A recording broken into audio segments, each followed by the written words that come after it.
team is fun, but I'm afraid to lose.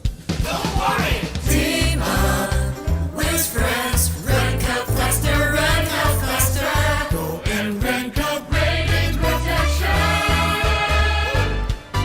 Go and rank up bonus points. Go and rank up double challenge point for you or for you.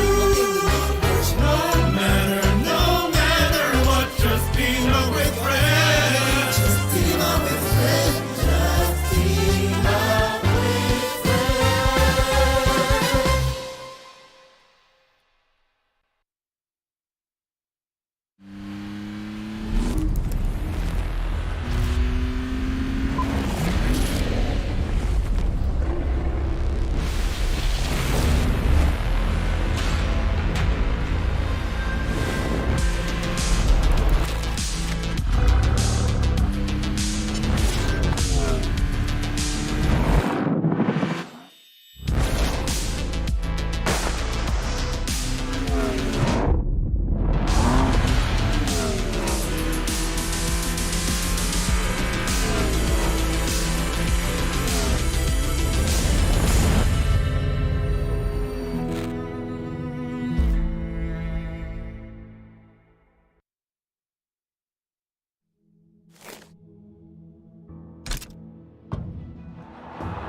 Here's Messi, away from 2, 3, 4. The world's best player shows us just what he's about to get. Is this on? Oh, great. Hi, everyone. Welcome to my secret lair. Everything is getting put together right now. Perfect. This here is testing stage that ensures your safety during your ride. They are currently debugging the hub. Look how it goes. Boy, it is powerful and agile. Doesn't that just make you want to give it a go? Only after careful inception will the equipment be ready for release. All of this equipment can help you achieve victory. Get ready. Join us now. Disfrutar el juego.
It's been a long journey, ladies and gentlemen. We're currently in day 4 of week number 4. It's been 4 long weeks. We started with 48 teams going through the league stage itself, starting off with Group Red, Group Green, and Group Yellow. And the top 3 in each respective groups have already moved forward to the main event itself. And then we went over to the final chance for all these people itself. We had matches between Group Red versus with Group Green, and we had Group Green go up against Group Yellow. And of course, last but not least, yesterday's match itself, Group Red versus with Group Yellow. And of course, this is the first day of the last chance qualifiers here for all the top 16 teams still remaining at the PMGC, the PUBG Mobile Global Championships 2022. And of course, I'm joined by Blade from Team Aegon I8 right here. Now, Blade, if you guys remember this, yesterday they played quite an amazing match.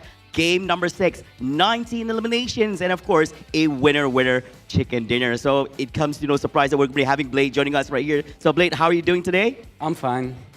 All right. So you had a fantastic performance in the final game yesterday.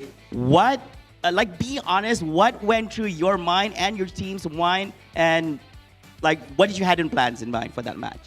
So हमारे पास तो we had nothing to lose, तो हमने कहा कि just extra aggressive जाते हैं, बाकी फिर do or die का situation था, so बस हम extra aggressive गए and alhamdulillah कर गए. So we went just extra aggressive in the last match and we had nothing to lose, so we went for do or die. Do or die indeed. And of course, your team also had 19 eliminations, and that's not a small number in the last match, and you especially eliminated 8 players. Now, did it boost the confidence of each and every one of your team members, and should we expect you to keep playing aggressively now, or do you guys have a different thing in mind?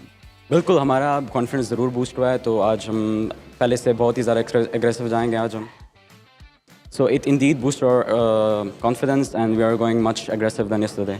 I think everyone is expecting have high expectations of you guys. You guys climbed really high on that final match itself. Now, with only 16 teams remaining in the tournament, which teams are you watching out for and why? And is it a different team compared to what you had in mind when you started off here at PMGC? सारी teams इधर अच्छी है, but I think we are gonna look out for HVVP and Vampire because of their past achievements. So yeah. There you have it. So definitely Vampire Esports as well as HVVP is going to be in their minds. Of course, last but not least, final question for you here is, what would you like to tell your fans in Pakistan and all around the world? Because yesterday we didn't get to actually had a few words from you guys after that amazing match. Anything you want to share with them? Just thank you for supporting. जो हमको support कर रहे हैं, thank you a lot, and हमें support करते रहो. इंशाल्लाह अब आपको result देते रहेंगे. Yeah, that's it. There you have it, ladies and gentlemen. Congratulations once again for making it to the top 16 right here. Ladies and gentlemen, they have it, Blade from Team Aegon I8. Now, right after this, we're going to kickstart the first match of the day. This is the last chance right here at the PUBG Mobile Global Championships 2022. 16 teams and only 5 will make it to the main event at the end of 12 matches. So don't go away. We'll be right back right after this commercial break itself, and we'll see you guys at match number 1 at the PUBG Mobile Global Championships 2022 final chance. See you guys in a bit.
2 days, 12 matches, and 15 other teams are going to be stopping you from getting into your dream of playing in the PUBG Mobile Global Championship 2022 Finals over in Jakarta. And it's just a few weeks away, to be honest.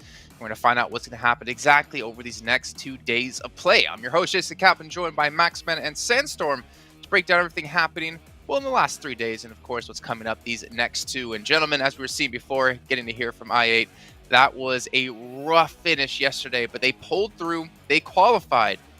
But the problem is, it doesn't get easier than, well, it doesn't get easier at all for them. It just gets more difficult going into today.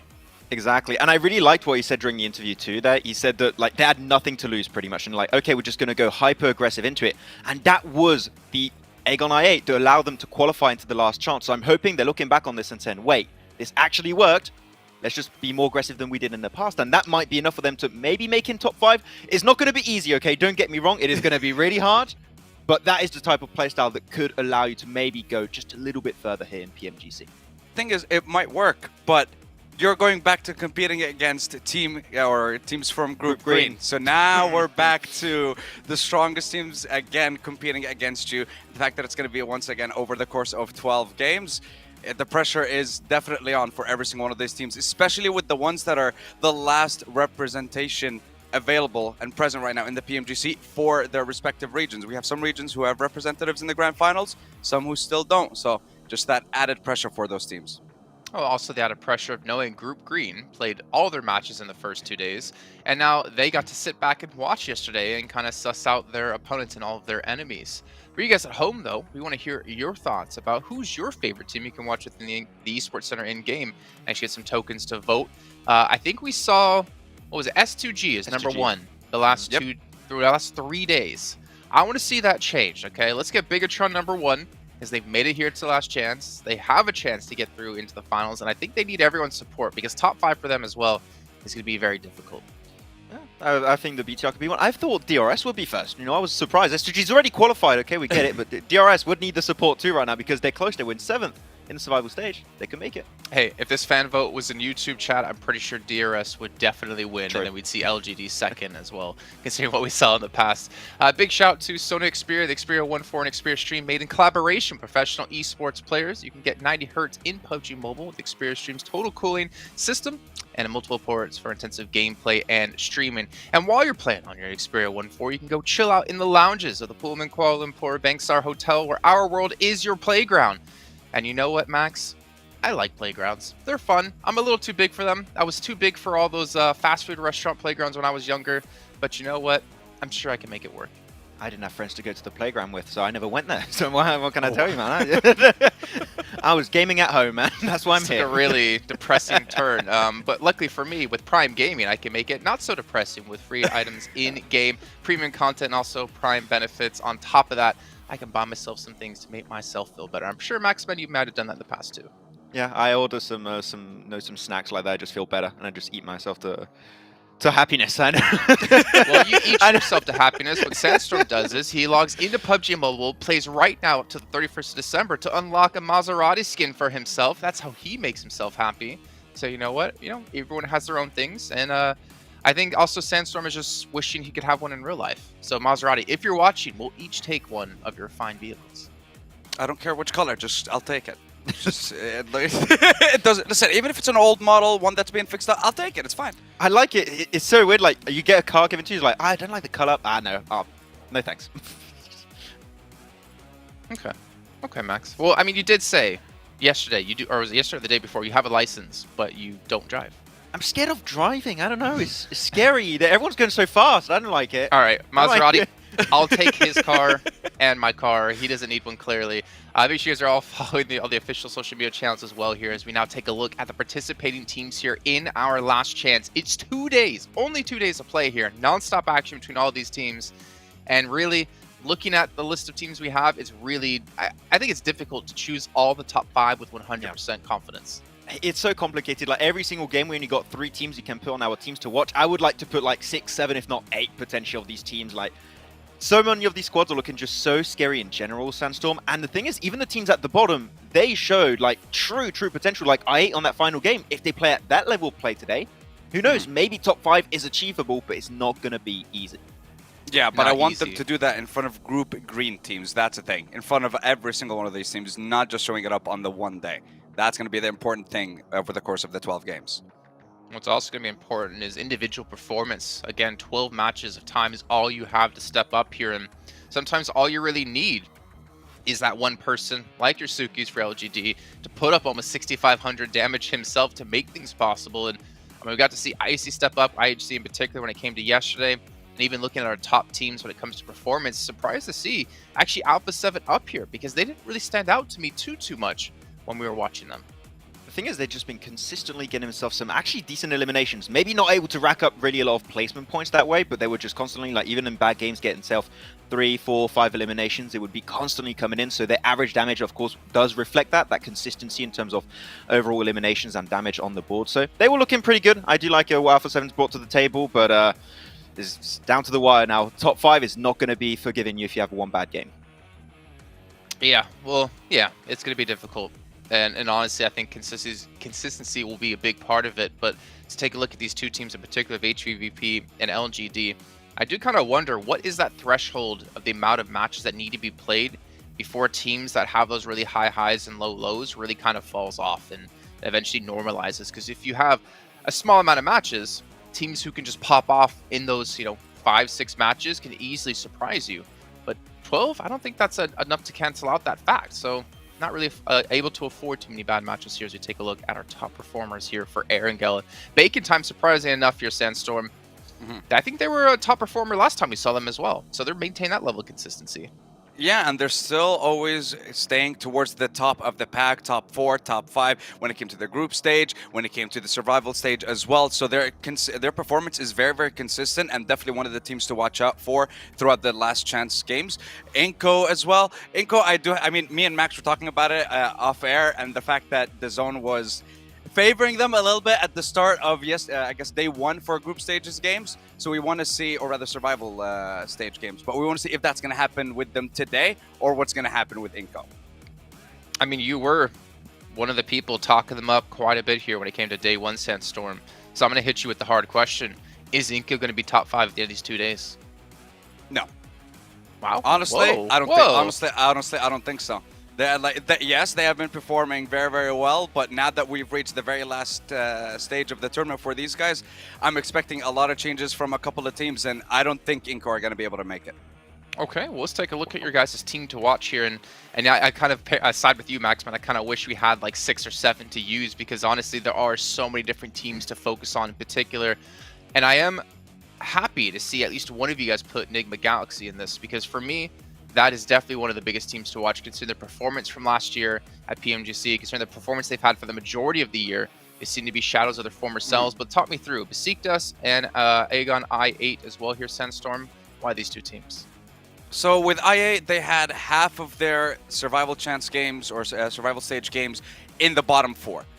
Just very, very poor performances on day 1. When we came to day 2 for them, that's when they started to pop off a little bit. They managed to get a top 2, and of course, at the end, we saw that massive chicken dinner with 19 elims. Sure, but it's not going to work out for you if you keep playing at the same pace in these games, so something needs to change. You need to play that aggressive style from game 1. When it comes to Besiktas, they suffered a lot from hot drops at the beginning of the game, so definitely have to see a change here with the new teams coming in from Group Green as well. NGX, plain and simple, you are the last Arabian representative in this tournament, so there's a lot of pressure. There's just so much on your shoulders right now, but we'll see what they can do. They have to change it up compared to the survival stage. You have to play more closely grouped together compared to previously. So I like how Sandstorm went with some like underdog teams. Then you look at Maxman and he chose the Chad teams. Shameless. Exactly. Not even like the teams that like if they perform well, they have a chance. HVVP, LGD, and Damwon Gaming here. Maxman taught me through it. So LGD, HVP, I'm not even going to talk about them because I think it makes sense. First, second place, boom. Okay, that's my point. Damwon.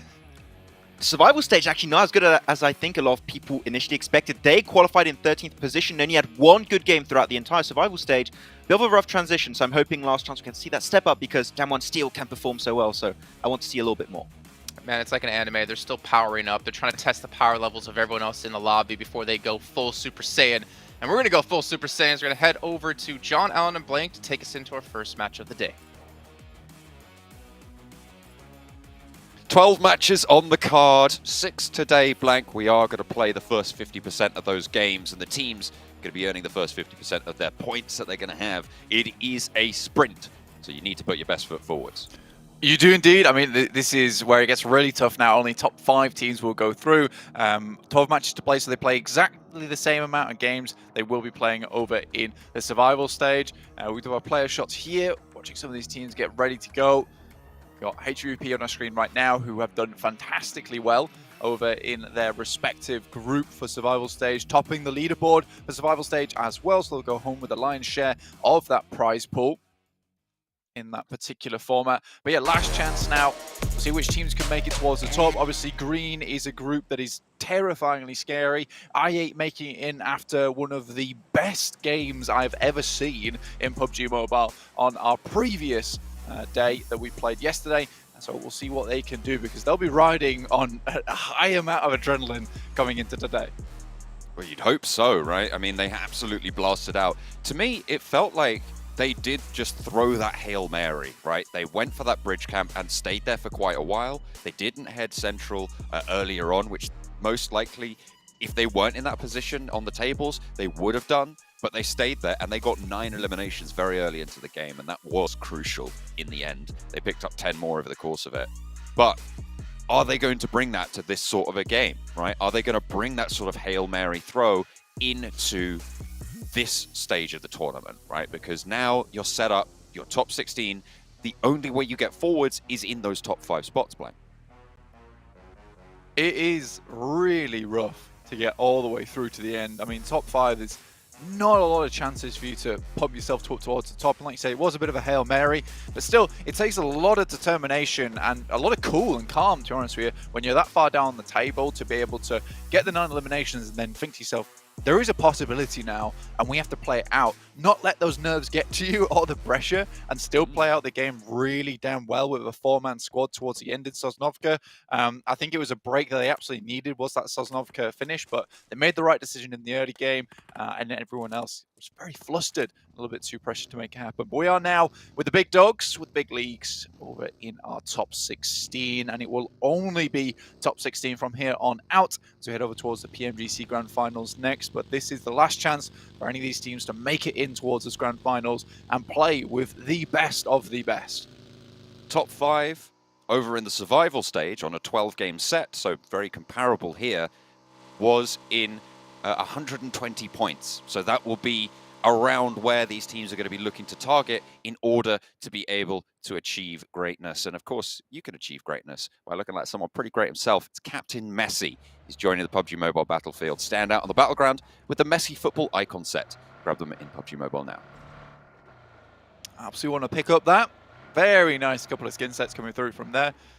And if you also want to catch yourself some more skins, some more abilities that look good on the battlefield, stylish, the PMGC 2022 special crate, which will be dropping somewhere near you very soon. So make sure you grab your vehicles, you send on over, because we're on the 3rd right now, and this will release over on the 5th. So 2 days before you can start getting your hands on that bad boy. So make sure you are ready and raring to go once we do conclude our last chance before the holidays, let's say. Let's take a look at this game right now, Blank, because, well, hang on a minute. I was going to talk about the circle, but it looks like the Sharks are swirling. But unfortunately, Reggie's got the harpoon out. He's going to take down the first Great White. LGD lose a player early, flushed fast, but the damage pours right back in through the windows. Unfortunate for LGD to lose a player like that. They do get that answer, but both these teams now down to 3 players. Let's talk about the circle a little bit, Blank. It's kind of hard shift over to that east side on a hard cut plane path. Yeah, over towards the eastern side, not too bad for some of these teams. iNCO, very happy with this one. We saw in their group, they were playing very, very central, and particularly in the survival stage as well, very central play to getting themselves far towards the end of the game, not necessarily any explosive matches, with Nenebete actually able to pull out some very clutch moments towards the end of the game to get them even further, and I think that was one of those key factors. The rest of the team doing fairly well for themselves. Vitali very good on these off angles, able to get himself into these sneaky places where some of these teams don't expect the angles that he's shooting from. So that's pretty good for iNCO. They'll be happy with that. This gives them a kickstart to their game plan, which has always been that central play style. A7, on the other hand, they had a really good jump up in performance over in their respective games in the survival stage. We felt like they were a little bit lacking maybe in those first 6 matches, but they certainly fixed that just a little bit for themselves coming into their second day of play. Hope they can carry that sort of fixing forwards. They can try and have a better time of it, because it is still very much a sprint. 2 days worth of games, only 12. Some of the shortest phases of the tournament we've seen across PMPL all the way up to PMGC. But that's what the last chance is all about. Getting those final 5 who can put up the numbers when it matters most. That's what we want to find here in the last chance stage. At the moment, we've got 2 leaders, but only 1 point on either of those teams. Reject and LGD trading blows there. iNCO and Abete spotting out or scouting out over to Alpha 7. Carrillo on the inside. On the east side of prison. Not really going to find those shots, but certainly presence now felt by Alpha 7 playing in Lipovka. Sending a scout out towards that western side. iNCO don't spot it as of yet, though, so Alpha 7 should be pretty safe to bring the rest of the team on over. Lipovka kind of a dead spot right now on the circle, with it not heading all the way over towards that east, right out towards water. Perhaps a position that they can maintain control of just in case we do get another hard shift on the circle over towards the east. Game Lord similarly have also sent themselves in, a team that really had a big improvement towards the end of their day. We had a lot of teams stepping up yesterday, essentially. What we started to see was that basically there was a few teams maybe from that top side of the table that are able to hit some big points. I'm looking at LGD in particular, who were really dominating that lobby. But it was mostly down from 16th to 24th where we're seeing most of the movement happen. I think these teams realized that it was time for them to really step it up. And I think that that's the issue you fall into, is that you're on this 12 matches, you don't want to play too fast, too loose, because you're worried about going out too early. And then some of these teams realize that maybe they have a bit more power in them than they actually thought when it was a do or die moment. And of course, you have to include the dynamic of removing Group Green, some of the powerful teams in there, that allowed them that freedom to try and dig deeper and find a little bit more power. So hopefully they can keep that one going. Besiktas from Yasnaya will start to move south, playing on the mansion area. Being pretty good in their compound right now. It's a little bit north of center, but still pretty decent as a base of operations. Could probably 2-2 split with another compound across the way and see if they can control that northern side. Would be quite valuable. No one really looking to swing in on that north just yet. I mean, you've got Bigatron also in Yasnaya Poliana, and they qualified 79 points. Like the team in 17th place was 78 points, so they were very, very close to not making it here. So Bigatron and also Enigma Galaxy, who also got 79 points, they have a lot to prove here, and they do need those step-ups that we were talking about from teams yesterday. Yeah, you are essentially coasting at that point in time for some of these teams. I mean, you look at Enigma Galaxy, Bigatron Red Aliens, Damwon Kia, in fact, 84 points above Aegon AXA 8. I don't think you can say Aegon were coasting, because they had a very rocky amount of waves that came their way, and the boat was shifting all sorts of places towards the end when they had that tempest of a game that sent them through. Damwon Kia, on the other hand, they had a really good start to their sail, honestly, getting themselves very, very far in towards the tournament in terms of point scoring, but then fell off massively after that. And I think that is something we talked about, is that adaptation from a lot of these teams came through, and they weren't exactly sure how to deal with it. VPE coming in from that western side, as are Aegon AXA 8 now. I can see that VPE are a little bit split off between one another. HVVP over that top side. With this next circle heading up towards that northeast, a circle that I would 100% say that HVVP is known for doing very well on, especially with their rotation over the top of shooting range. Send themselves towards a compound down towards the eastern side of Yas Fields. Really strong spot for them to start this game out right. Game Lord playing 1-2-1 on the convoy. Leading in, getting the buggy. They will crash in, playing neighbors with iNCO now. Teams rolling in behind them as well. Reject going to have to divert a little bit to the west there, past Besiktas. As Robs takes shots over towards iNCO's position as well. They try and lay claim to a corner of the compound. These buildings, very, very valuable with this hard north shift.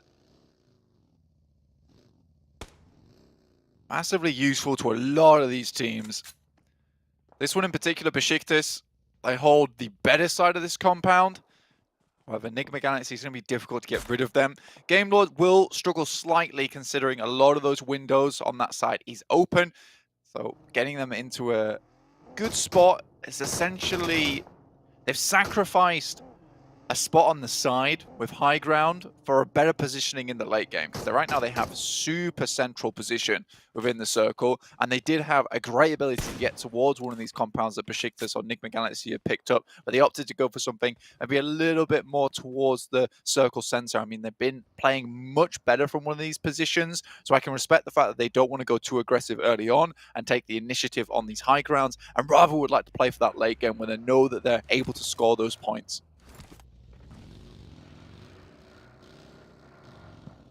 Vampire playing on the western side will have to move south of these fields. That will put them directly in competition with Enigma Galaxy and Besiktas in the compounds ahead of them. LGD from that northern side.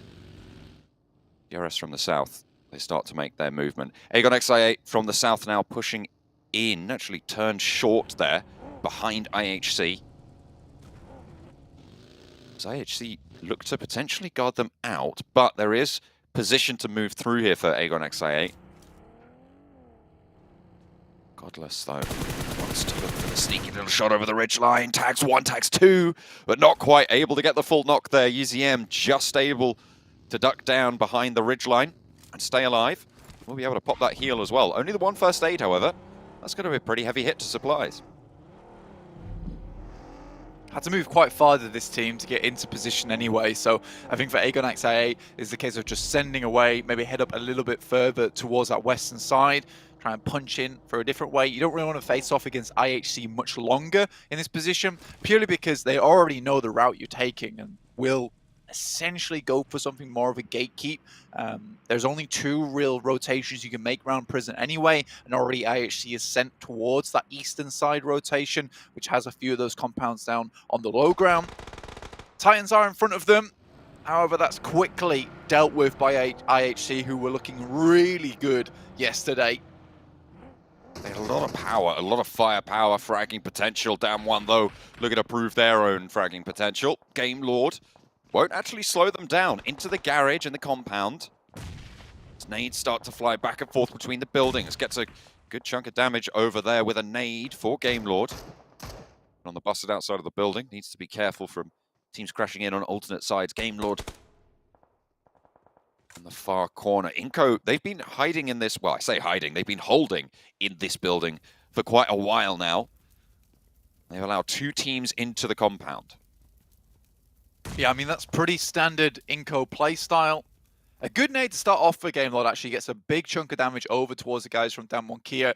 I think that they're a little bit worried, but this position is very classic iNCO, to be honest with you, with the fact that, you know, they're usually either squashed between 2 teams or on the outside between 2 teams. It's very interesting how they get themselves into this scenario so often, and I think that you bring a good point, John, in the sense that they've allowed this to happen. Realistically, they don't like to take too much presence. They'd rather that they chilled with the homies. You know, they had 12 players all in one place that were sort of wary of one another and didn't want to take any fights, because there's always that looming presence of a third party, and it's very, very close by. So now Damwon Gaming, as well as Game Lord and iNCO, reluctant to fight one another. Although, with the way the circle's going, keeps heading up towards that northern side, and sooner or later, this is no longer going to going to become one of these central spots.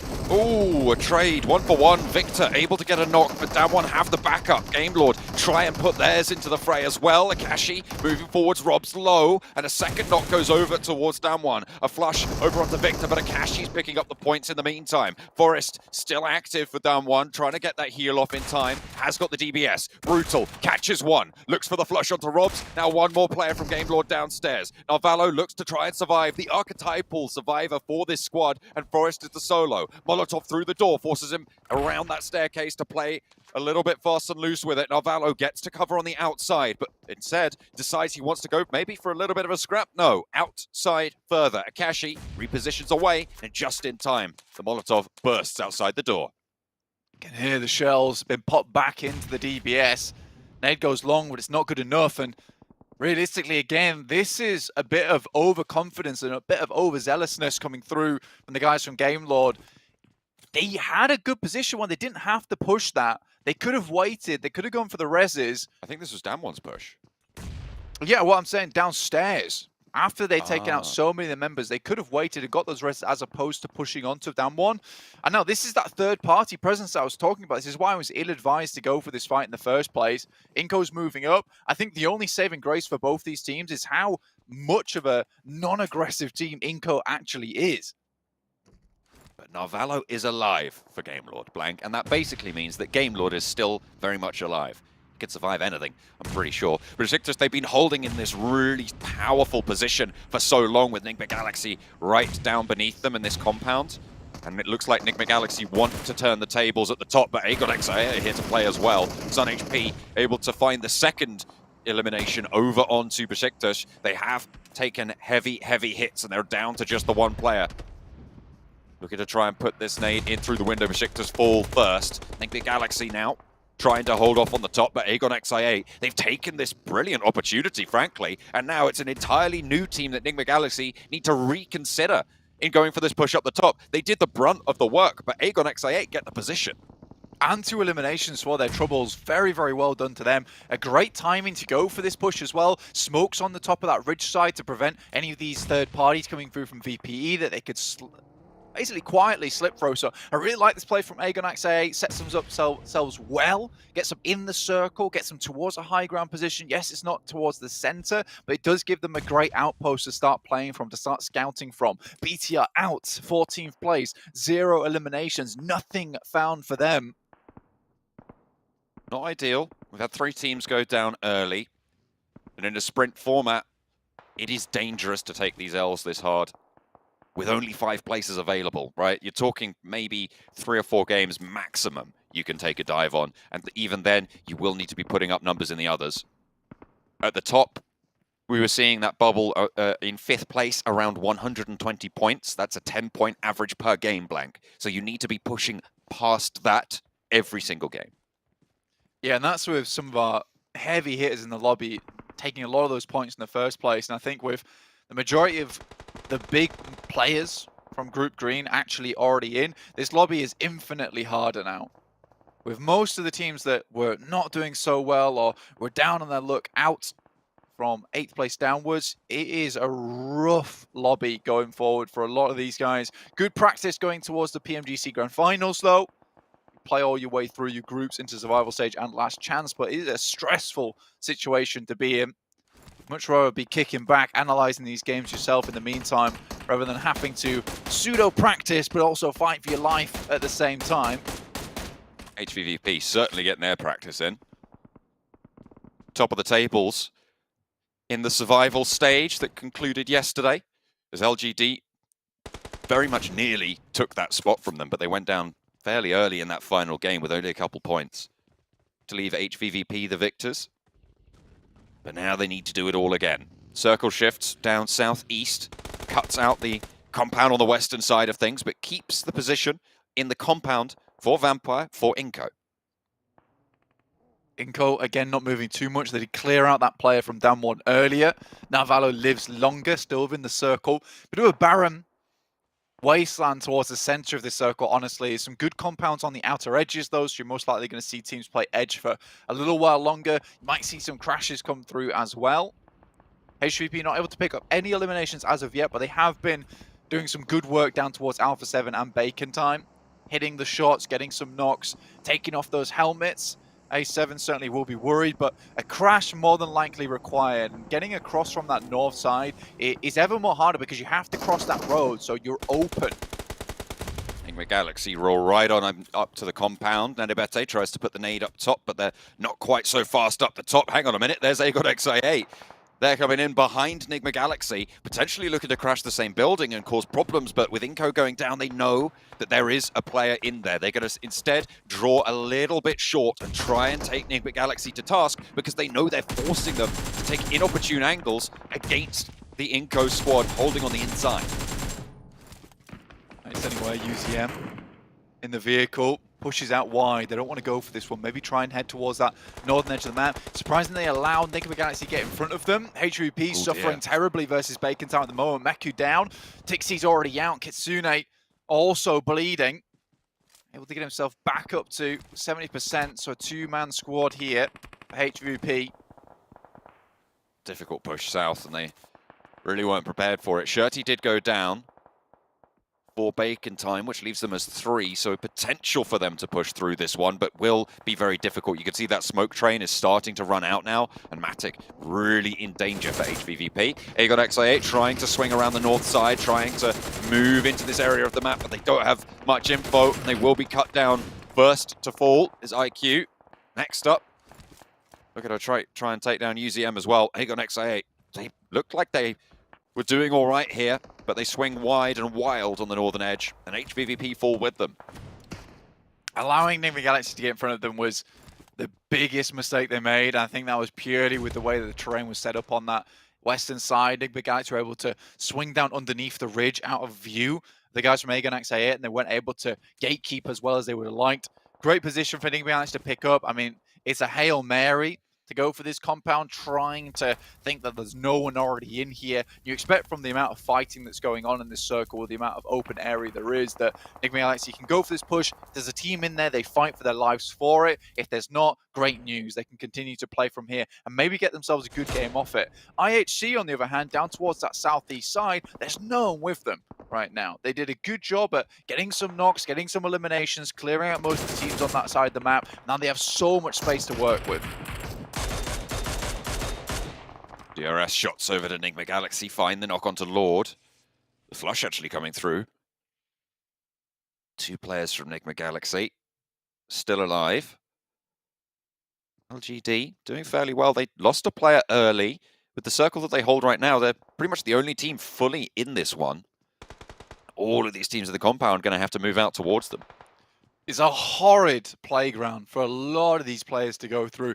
Look how just open, flat it is. It's going to be snakes galore. You have to drop the backpack, try and make your way in. Reject have nades over towards DRS, currently on a 5-limb streak at the moment. Nade's been sent back by Delta now in between them. Dweller takes a bit of damage, but doesn't drop the pin. Massive amount of damage chunked over towards DRS at the start here. But will it be enough?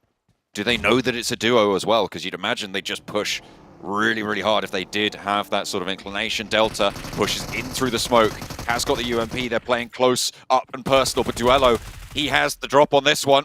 Delta able to turn this one around though, and both of the Reject players fall for one knockover onto Gianti. DRS might not be able to get this res, in fact, and Delta out into the blue. Is he going to be able to get back in time, or is he just going to tick away? Just able to squeak out there, but really, really low, has to hop out and gets knocked almost immediately, actually. Goes down to the dropout from a barely moving vehicle.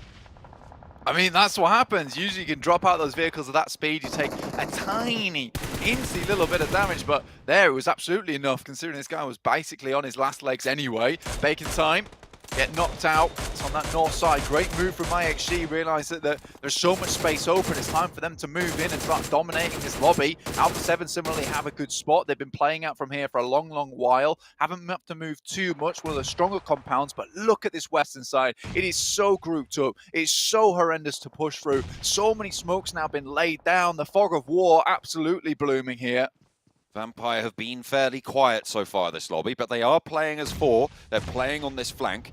Unfortunately, though, Squash finds that nade. Nanibete wants to push in to go for the flush. Will be able to find it onto Stoned, and none of the team from iNCO will fall. 5 eliminations there.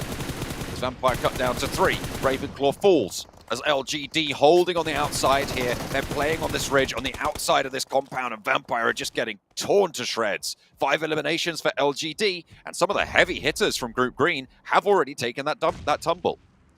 HVP out, VPE out. Bacon Time also not making it through very far, but iNCO, 6 eliminations. This team is a survivor team. They certainly make it far when they need to. Yes, they'll put up the massive games that we see from some of these other teams, but this is a chance right now to prove us wrong. 6 eliminations so far, but up against one of the most terrifying squads over the last couple of days. It's LGD, nades in hand from Suki, the man, the myth, the legend himself. 549 average damage done. It is unbelievable the amount of work this boy puts through. Spray from Nenebete over to the Titans, lights them up, but doesn't quite knock them down. Now that position's given away, and LGD are going to launch nade after nade over to it. Looking to burn them down as well. iNCO going to be low on these meds, moving in for Vitali, but you really can't commit for this res. MVM pushes over the top. There's so many shotguns in this close range, and MVM finds out all about it. A nade, a shotgun shell, trying to put the hurt on, and it will be good for Squash yet again. Suki falls, and now LGD down to just 1. Chunksy is there behind the ridgeline, but can't be in a position to aid his teammates just yet. Shots over from Teak. Might be able to go under the vehicle, just looking for one more. The heel being burnt out right now for Chunksy against 4 players from iNCO. They did get the res on the Vitali, but they still have to push. Huge amount of damage been sent through to iNCO now. Titan looking to pick up themselves a good amount of eliminations as Puncher takes those shots. iNCO still taking shots backwards. Nenebete might be able to find himself a thread of an angle here. It'll be very difficult for him. The RS sends nades over towards Narvalo. Doesn't quite take him out. He didn't manage to get the nade off. Vitali sprayed him down. He spotted him, so I don't know if Narvalo's position is known. And like, they're still alive. I said it earlier, Game Lord. They're still very much going in strong. Don't know how Narvalo does it. Teak. Oh, he's finally gone down. I had to say it. I had to ruin it for him. But shots over towards Titan, still good for Nenebete, and iNCO still up at 4 players alive. 10 eliminations for iNCO. This is the sprint team that we wanted to see. Nenebete finally takes down Titans. This guy is just unreal good at the moment. I think for iNCO, he has been such a massive boon to have on the team. The rest of the team doing well to back him up, rallying around his thunderous charge throughout this survival stage and last chance. A7 now looking to go Brazil versus Brazil here. TU comes out on top. A7 were able to make things look a little bit better for themselves towards the end of the survival stage, but now iNCO might have something to say about it. IHC in the back though from Mongolia, looking to maybe take out the team that sits between them and the 12 elimination squad. These are all high-power teams, Blank, looking to get into this fight. Revo wants the challenge, wants the spray. It will be good, but there's a rundown to be seen for it. A trade-off, a 1-for-1, but IHC come off the worst for wear as iNCO can now start to move up. 3rd place, 5 eliminations for Alpha 7. A good start to their bid, but now we're down to the final 2 teams. iNCO, 4 players, IHC with 3 after losing it on the rundown, but they have 10 eliminations as well. Nenebete looking to hit these shots. 4-man squad now for iNCO from a very unlikely position on the map. Took their time, were passive about it. This is when to really come alive is in these final moments. And this time around, it's not iNCO with no utility, no nothing, no ammo on board. This is an iNCO fully set up. Backpacks just brimming with supplies here. Look at that, Ziol, 2 first aids, no stims, no nades, no utility. Nenebete, only the 2 first aids himself as well. Vitali, 6 eliminations for Vitali so far. That's almost half of the elimination count for iNCO. He's doing a lot of work himself. Ziol lit up. Alex maybe soon to follow, but there is an answer coming through. Godless able to trade that one off, but the 2 players forwards might just fall here. Alex hits the deck, doesn't quite get that heal off before getting knocked by Squash, leaving iNCO at a 3v1. The trade knock is there, and maybe even looking for the res. It's all on Godless now for IHC, but iNCO on the warpath. It looks like they cannot be stopped. Has to try and find another knock here. If you can find another knock, it'll provide hesitation, provide limited amount of time for iNCO to move up, but a 1v4 so unlikely. But Godless is going to go for it anyway.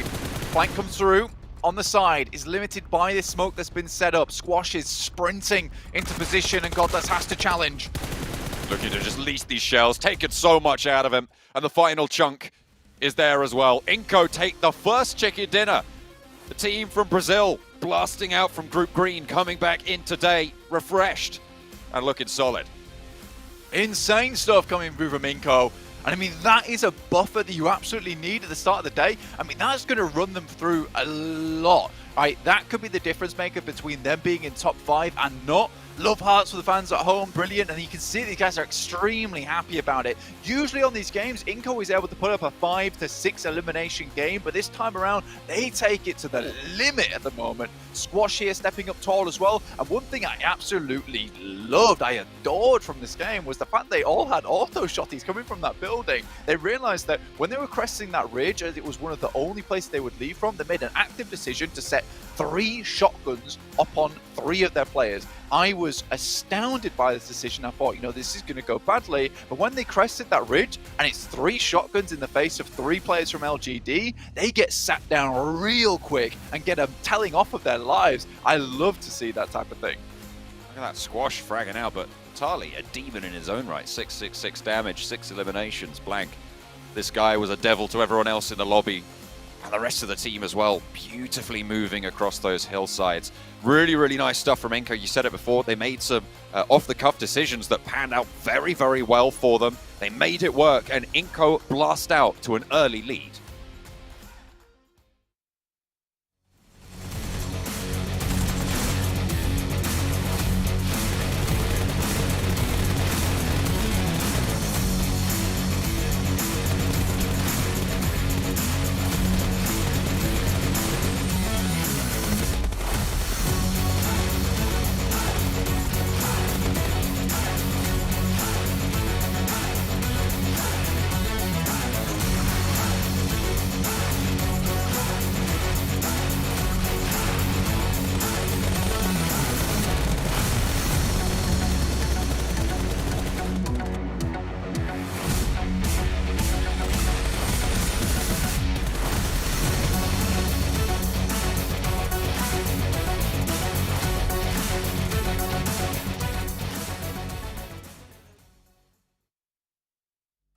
Well, ladies and gentlemen, I'm going to ask you a question here. Close your eyes and just imagine saying that a team isn't going to make top 5 and you don't even put them on your teams to watch. And then they come out in the first match to win the whole thing with 16 eliminations. Now open your eyes. You are now Sandstorm. No! I did not expect that from iNCO whatsoever, but my God, what a start. What an absolute start from iNCO. And look, we asked this before we jumped into the first game. Are they going to be gifted the first zone? Are they going to be gifted the first game? I mean, the first zone was in their favor. It was in the favor of Alpha 7 as well, but their movement was very, very nice. The timing was perfect. That fight against LGD, man. Those DBSs. You don't expect 2 or 3 people from the same squad to come out with a DBS, but then Squash comes out with a 1k damage. That is You're missing a stat there. Yeah. Like a shotgun blast used. Shotgun shells used in that game. I love that push they had on LGD outside of Mansion 2. It's just LGD being like, let me tell you something. Please go down. Like I think it was a 3 to 4 man push with the shotgun. They were like, they had Cygers, they had themselves the DBS, and they would. At that range, you just cannot deal with it. Doesn't matter how good you are. Doesn't matter if you are LGD. The shotgun will be mightier than the M4 in those kind of fights. And that was a question we had initially, right, Sandstorm? Right? If the circle's given to them, they might get the chicken dinner. But we want to see them get a win where they actually have to be on the move and be constantly aggressive. This is the game I wanted to see. I'm sold on their performance. So hopefully they can keep this going now. I think about that LGD push that was even more interesting was, I mean, LGD obviously finishing second throughout the survival stage, looking like a very, very strong team, especially these last couple of days. But they also had like somewhat of a little bit of a high ground too, but I don't think they expected the amount of shotguns coming their way when they rounded that corner. Even a tree wasn't enough to save you, because that tree is going to be non-existent with that many shotguns blasting it away. But yeah, fantastic to see. But the thing is, we've known the DBS to be insanely strong for quite a long time. We've seen more and more teams using it, especially if you get these close quarter combat situations. It works out flawlessly here for iNCO. Now, the fan vote that we've been talking about here, if you guys are watching in your esports center, you can actually vote for your favorite teams. We have some updates for you. And the update is 4 rivals have overtaken 1 million. One of these teams, Great. One of these It's teams not like is the others. competing here. Right, yeah, one of these teams is actually competing right now. Out of the 5 teams that have been voted. Well, 2 teams aren't like the others, I guess we should say. Yeah, exactly. Hey, But one of those teams desperately needs those votes because they got 0 points here in this last match. Tough times for them for Bigatron, and we'll see if they can step things up, obviously, over the next few days. You guys at home, though, who are watching, we have a survey for you, which you can share with us via the 2022 PMGC viewer survey. I think that's going to be put up over in the YouTube chat for you guys to participate in. Just remember, if there's a question of who is the most handsome and amazing talent, you have to say Maxman, not me. Agreed, 100%. Yeah. I never know where you're going to go with these, Jason. I don't know if you're going to be nice. I don't know if you're going to be mean sometimes. He's keeping me on my toes. I hate this. This is weird. I can be nice sometimes. Let's take a look at overalls. It's going to look very reminiscent of the match rankings, though. No overalls. So we're not going to look at that because we just basically saw it with the match ranking, right? It was just 1 match played. We still have 11 yet to go, but only 5 left to go today. And we'll be heading over to Miramar for our next game, which is going to be, I'd say, again, quite interesting. We've had 3 different groups in survival stage that swapped in and out, basically changing where you potentially will drop or potentially have to hot drop against. And now we're finally into that solidified lobby, though there is teams from every single group in this one. And after this first day, or after, I guess, the first set of maps, you should feel kind of comfortable of where you're dropping and kind of comfortable to understand where teams are going to be going.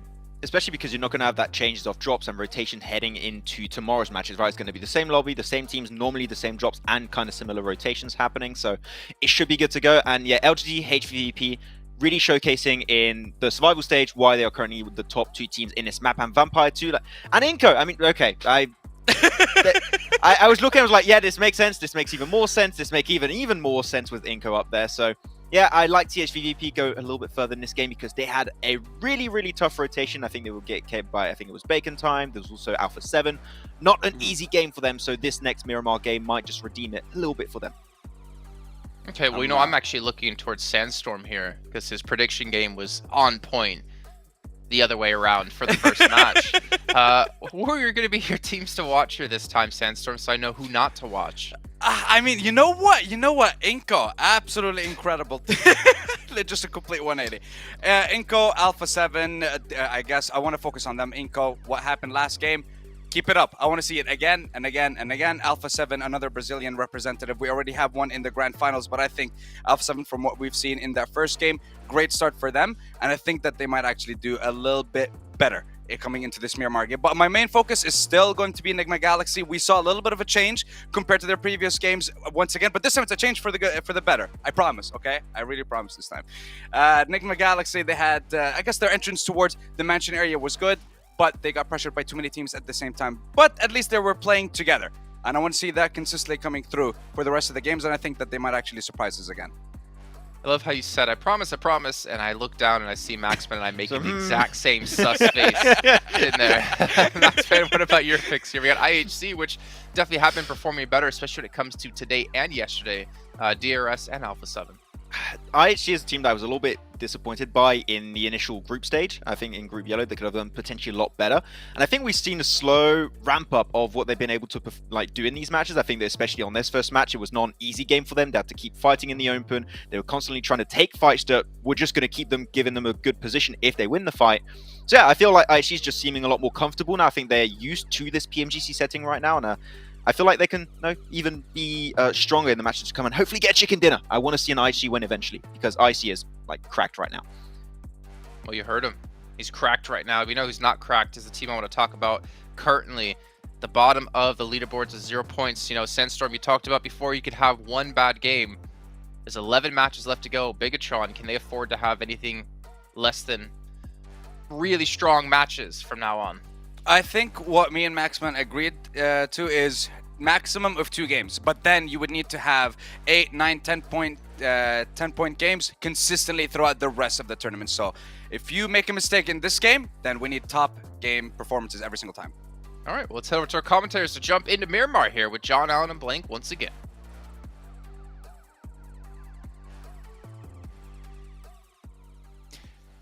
We're going to the desert blank. We're going to be taking a trip out to the dry lands. I'm sure our teams are going to be trying their best here to pick up where they've left a little bit of slack in that last game for some of the very significant teams in this lobby, right? HVVP going down fairly early. We lost quite a few of those big powerhouse teams. Vampire getting cut down quite efficiently in that compound fight. So hopefully we'll see them return to glory a little bit here. There's hope for some of these teams. Maybe they can pick up the pace, pick up the performance just a little bit. I think for iNCO, that game has absolutely sent them skyrocketing towards the top of the lobby, which is really nice to see. I think iNCO's taken a lot of pressure off themselves over a big game like that. You don't often see like a 16 elimination, 17 elimination right off the get-go for some of these teams, but it's certainly one of those ones that will really sit yourself nice and happy. And you were saying, you know, for that bubble position in 5th place, you need to hit a 10-point average. Well, right now, you know, technically iNCO sorted 3 of their matches, so the next 2 matches iNCO could do absolutely nothing. They could go out in 16th place and they'd still be on track to hit that bubble position if they hit 10 points and then match 4, match 5, match 6. So you realistically, iNCO's in a very, very good spot to be getting towards that top 5. They just need to carry on that performance. And as we know from iNCO, they're very good at finding these positions towards the center of the map. Their macro is pretty decent. I'm liking the decisions they're making. However, very big decisions have to be made going forward with this kind of circle that moves away from the western path on the plane. Goodness me. Yeah, it is really, again, a hard shift. Keeps those islands out to the eastern side. Zoning over towards Impala. Difficult set of rotations now for the teams, as you say, all on that western edge flank. Ooh, shots from LGD. And again, they're in an early scrap. A very efficient knock and flush for LGD, but Enigma Galaxy, again, taking a little bit of a hit here. Galaxy, it's really not what you want to see. 3 eliminations found on that last game, though. It's okay.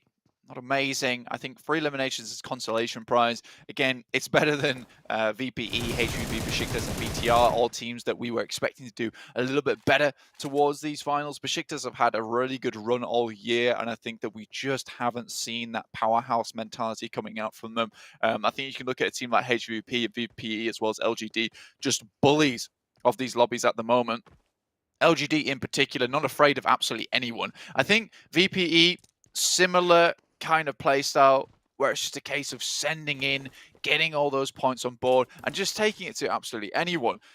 2022 special crate though will be dropping soon, December 5th through to January 8th. You can try and pick some of those up, get yourself some nice bit of kit from that one. Make sure you look good in game and support some of these teams as well. Let them know that you're enjoying the show.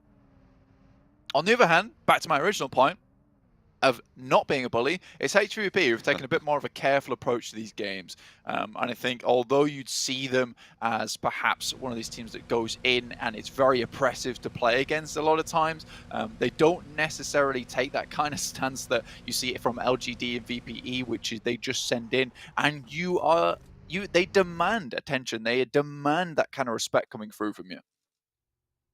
You know what I've just realized is HVVP drop northwest on every single map that we play.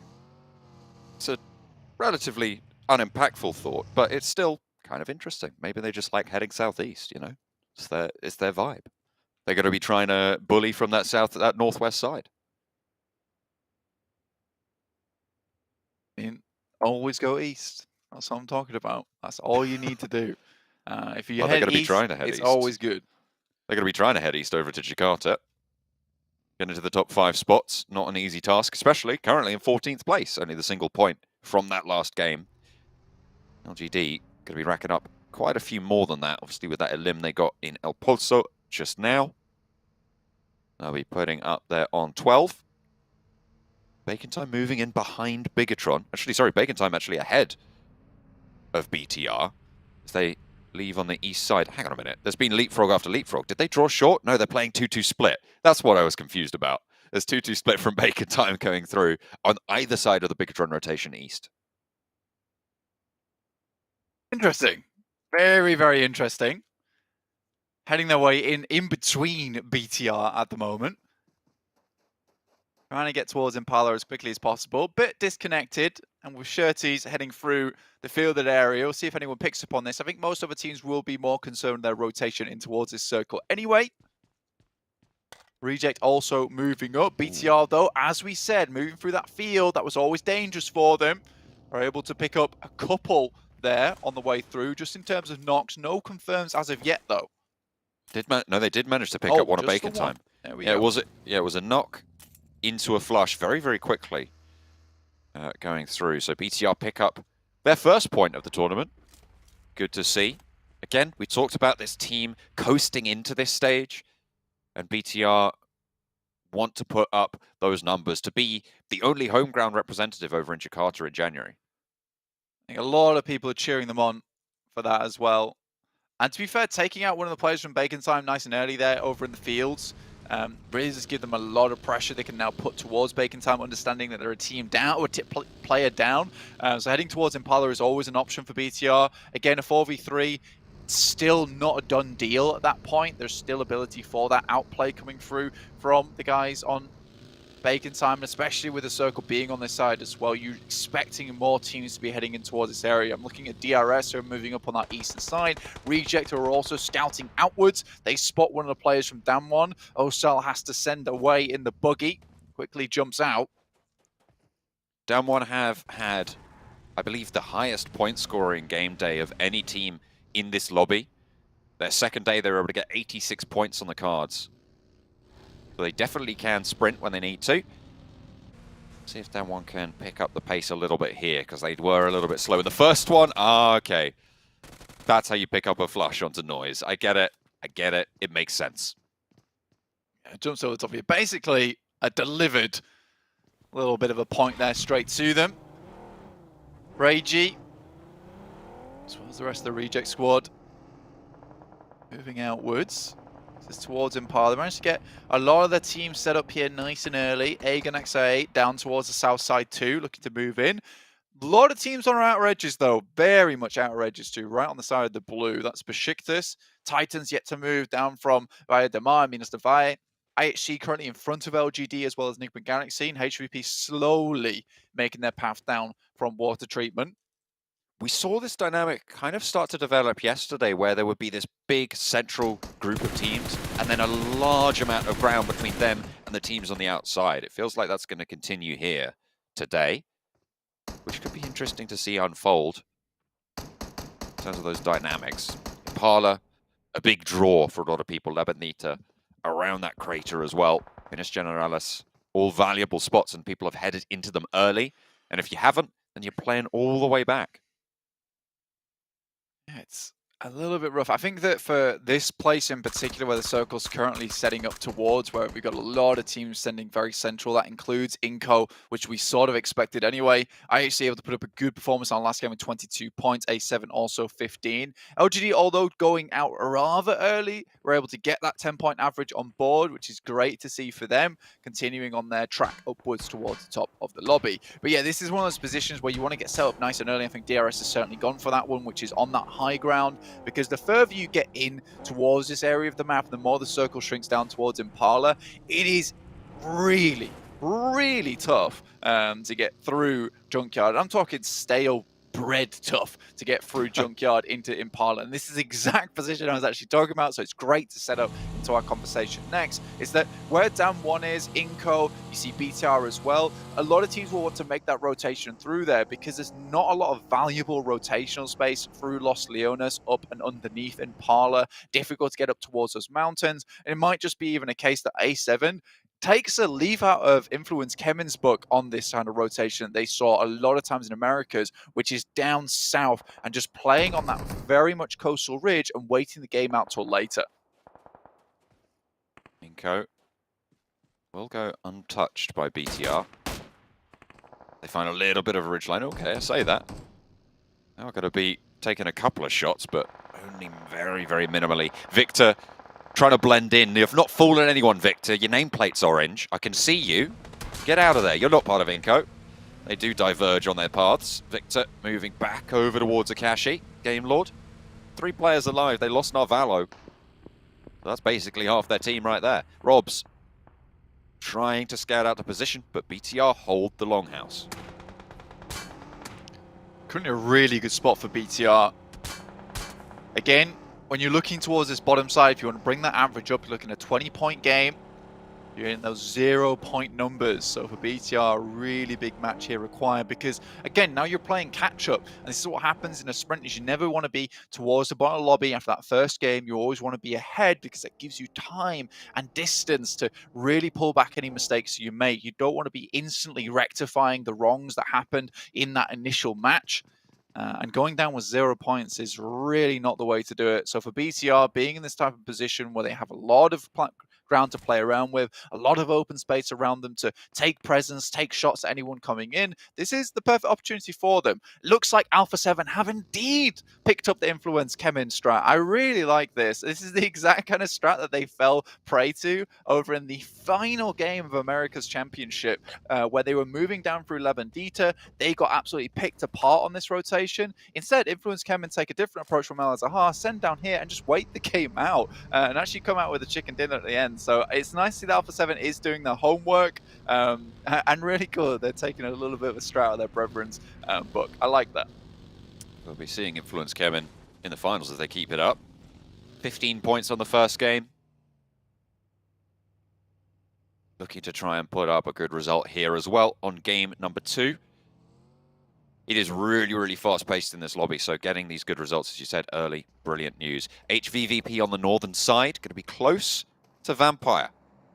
And both teams will have to move even further south, actually towards that position that you said was really strong for Bigatron. It does shift a little bit away from Impala, so the teams will not have to push all the way into the town. And it goes a little bit more into the wilderness, onto the outside of the mountains. Yeah, for HVVP in particular on the northern side, it makes their life really difficult. I mean, you're sending Tixie out now down towards that south side.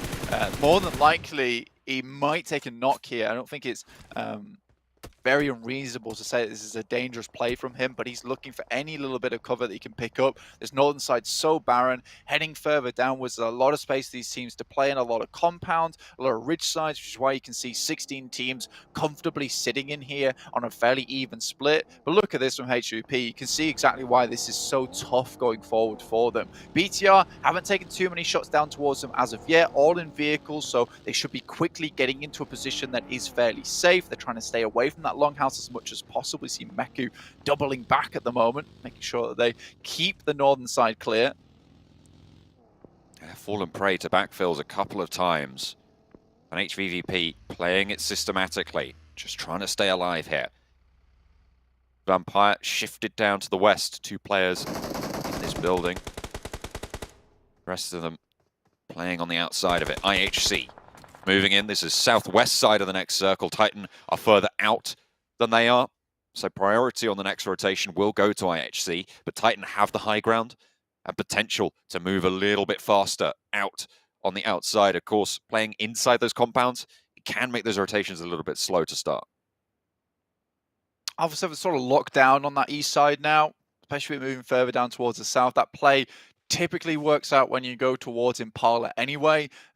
Though, again, this is a real passive strategy. I think for Alpha 7, they need to commit to this fact that they're not likely going to be in any engagements for a long, long time. I think taking an engagement with DRS and the players up towards there in the warehouses would not be a bad idea, considering the split of the moment and the rest of the players from DRS currently on the mountain side. They do have to come down. But again, this is a situation where Alpha 7 has to divert attention in 2 directions.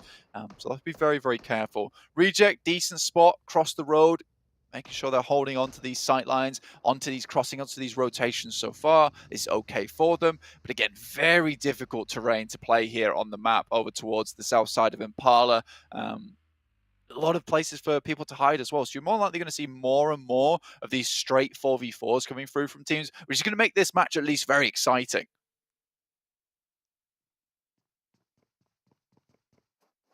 Enigma Galaxy ahead of Vampire. And Vampire are scoping out every angle of ingress to try and move in, which they will have to do after this shift. Keeps a little bit of Impala in there, but Alpha 7 will have to get a little bit more active with it on that southeast side. DRS may be looking to regroup on their 2-2. I think at this point in time, I don't think you can say that someone upstairs isn't looking out for iNCO Gaming at the moment.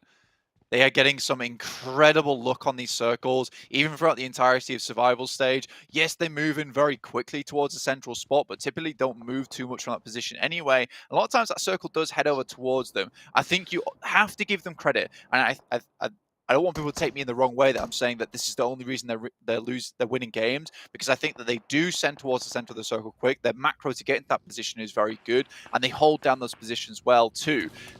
The thing is that how long does this look continue? Because I'm curious to see how iNCO Gaming does when the circle moves away from them. They have to start leaving these compounds.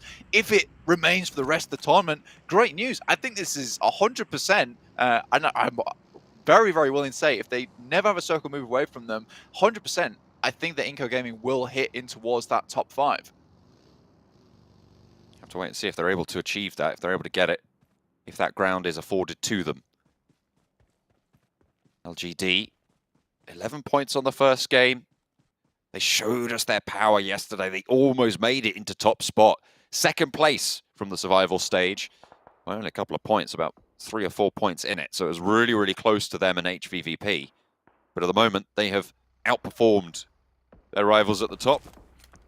Still, only the one game. And you can't discount HVVP. You never can, Blank. Vampire on the western side, similarly, powerful. One of the group green teams gives everybody a little shiver down the spine whenever they look at them. So you can't discount HVP. I think it's one of those things where, if they're gifted one of these great edge playstyle games where they can comfortably rotate in and start clearing out members, they'll do very well. I don't think that this is one of those games though, John, with the amount of compounds that are still available, playing on this edge side, it's going to be very difficult to pick up these knocks to capitalize on the back of it, especially from this northern side where it is so open. So for HVP, they're going to have to play a very long game here. We're talking 25 minutes before they start being able to do anything, and that's with the hope that the circle moves back up towards that northern side, because BTR currently are one of the teams that they would like to go up against.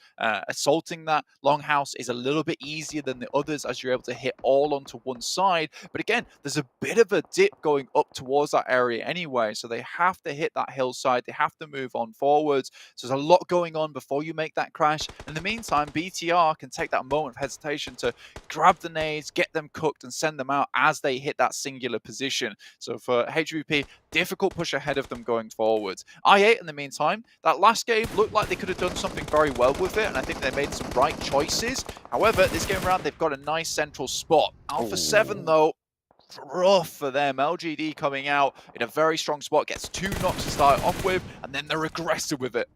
Mafioso needs to slow down this push to allow for these reses to come through for Alpha 7, but he's taking so much damage, needs to answer but cannot find the shots. Carrillo tries to stick the res, will be able to get one teammate backing up, but in comes MVM. LGD over the top of the ridgeline, will get the challenge, and Carrillo falls. Revo looking to try and heal and be alive into this fight, but the flushes are coming thick and fast for LGD. Only the one player left to dispatch, and Revo won't prove much of a challenge. LGD roll over Alpha 7. What a wonderful push coming through from LGD. They are very aggressive and quick with the trigger where they need to pull it. Circle moves over towards that central position across the roadside. Titans currently trying to put the pressure down towards LGD as they made that push. They had oversight towards this position, but they will have to move as well. And I think for LGD, with the vehicles they have on board, the YZZ is smoking, could be a little bit of an easier push for them to send towards that north side, though it is all fielded up towards the Game Lord compound on their north, so very, very open. Nice shot, though, coming through from HVP. Maybe not able to capitalize off the back of that. They're a little bit far away to make that push, but they will be moving with the blue. And this is the crash we were talking about. In go HVVP. Tixie up to the wall. Wants to put an aid in through the door frame. Opens it, but Misery has a Tommy gun ready and waiting. Knocked very swiftly and flushed almost instantly. Bigatron able to rebuff the first push, but HVVP still have 3 players active, still have 3 players alive. The nades can start to go in through the window. After a little bit of overconfidence there on the push from Tixie. Didn't have the sightlines to back up, covering that doorway. Going down is not ideal. Half HP for Matic and Kitsune. They're going to slow it down, get that healing done, and go again. Remount, because they do still need to push south. It's a really good move from Misery there. As soon as he sees that circle come downwards and the northern side be cut off, he realizes that this is the compound that most people will be wanting to pick up in the meantime. So sends himself forward towards that position everyone wants to hit up before they start making their move onto this building. Able to just wait by the door side. Really, really, really well done to Misery. And now HVP have to make some tough, difficult decisions going forward. Damwon get absolutely cut to pieces by the guys from iNCO. Not quite out yet, though, with 2 players down and knocked, but Forest, another one to hit the deck just as a res comes through for that team. Vampire trying to push in from the western side. IHC trying to stop them doing just that. Aegon XI8 are there as well, just a little bit ahead. It's a difficult push for both of these 2 teams. We have on camera at the moment, Alex taking heavy shots. Will be traded off. Vampire fighting out on 2 fronts and actually winning both of those challenges. Going well for them so far. Stoned. Pushing Aegon XI8 back a little bit into their compound, retreating their position. Nade over from Icy is good, and Schwepp does go down to Godless from IHC. Ravenclaw moves up into the smoke, moves over, and potentially going to be looking for this res as well. They do not have a lot of time to get it done. Stoned is ticking away very, very fast. Icy still doing so much work for the squad. Finally, the flush comes through onto Stoned. Looks like Vampire will be playing on with 3. Looked like they had a little bit of a shout, but now they turn their attention over to Aegon XI8. IHC disengage a little bit. Icy not wanting to push over, and the rest of the team much further south. Difficult for VPE here. Right on the edge. No cover to speak of. Find their way through. Aegon XI8 cannot hold the entirety of that compound to themselves, but they're doing a good job of it. They're split a little bit, so losing members would be unideal. IQ not going down, really important for them. That might have opened things up pretty massively on their side. IHC outside of the zone itself, so a VPE will have to move through here.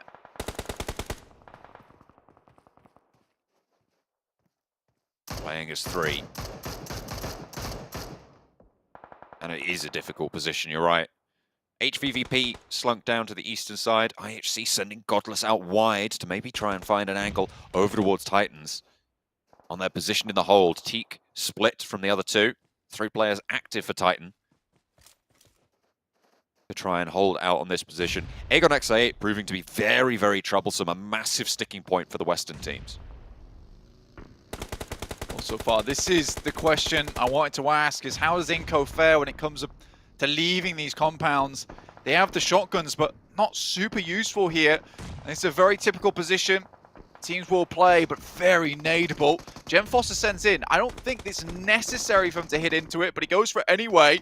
Will get knocked. Becca last remaining for them. Then Abete on the back also knocked just him to fall. And BTR make it through. 3 eliminations, but down 1. Close on their heels. 2 knocks here as well. It's very, very bad news. VPE also rocking up in the meantime. This is a lot of action going down all at once.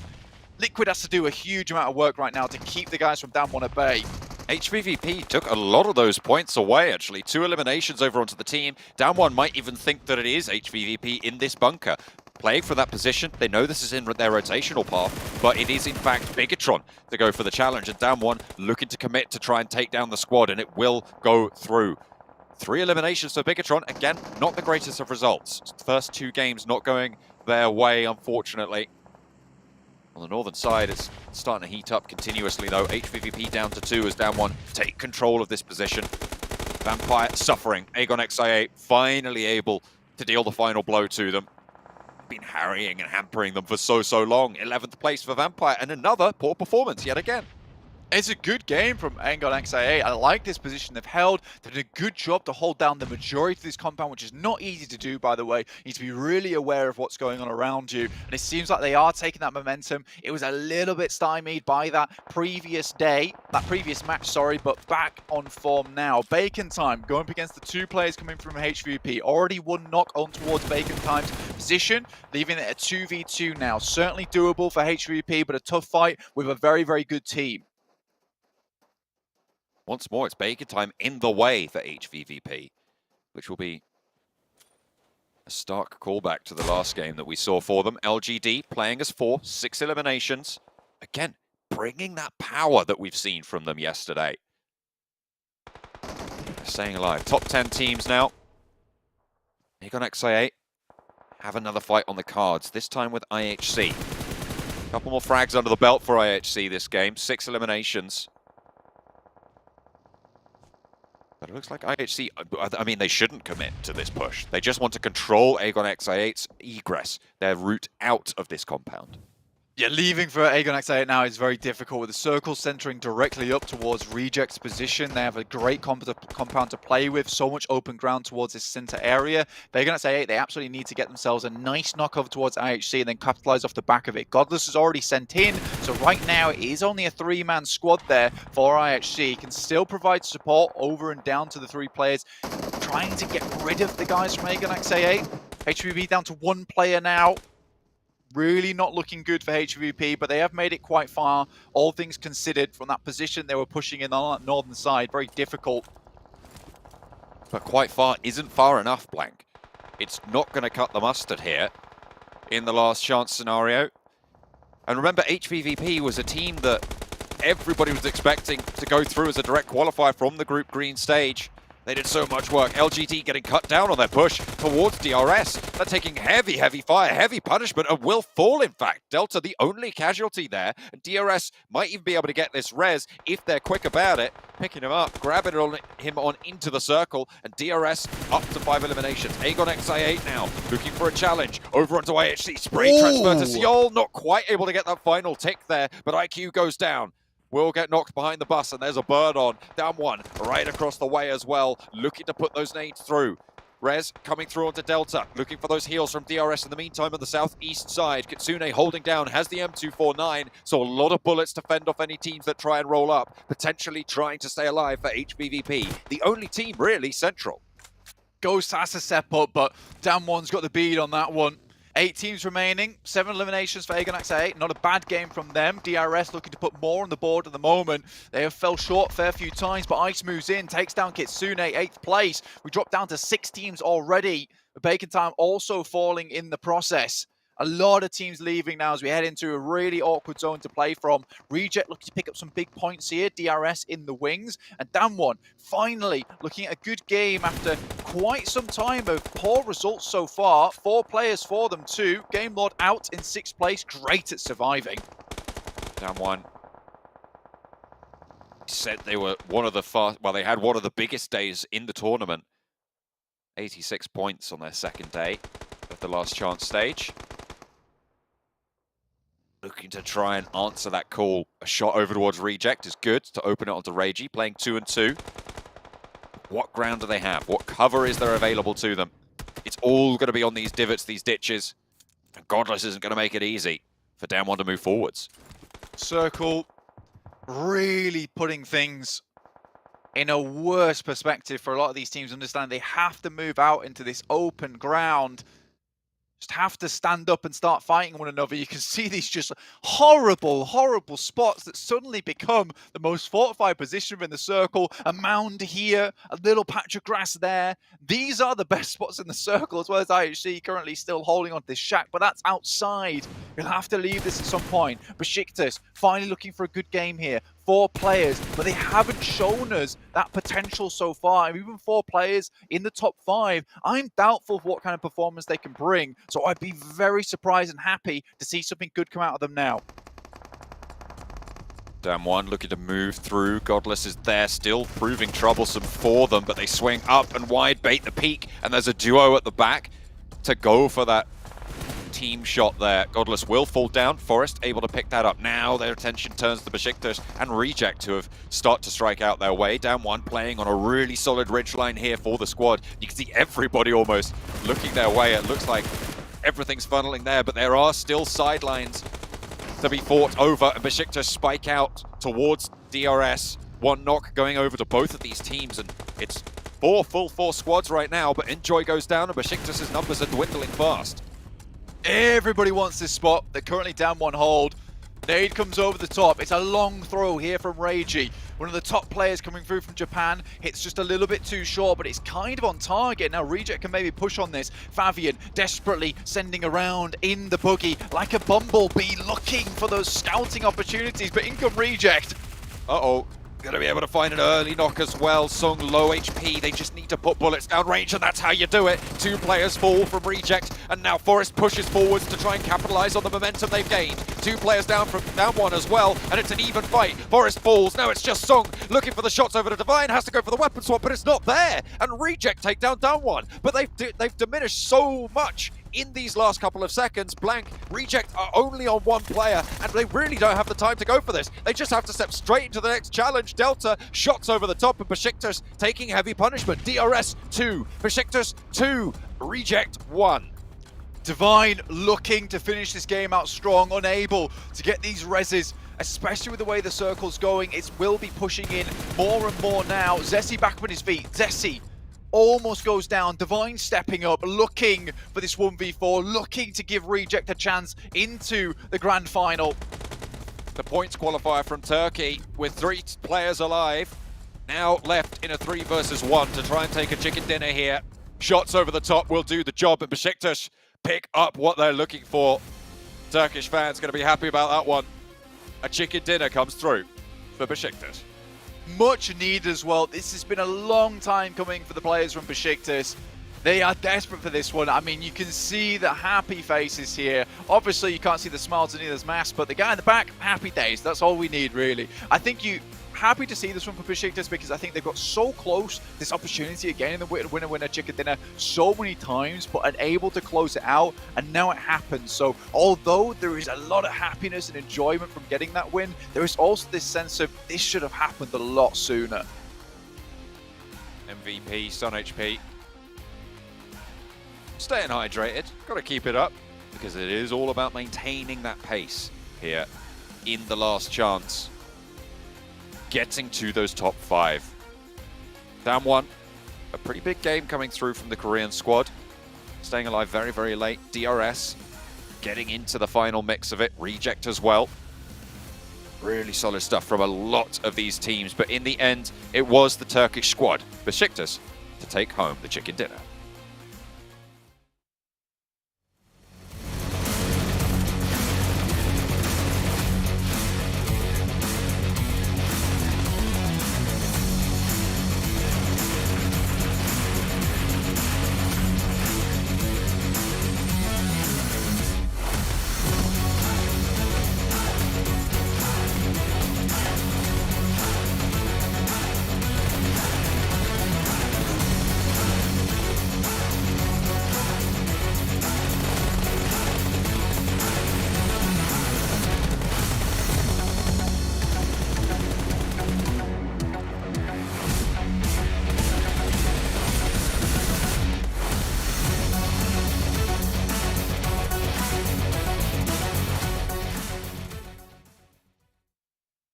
Every win here in the survival stage, not even the survival stage anymore, that was yesterday, and the last chance stage is massive. The points you need to be top 5 is quite extreme. We see Besiktas able to get themselves the chicken dinner, but with only 4 eliminations. But hey, 19 points added to their tally. But damn one Kia for me, Max, man. The team that you talked about when we started off the day here, the team that we kind of fell off a little bit when we saw them on their second day of play. They get themselves 22 points with 14 elims. That's a huge game. That's a huge step up after that first match of the day, especially because it was a little bit of a tough one. And as you stated already, Sandstorm, like, I would even say 2 to 3 matches can be a bad performance. Then you got to start stepping things up if you want to make yourself in that top 5 position by the end of these 2 days. So yeah, good presence overall. It was going to be hard for them to transition because the circle was not quite going their way, and it is just an open finish. Besiktas had a little bit of a better angle to play with, but especially Forest. I mean, the first game when you went on that push on Game Lord, and this game also, like, Forest is stepping up to the plate, and he's always a player I'm looking out for when it comes to teams from the region. Yeah, so is IHC. Apologies, Jason. So is IHC and Godless. I mean, the first 2 games that we've seen today, impressive performance from them, considering that when we've watched them throughout the second stage of the tournament, the survival stage, they did struggle on day 1. Then we saw a massive resurgence from them. So picking it up again here in this last chance, pretty good. And we saw what happened in the first game with IC just running rampant, deciding to push the squad all on his own, managing to get a couple of elims and even running one over. But IHC definitely one to watch out for, and I think they might be able to get a decent start for today's games, considering that they've consistently performed so far. Speaking of decent starts, looking at the teams to watch here in that last match, Sandstorm, I noticed that your three picks went out 16th, 15th, and 14th place respectively. Why did you want us to watch them again? To see them go out early, or what's the... You see, the main reason I pick teams to watch them is because I focus on them and I want to see something good from their side. But NGX, you know, there's no point. I don't think I should be allowed to predict teams anymore. At this point, this is you don't predict 3 and then just watch them all get eliminated at the start. I shouldn't be allowed. Well, now you know how Maxman feels a lot of the time. Maybe he rubbed his curse off onto you.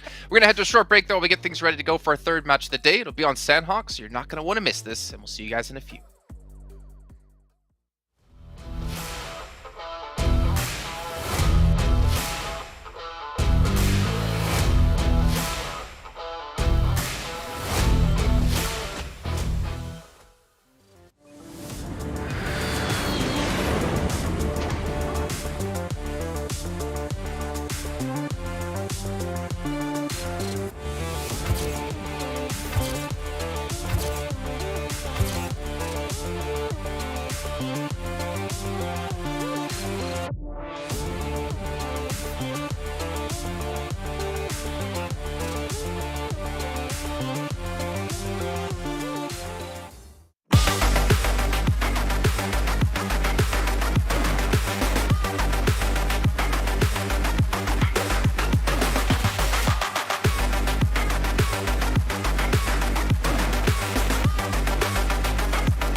Well, Sandstorm, as Maxman said during break, this isn't golf. You're not trying to have the lowest score, but you have a chance for redemption. Don't worry. You have another match coming up, and you still have 4 yet to come today. So you have plenty of chances before we completely harass you and just give you a tough time here on the desk. But you know what, Maxman, he's happy about it because it's finally not directed at him for once. But you know what I'm happy about? The fact that we have Sony Xperia 1.4 Xperia Stream as our official sponsor here for the PMGC. It's made in collaboration with professional esports players, and you can play PUBG Mobile at 90 Hz with Xperia Stream's total cooling system and multiple ports for intensive gaming and streaming. And speaking of gaming, Prime Gaming. You guys get some free PUBG Mobile items, premium content, and also benefits here from Prime as well. Make sure you guys check that one out because it is pretty sweet, to be honest. Maxman, you know what's also sweet? What is? Tell me. The matches so far today have been sweet, they've been spicy, they've been a little bit salty for Sandstorm since his teams have been going out early, but it's been quite enjoyable to watch, and we still don't have like that one clear winner, that one clear consistent team just yet, but I kind of expect that considering, I mean, you're looking at some of the best teams, the best teams in the world here competing just for those 5 spots. You can't really afford to hold back. 100%. It is going to be really close between all these teams to make in the top 5 position, but I got to say, DRS have been looking really good today. I do wonder where they currently rank because they've been consistent in Game 1, and I think that they are a team that embodied extreme passiveness in the past, and now they are willing to take these fights. And look at that here, Jason. Top 3 position right out of the gates in their first 2 games. I mean, DRS are looking the strongest they've ever looked in this PMGC so far. Going for limbs has been going great for them in these first 2 games. Well, I got you. I'm glad you got your Instagram quota out of the way here, Max Fan, by getting a clip of you talking positively about DRS. You can post that up. Go ahead, Sandstorm. Next.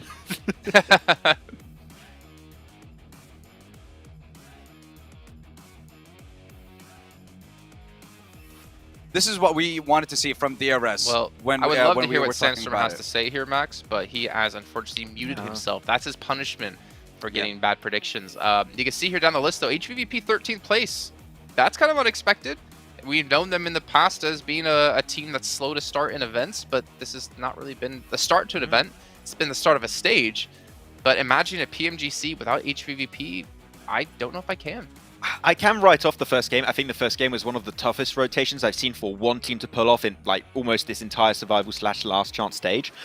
This last game though, fighting versus BTR, I think that they tried to avoid it. I think there was a lot of hesitation on their side, and as you know, your biggest enemy in PUBG Mobile Esports is sometimes yourself and indecision, and that's what happened, I feel like, for HVVP in that game. It was very profound. I thought you were going to say, like, the worst things that happened, is those 2. I thought you were going to say, and Sandstorm picking you. that too. But I thought that was like obvious. I just didn't bring it up. Yeah. Well, what about your two's team to watch here? I'm a little bit scared to see Sandstorms, to be honest. Maybe his is just no one. Maybe he didn't pick any team this time. No, he did pick teams. Oh, I feel bad. Oh, you two picked the exact same. So how does this work? Do you cancel each other out or what? That's the thing. I don't know. I mean, look, Maxman, you started this whole curse thing off, right? So since you transferred it to me and we're both picking them, I mean, negative times negative makes it a positive. So does that mean that all these teams are going to do well? That's what I'm hoping for. I really don't want to curse the teams, but realistically, I chose these three because I looked at the leaderboard and I was like, you know what? These guys are performing too well, and I want these games. I want the last chance part of the tournament to be just that much extra spicy. Making it so worse. I want them all to be eliminated early on, so the other teams can make it just. I don't know. I just want the competition to be very, very close, considering it's just the top 5. Just asking to. I don't know why you just keep digging yourself in that hole, man. I don't know what's going on. But DRS, as I already pointed out for my team to watch on this game, they're looking consistent. They're willing to take fights. I think that if you're looking in, especially in their group stage, these are fights they would never take. They would never do that. Would just play hyper passive and just wait for things to happen. That fight versus LGD was really clean. Like, sure, they were on the defending side of things, but the moment they get close to them, instantly full send it, go for the aggressive fight, and they come out on top. So I love this new DRS, and I want them to, you know, remain on this trajectory. Well, you know what, Maxman? We're going to full send it on over to our casters. Our third match of the day is ready to go. It's going to be Sanhok and John Allen and Blink. Take it away. Thank you very much. We are going to be getting right on over to Sanhok and Blank. This lobby is looking tougher than Maxman and a denim jacket. Yes, it absolutely is, John. I mean, to be fair, Maxman in a denim jacket strikes fear into every single man around, so I would be worried to meet him in a bar at night. Obviously, looking at this match, though, looking at these overall rankings, looking at these players, you know, every single team really does want to get into that top 5. I don't think there's any team here that I would say doesn't have a chance to make it in, which is what has made this entire PMGC so exciting.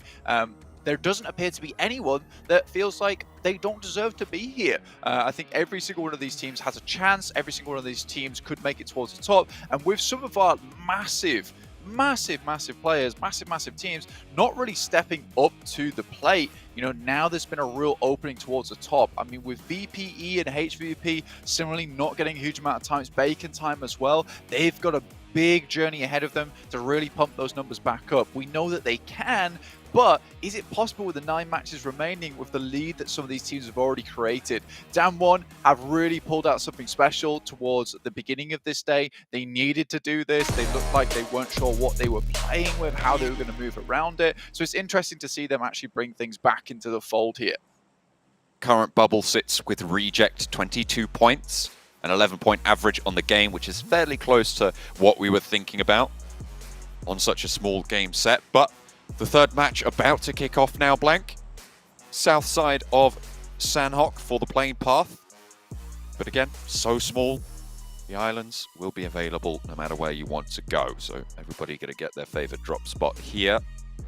Maybe a little bit more time to rotate up to that northwestern island, but should be fairly achievable. Very, very nice and solid. Playing path moves through. Teams jumping out now, heading towards their drop spots within the circle itself. Now, some of these teams really do need those points on board, and soon getting towards the top side lobby will be very, very important for them. Bacon time, currently struggling just a little bit. You see them down towards 6 points. HVVP 4, VPE last place, 2 points. What a massive switch around for this team it has been. Again, for VPE, though, with the brawly playstyle they have, where they just go toe-to-toe with a lot of these teams, there is a potential they can get a big match. But will it be here on Sanhok, where it's unlikely we'll see those big numbers coming through?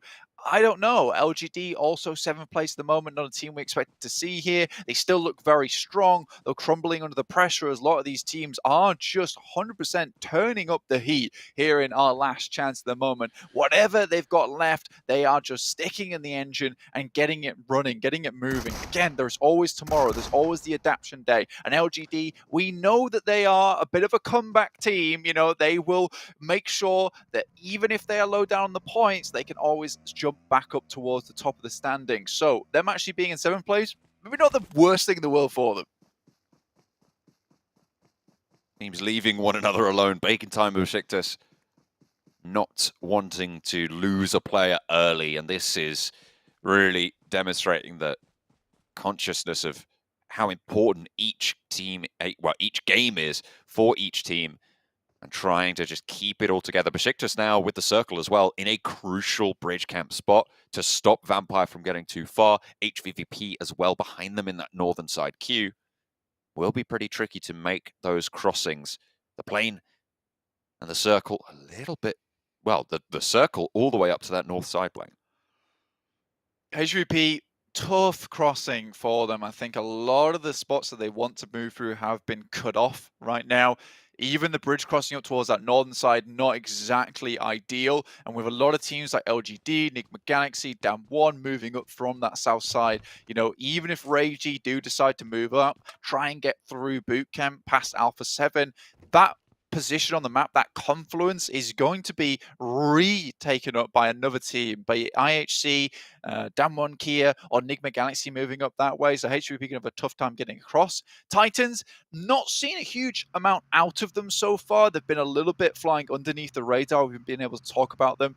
9 points has been consistent from game to game, so nothing too drastically bad, but nothing too amazingly good either. So maybe we want to see a little bit more coming out from them. Similarly, Aegon XIA, I think they've been making some good moves and we've been interested in them and watching them purely from their performance yesterday on that last match. But 10 points, not going to cut it at the moment, about half of what they would need to be on track towards that bubble. But you want to have more points than that overall. iNCO, 1 point after the last game, John.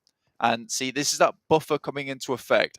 They do want to put some more points right now, see themselves with that buffer once again. But we'll see where things come to pass as they are on the southeast side and still have a long way towards that center. You do eat heavily into that buffer, though, and you do not want to be spending all of those points lightly. So the fact that they do lose out on that opportunity in the last game, fairly significant because it does really curtail that buffer, as you said, that they'd managed to establish in that first game. They're looking to try and keep it up here to make sure they can preserve that moving into the later stages, because that is where it really becomes stressful and where it can really start to affect the mental of your team. Having that buffer into those late stages, to be fair, can also affect the mental of your team. If you're thinking, oh, well, you know, we're fine, we've got that little buffer, we're doing okay, you can let it slip. And with a lobby like this, you cannot afford to have those mental slips. Yeah, there is a huge amount of clawing and scraping from the bottom of the lobby for any kind of points they can get. That 5th place, all eyes on them at the moment. Reject currently in that scary position, 22 points. Besiktas behind them in 20 after their previous game, getting themselves some good points on the board. Again, Besiktas, I said I'd be surprised and happy to see them get that chicken dinner, and I was happy to see them get it. Now they have to continue this kind of performance. It is just on track right now with the 20 points to get towards that top side, but obviously being on track doesn't always cut it at the end of the day. As we can see right now, currently 5th place bubble is 11 points average. So this might change and shift around as the days go on, but also could get himself evened out towards the end of this tournament. Again, only 2 days of play, 12 matches total. All these teams, it's a limited amount of time. You only have 1 day to address any of these mistakes you made on the previous day. But I'm excited for tomorrow. You can tell I'm excited because I'm talking really fast and I'm just waiting for action, essentially. It is very soon to pop off, I'm sure. Vampire managed to get across on that northern side. HVVP yet to leave that northwestern island. Playing it a little bit slow from there. Likely that they're going to have to go for that northern crossing in their current position. Reject lying down in the grass. South side of the clump of teams in the middle. South of Paradise Resort. Currently only occupied by Bacon Time, but Bigatron are in the hills to the south of it. South side, obviously Bigatron really desperate for some numbers here. Again, I think that they have a lot of pressure on them. I think they have a lot of pressure on them every single tournament, right? Even more so now because they want to represent their region on home ground over in Jakarta. So I think that, you know, you're looking at that and it is just one of those things where I think for BTR, maybe that pressure is getting into them a little bit. They can't quite make the correct decisions. I think they're still making some good rotations here and there, but they're crumbling under some of these engagements they go against. I think it was decent versus HVP. They knew what they exactly had to do, but that was that early game where things hadn't got too hectic. And I think already in Erangel as well as Miramar, we've had 2 endings to the zone, which are just brutal as anything. And I think for BCR, maybe it could just take a little while longer for them to find that mojo, find the comfortable jog that they need to get towards that top side of the lobby. But right now, the team is just not working too well versus these quick and aggressive pushes. They can't quite combat that.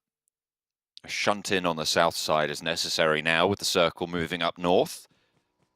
It's going to be DRS and Reject really struggling. Aegon XY8 as well, kind of behind everyone in the queue there. iNCO trying to make their way through, but Game Lord spots Nanebete and Becker as well, taking a heavy toll. iNCO down to 2 players. Their first game buffer being eaten into yet again. And a nice couple of elimination points going over to, well, I was going to say Game Lord, but it looks like Besiktas were able to steal one of those away.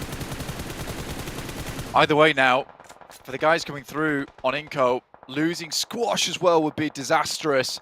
Vitali goes down, and I think that's it. I would even go as far at this point to say that it's 1 or 2 points more that iNCO could potentially earn on the rest of this game. When you lose 3 players at 8 minutes, with the length of these games now with the new circle settings, it is unlikely to get many points more at 8 minutes in the game with 1 player left alive. So 32 points, that's the buffer eaten into now. You said how quickly it could be used up, and they've expended that gas in the tank for these 2 next games of bad play. And I think when you look at that, right, now iNCO need another fantastic performance to see themselves safe. And it's crazy to say that after such a good game on match 1, now they're in a position where they're back to basically basics. Yes, there's still teams that need to catch up towards them, but you know, you're looking at DRS, who are historically quite good here on Sanhok. I'm looking at Down1, who are getting much more aggressive. It's a strange change of pace for Down1, who back in the day used to be quite a passive and central team. Now they've decided to really practice in their own time, pick up those gun skills, that team fighting potential. Now they look like a rejuvenated squad. Gordon Ralph lead the charge for Enigma Galaxy, but into the fire seemingly. A lot of damage being sent out their way. No knocks over to them just yet, but Enigma Galaxy under heavy fire. Novalo can't quite find the shots. I think he could see an ankle there just dipping in and out of view, but just fading away on that headland is very difficult to land that shot. Would need to arc it over, and I just don't think you have those sightlines. The heals come through, and Enigma Galaxy get a central position. Good spot for Enigma Galaxy. Very good for them in terms of their point scoring, because they're currently at 3 points total. They need this type of position where they can start scouting outwards and get a spot where they can pick up a lot of points. Enigma Galaxy, in the past, were kind of the kings of Sanhok, but maybe not for the reasons that you would expect here today in PUBG Mobile with these new circle settings. They were the healing team, but even so, they were one of the first teams to implement a playstyle where they would have 1 player out in the blue, and then they would send 3 players in to just sow chaos, and they were very good at taking individual engagements with many different teams, surviving for quite a while with just those 3 players in the first place. So I think with Enigma Galaxy, it is not out of the realms of possibility or out of the realms of unreasonable nature to say that they are a very good team on Sanhok. With this central spot, this should be a good position for them to maybe get some points here, but losing a play like that to Navalo is not a good way to start this game. Really not. Enigma Galaxy in 15th place. Game Lord will be happy about that, though. They've already managed to rack up 2 points on the game. They're playing in a strong position. The rooftop affording a lot of power to the squad. Navalo being pivotal in their position. Has cover from the back as well if he drops to the low end of that roof. The other building's giving him that sanctuary. Still, a little bit more exposed than maybe they'd like. However, no one challenging for the spot just yet.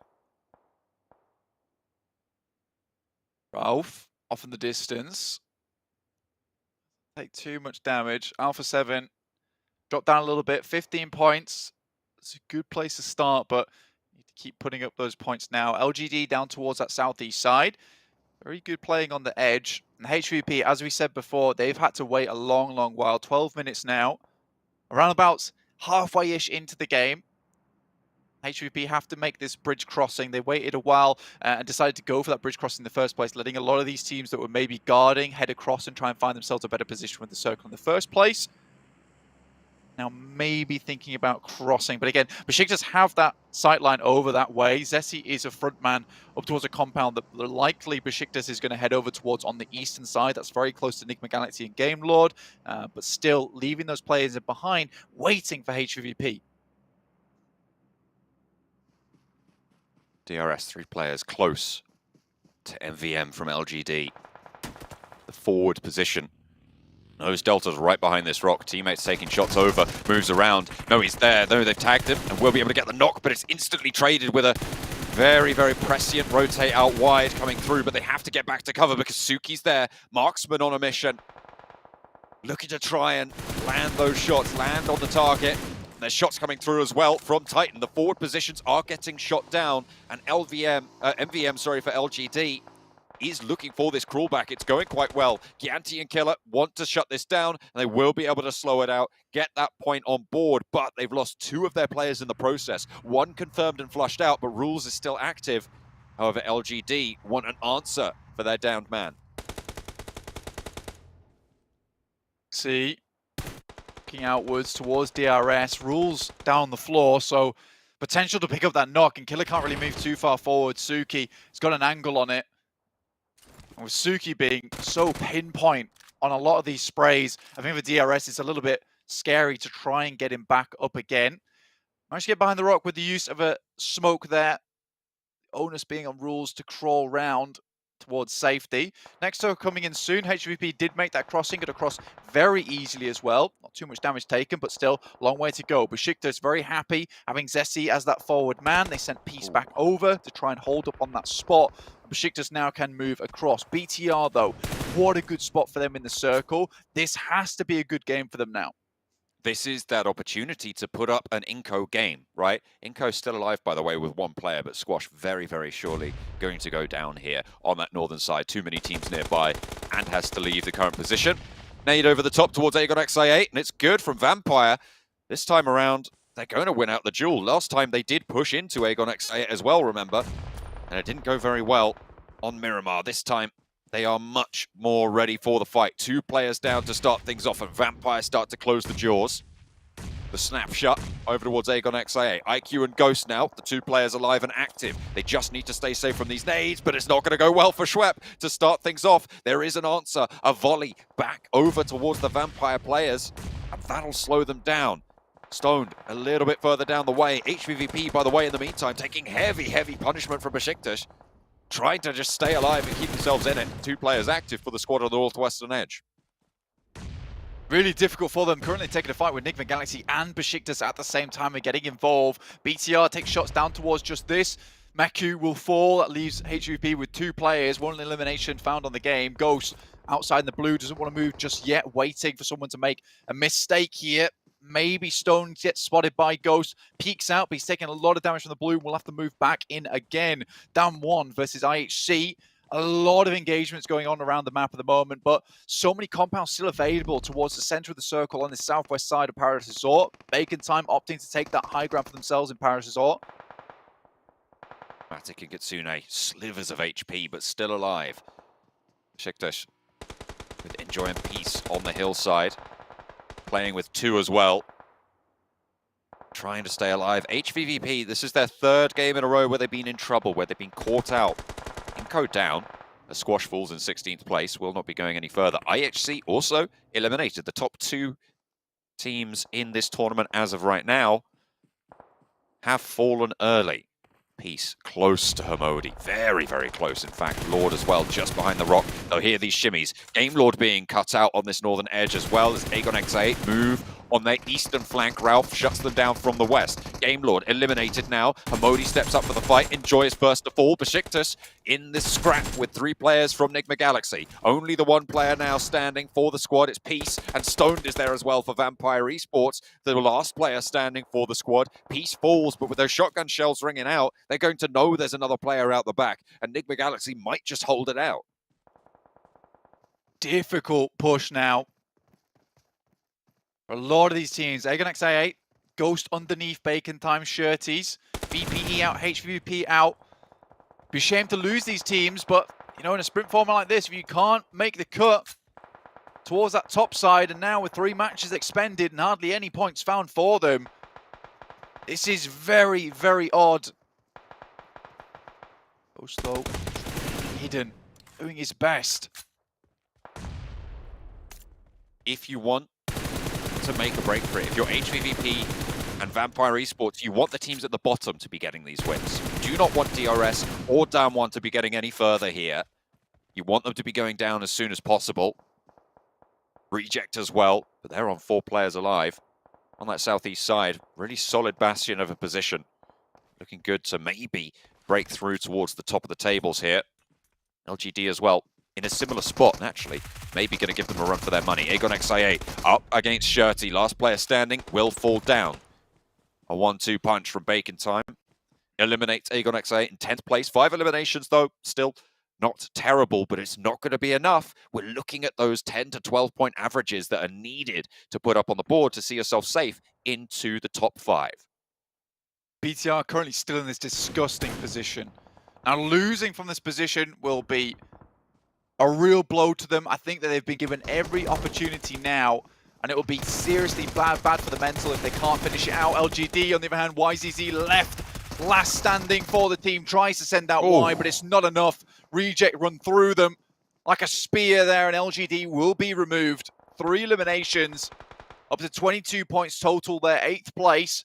Forest also falling, so down 1 out. And luckily for the guys in HVVP and VPE, a lot of these top teams going out rather early. DRS last left in that 1st to 4th squad. We'll go out now. Now just Reject, looking to pick up some more points. With 4 players alive, it's looking good, but the amount of healthy teams still remaining in this lobby, you know, this could be a very explosive finish to this game. Alpha 7, shots over towards Bacon Time. Keeping them at bay. Alpha 7 not quite in this next zone fully. They're trying to keep this high ground for as long as possible, but Titan are there, right at their back. Ready and waiting to roll down that hillside given the opportunity. Enigma Galaxy taking nades over towards Bacon Time.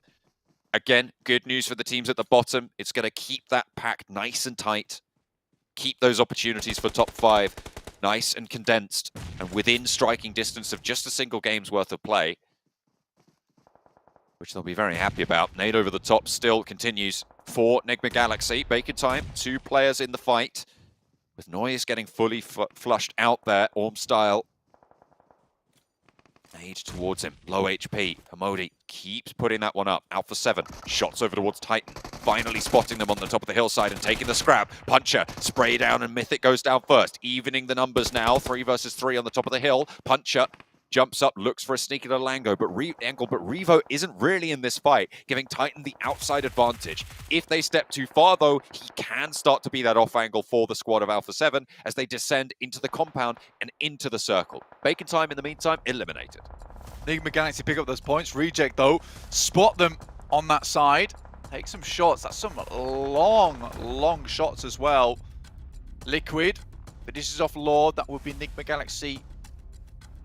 1 player left remaining. Titans with 3. Fairly decent. Alpha 7 in a similar spot, but in a very good position to hold out the guys from Titans. Mafioso spots one of the Reject players. That's Reiji going down. Carrillo finishing that off. Reject eliminated. Sorry, Alpha 7 eliminated by Reject, but they are caught right in the crux of that mountain. Very difficult descent ahead of them. Sending in 1 player in the vehicle, Divine cut down, leaving just Duello now. Rolling straight on up to Alpha 7. You've got to imagine this doesn't go much further. Enigma Galaxy eliminated.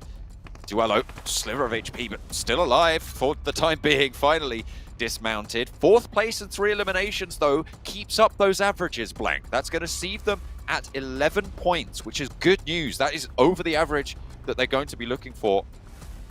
Keeps up with the rest of their games. It should be in at 33 at the end of this. BTR and Titan and Alpha 7 going head to head. BTR finally now in a position where they have to leave this compound. Road ahead of them, smokes required. Zuxi setting up now, a little bit too late in my opinion to be setting up these smokes because they need to get them out much earlier to make this crossing. Alpha 7 concerned about Titans on their side. Misery takes a huge amount of damage and Revo is set up perfectly for this crossing. BTR move out too late here, John. They need this hard cover. There's really nothing they could do against Revo's position. You said it was perfect. I definitely agree with you here. Covered completely from Titan. Titan putting nades down range, and Bigatron are being lit up right now. They had such a strong compound here. But now just the one player active, and the bouncer from Titan will find it. Alpha 7, in the meantime, have been taking this opportunity to get position over Titan as well. They've been fighting from the top of the hill for a long time now, but the knock over towards Titan needs to get rezzed if they want a chance. A lovely little nade around the side might put the cat amongst the pigeons for them. The final zone starting to close now, and Alpha 7 forced to leave this compound. Teak looks for the heal, but Mafioso is right there. A crucial position for Alpha 7, but the blue zone is taking it away from them fast. Will not be able to get that off angle. 6 around the side, definitely spotted by Mafioso, who stands up, takes one down, looks for the rest of them, lines them up, puncher the second to go down, and the DBS out of the back there, and it is Alpha 7 to take a chicken dinner here. For Brazil, 2 out of the 3 games have been claimed by the Brazilians, and Alpha 7 take the third. Really good game there from Alpha 7, take it all the way to the end. Difficult as well with the 3 players they had in the position they were in. A lukewarm third place though for BTR. So much time to get out from that position and set up early for this last engagement over towards the guys from Titans and Alpha 7. The smokes come out too late, the pushes come out too late as well. There was moments where there was fighting between Titans and Alpha 7, in which case BTR are almost certain that their eastern side is completely clean, in which case they can make that crossing, go for the third party, and maybe have picked something up there. I think this is maybe just a case from BTR, worried about throwing the game too early on and getting a 5th or 4th place, which is really not valuable to them at this point in time. But this game is maybe enough to sit themselves back up to a position where they need to continue, they can continue, and they've got that extra life available. Rejects get in fairly late, sure. Alpha 7 get the chicken dinner, but a lot of the teams at the top went down with very few points. It keeps things nice and close for the teams who want to strike out from the bottom. There's still all to play for.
Well, as 7 Worlds Gaming would say, do Brazil! 24 points for Alpha 7 here off that match, getting themselves a chicken dinner. And again, very needed points. Not only did they get needed points, Titan Gaming, Bigatron Red Aliens, Reject, even Enigma Galaxy getting some good points on the board. It was a very kind of like split, I'd say, battleground match here between all the teams in these points. I think it just gives a little bit of hope also for the teams that had a rough start to the day. Like you talked about your BTRs, talked about Enigma Galaxy, talked about also Bacon Time that needed some points, definitely in a rough spot before. I think they were in 12th position before this game was only 6 points, so that's going to put them in just a little bit of hopefully a rhythm for their following matches. But Alpha 7, I'm not going to lie, Sandstorm, I was a little bit scared in this match because I think they did do a mistake giving that mountaintop over to Titan, but luckily enough, Titan did not want to fully commit to the fight, so they left it happen. But if Titan wanted to and went full aggressive on that compound, I think this actually could have been a Titan chicken dinner. Could have been. Yeah, it could have been a Titan chicken dinner, but at the end, like you mentioned yourself, Revo was able to get into an amazing position, and we saw once again the Brazilians bringing out that DBS, close range, even mid range. They are still using it. They are still dealing Sniper damage. DBS. Okay, listen. Can we allow like a 6x scope on a DBS? I don't know if that's gonna work, but we want to see it happen now. Can I actually hear you? I know this is kind of off topic here. Make the sound effect for the DBS here, Sandstorm. No? Do I have? Okay. Oh, I thought that was it. I thought it was like What? That's the DBS sound. Oh, well, let's move on. That was what was that? I don't know. Well, to be fair, Max, man, he needs to keep his voice down because he's in the lobby of one of the best hotels in the world, the Pullman Kuala Lumpur Bangsar, where our world is your playground. Doesn't want to disturb anyone else in the lobby trying to check in at reception. But you know what, Sandstorm? Head back to your room for the next segment, and we'll get you to do the proper DBS sound. But obviously, when you get to your room, you can maybe hook yourself up with some Prime Gamer, get some exclusive free in-game PUBG Mobile items, some premium content, as well as the other benefits you get with Prime. And maybe you can actually order something to help you do the sound effect because there's just... I don't think you can redeem that. Unredeemable. No, that's the... I give myself a 0 out of 10 for that one. I'll try again next game. Just message Squash, and I'm sure he'll teach you. Okay, I'm sure he can definitely give you a few tips on how that works. Well, the Sanhok's done. One thing we have to point out: HVVP 2 points. They have been struggling today so far. They're looking down towards the bottom of the leaderboard, but a team looking towards the top is going to be iNCO, which we're going to interview on the stage with Flava once again.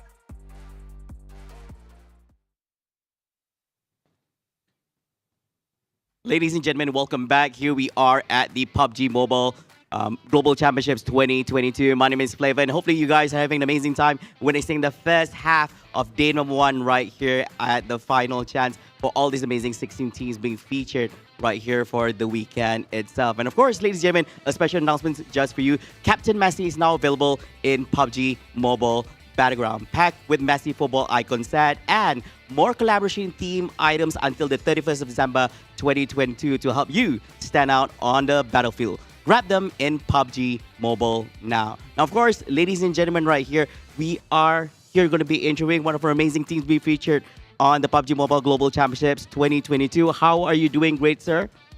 Ele perguntou como você está se sentindo hoje. Tô bem, tô tranquilo, focado para essas próximas 3 quedas e buscar esse top 1 aí hoje ainda. So he said that he's okay, he's like focused like for the next like 3 games for the day. All right, getting excited. That's good to hear. Now, of course, allow me to say this, all right?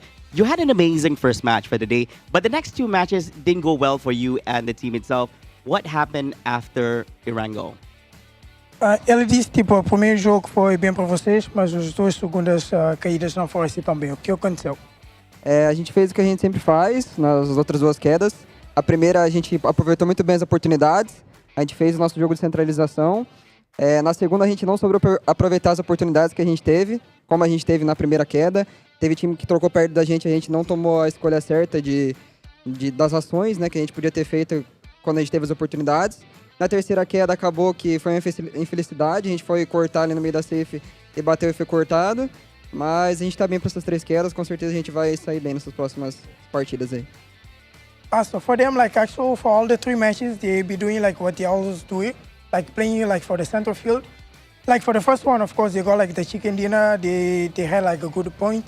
But for the like second, they like made some mistakes, especially like in the center field, and the other teams like didn't allow that. For the third, almost the same thing, but it's like focus for like the next 3 matches. Right, definitely that's what they'll be doing right there. So now next up, what did your team do to prepare for today? Because you guys had the day off yesterday itself while witnessing the matches between Group Red versus with Group Yellow. So you guys had the day off and the watch of us and everything like that. So what did you guys do to prepare for today? Então, ele perguntou o que vocês fizeram ontem, como tiveram um dia de folga, e vendo o jogo do grupo vermelho e o verde, o que vocês fizeram para preparar para hoje? Como sempre, a gente viu os mapas, estudou tudo que a gente tinha para estudar, preparou as estratégias, decidiu os lugares que a gente ia cair. E foi isso, a gente sempre se reúne antes dessas partidas para poder conversar com o nosso coach, que é o Knight, e se prepara para todas as partidas, e é isso.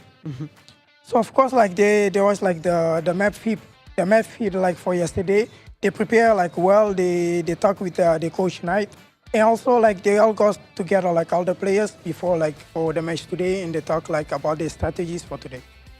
It sounds like the team seems to be very prepared for what's about to transpire today as well as tomorrow as well. And, of course, last question I have for you two right now. Now, what are unique strengths that your team has that other teams don't have? And what do you think you guys need to improve on to perform in today and tomorrow? Então, qual é o ponto mais forte aqui da vossa equipe que as outras equipas não têm? que vão fazer para melhorar para os próximos 3 jogos? E o nosso ponto mais forte é a nossa união e também a nossa capacidade independente. Quando a gente vai mal, a gente consegue resetar a cabeça e ir para as próximas partidas. Vários dias aí a gente foi mal nas 3 primeiras quedas e depois nas outras 3 a gente conseguiu recuperar. Na primeira fase a gente foi mal nos 2 primeiros dias, nos 2 segundos dias a gente deu o comeback. Então, com certeza, acho que essa é a nossa maior qualidade, o nosso psicológico. So like for the most strength that they think that they have is like the unity and the friendship between them, because like even like the first games, if they do bad, like for the first week, there are like two, 3 bad days, but then they also do like the comeback for the next matches. Unity is definitely their way to go right here. Thank you so much, and all the best to iNCO on the remaining matches we have today. Ladies and gentlemen, there you have it. That concludes the interview we have at the PUBG Mobile Global Championships 2022. Coming up next is going to be match number 4. 3 more matches to go before we close up day number 1. Stay tuned, and we'll be right back with game number 4 right after this. We'll see you guys in a bit. Bye.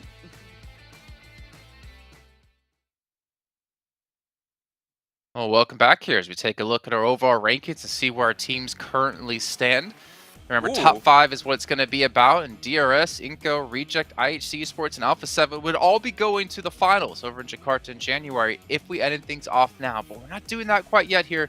Sandstorm, you went, ooh. What did you go to ooh about?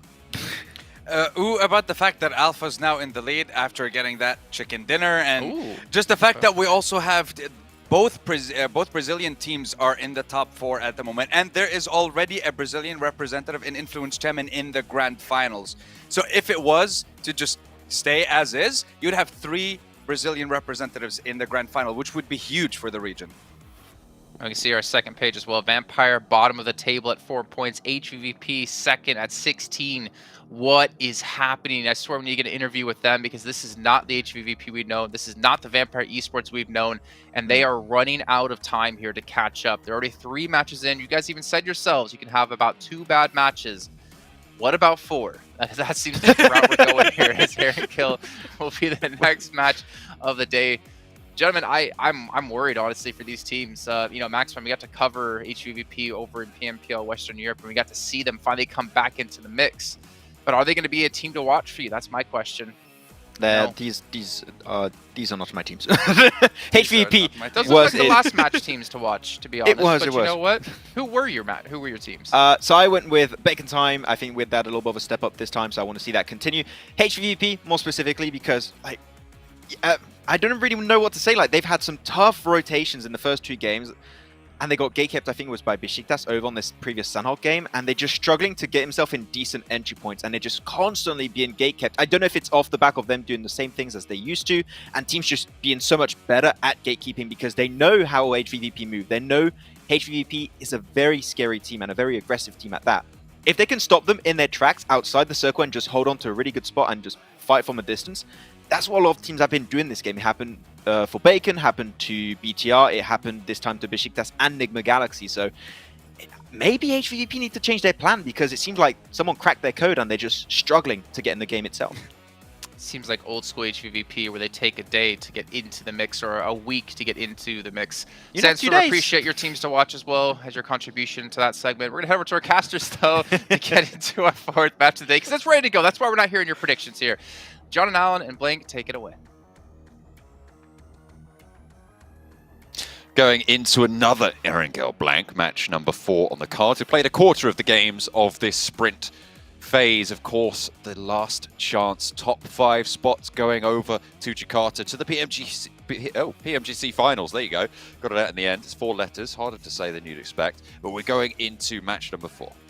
We are indeed heading over towards match number 4 now, so already halfway through the day. Sanhok's done and dusted, so Erangel next, Miramar, and then Erangel once again. HVP here currently struggling quite badly. Aegon XI8 not doing enough to see themselves towards the top, but still playing decently with the best teams coming through from that survival stage, which is always good to see, considering how far they were down in the lobby from that last day of survival stage itself, before they did send themselves with a chance into last chance itself. BTR, though, again, I think that last game, 18 points, it was getting themselves up to 18 points is good, but the last game is just not enough, right? Coming in that 3rd place position, but only hitting up with, what was that they got?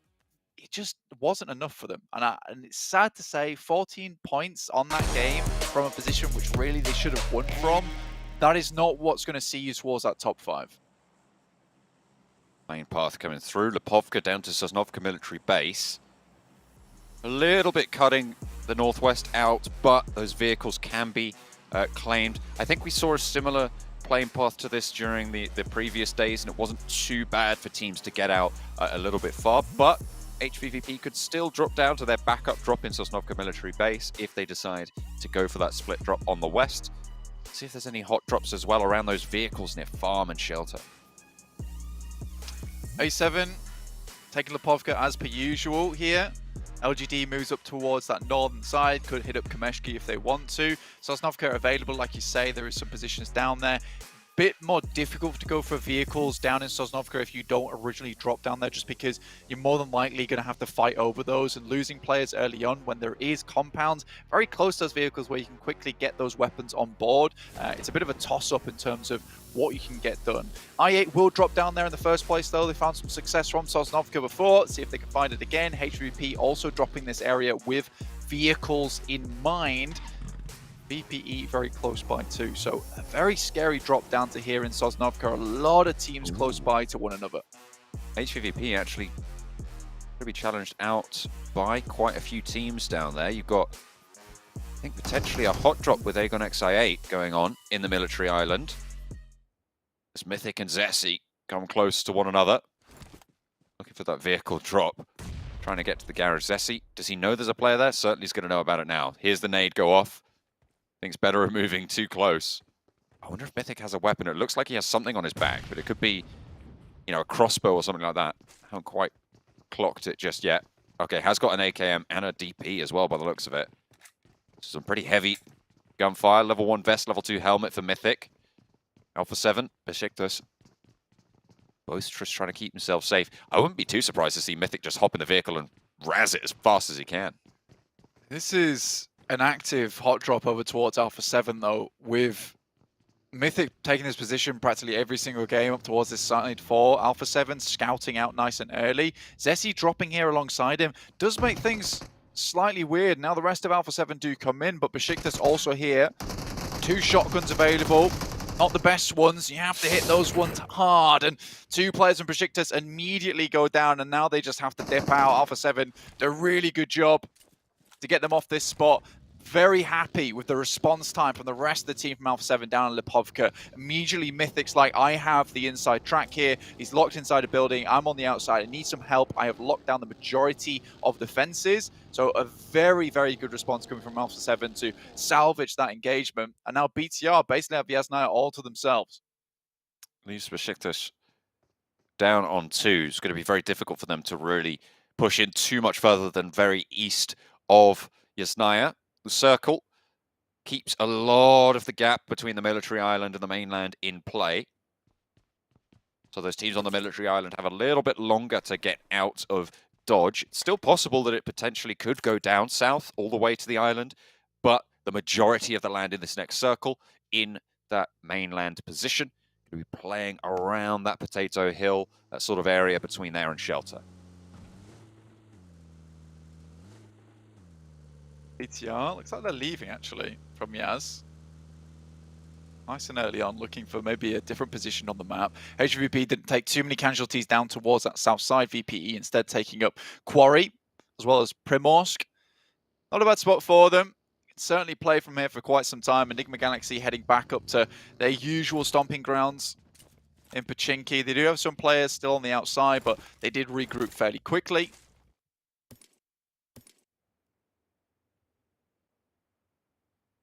Four minutes into the game, I mean, it was very early on the path on these northeast teams. So that has accelerated their movements, their rotations. iNCO sending central early, getting a spot on board. Close to Titan. Becker folds back. Returns it. And they just want to try and hold this out for as long as possible. Play in these buildings, get some presence, make sure that they can establish control of a little bit of an area. And you can see there's quite a lot of area that they have sightlines and vision over, especially once they get to the top floor of those buildings, once they've cleared everything.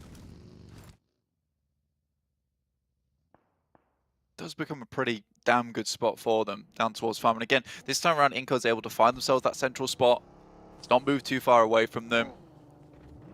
And I think they found the most success when they're a little bit on the outside track at the beginning of the game, and we see that second shift and they can be a little bit more certain where the circle's heading towards. Though so far, iNCO do look fairly good on Erangel. It's one of their favored maps. Tend to find some good performances here with the central compounds they're able to play from. I think their timing is probably one of the things that they're very, very good at, in which case taking those third parties, when to disengage, when to engage, a lot of times where they're cramped up with other teams in the area. That has really helped them out. And I think that comes from a place of, you know, being one of these underdog teams, one of these teams that maybe people didn't expect much out of. However, coming into this, yes, they're a bit more careful at times. They don't always take these engagements, whereas other teams would be thinking, we have to take this right now. We have to challenge this position. Whereas iNCO is very happy to just sit back and bide their time and wait for the best moment to strike. And that seems to be what has been securing a lot of these very strong central compounds for them, even with teams surrounding them. BTR moves down to position on the top side. They have high ground in the Wizard Tower, trying to scout some of these compounds underneath. Think about where their next rotational path might take them. Teams on the military island still yet to make a move away. IHC still playing fairly split on their position on the east side of things. Don't think they've managed to go across just yet. No, they are still just all four of them on that south military island. Potato Hill now claimed at the top by down one. Pretty important rotational path, but a lot of teams have headed center early, which means that not many teams are going to be rotating through there. HVVP do need to move north at some point. You'd expect this circle not to end up down towards Sosnovka. VPE got a fairly easy rotational path on this western side. Sort of reminds me of back in the day of Western Europe, Mad Bulls and their rotation through this position. Made a lot harder come group stage because there were a lot of teams playing in Gatka downwards. With this specific playing path coming from Kameshki to Sosnovka, there's not a lot of teams taking up these positions in Gatka in the first place. So VPE, fairly easy rotation, get themselves to a position on the coastal side, and then can start to take shots and move their way through. Will depend on this next circle shift, though. Interested to see where that one does head. Should be in fairly soon. Besiktas on the northern side trying to move in, but Bigatron are in the way. Looks like they might have scouted that out. Peace actually going to poke his head closer. I don't think they realize there is a team there just yet. But it's worth checking it out. The question is, can Peace get away with that information? Will he hear those footsteps? Will he hear a vehicle? Looks like Jen Foster's going to lose a couple of shots. Just try and back them off a little bit. They're definitely going to know there's a team present now, but LGD rock up and into the mix. MVM moving downwards. Been taking a while for them to get into position, but yeah, finally here now. We'll be playing around that north shelter area. Most teams heading very central very quickly. We're having discussions ourselves before this game about why VP and HVP maybe not doing as well as maybe we expected them to, and I think it's born purely off the back of their edge play style. A lot of times you'll see that edge play style work out very well when you see more and more teams playing towards the edge itself. You can start to clear positions, but with this lobby that favors getting towards the center very quickly, picking up those compounds, there's nothing for HVVP to clear. Alpha 7 come in from the back, and a third party sideswipe on the eastern flank here. Besiktas, remember, they're already down at 2. LGD have been now severely diminished as well.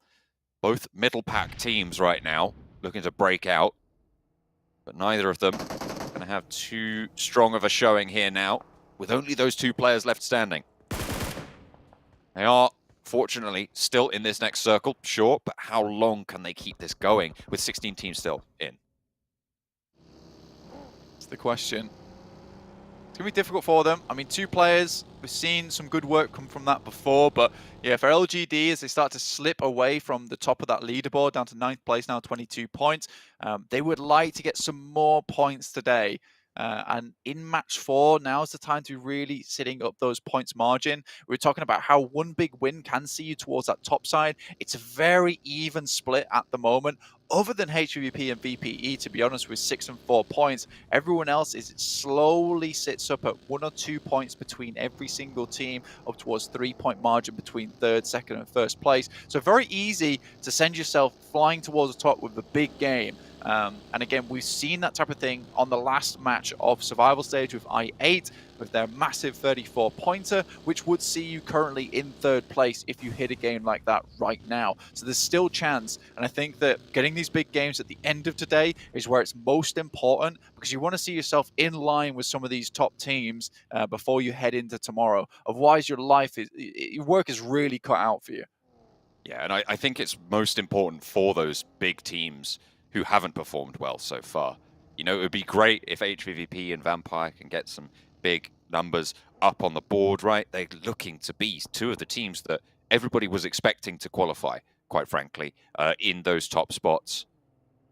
First place for HVVP, third place for Vampire. And it will be a relief if nothing else. You can kind of write off the day and be okay with it as long as you get one good game here today. And you have to take a good day tomorrow, but it's match 4 and we're still, I mean, we're talking about end of day results. It is such a short form tournament. Short format tournament, there you go. that it really does matter. These small little junctures and the way that you handle them, really important. Already you can see exactly why I'm talking about this edge playstyle and why it's not working out for some of these teams that are looking to rely on it a little bit too heavily. You can see that with the circle that's shifted in, it's headed towards farm side, so DRS, Enigma Galaxy, Damwon, iNCO, Titans, Game Lord, IHC already set up here. And for HVP, they've been able to not see any teams. There's nowhere on this part of the map they've been able to clear out space for themselves to start working with. The best they can hope for is that more and more fights start to pop off towards the center, like this, with Besiktas losing another player down to 1 now, where they can find some openings. LGD, though, losing another. Suki in for the fight. A reject just straight crash it on and down, but all of their players are falling, coming a cropper. I think Game Lord are just opening up everything they have, letting the floodgates open. Just washing away everybody out in these open fields. Damwon. A knee sent over their way. That's coming in from Nanobete, from iNCO. Reject will be eliminated as well. LGD and Reject, the first 2 to fall. Reject, top 3 position. Again, for these teams towards the bottom, happy days. Losing Reject early like this allows them not to get too far ahead. A7, however, still on good track at the moment, right on the northeast side. Still have a way to go, clearing out teams. BTR in their path, but BTR don't seem to be too much of a problem for a lot of these teams at the moment. Still, 18 points, it's not bad, can go further right now. 10 to 15 points would see them in a good position towards that top side. VPE crash in towards i8, and this is a much needed win for them. And with IQ maybe winning this fight, it could be bad for them. Really needed to win that earlier to see a safe, but either way, he does come up smelling well. Ghost, however, turns it around and finds another knock over to Vampire. Vampire already confirmed to have lost 1 player now. They really need to keep themselves together here. 2 versus 2. A lot of damage over to Stone. Ravenclaw crawling away to try and get rezzed up here by Fluke as they turn it around. Nades start to come through. They're not going to commit for this res. They don't think they have the time. The double DPS in action for Vampire, and it does give them a lot of power in this close quarter scenario. Southwest side and no one really close. A brilliant nade out. Finds Fluke for Algon. XI8 stoned around the corner. Evens up the numbers yet again. Ghost now up the stairs, trying to play on the upside, but will be losing his teammate in the process. 2 players still alive, and out he goes, looking for the res, playing it nice and slow, but Ghost wants to put more on out, wants to put a nade outside, and he goes, the nade's in hand, and it's good for Stoned. Can he avoid the nade? Did it drop down, or was the pin back in? Either way, Ravenclaw will get rezzed, and Vampire stay alive. 3 players. Really, really needed for VPE. If they couldn't win that fight versus i8, you know, that confidence really starts to falter. Circle on top of iNCO once again. It feels like they've figured something out that the lobby just cannot quite get the handle on. A7 in the meantime, pick up 1 player there from BTR. HVP maybe hear the shots on that side, start to move across, start to coalesce around the guys from A7. They're currently moving in. They're a bit split off, so aren't able to take these shots as of yet. You can see them rotating alongside one another. They Tixie's in the back, takes a huge amount of damage from Mafioso, and now A7 can start to leverage this. Split and isolated. Alpha 7 cut Tixie off from the rest of HVVP, get the flush as well, and now there's a line of fire. HVVP needs some sort of answer here. Their 4th match of the day, and they've already started it off in an ideal fashion. They're moving ahead, and they're looking like they might just disengage from this. We saw this come through on the Miramar game as well earlier. They lost a player and then they just fully disengaged from the north side. They tried to just rotate away and play in a different spot. It looks like their confidence might have diminished a bit, Blank.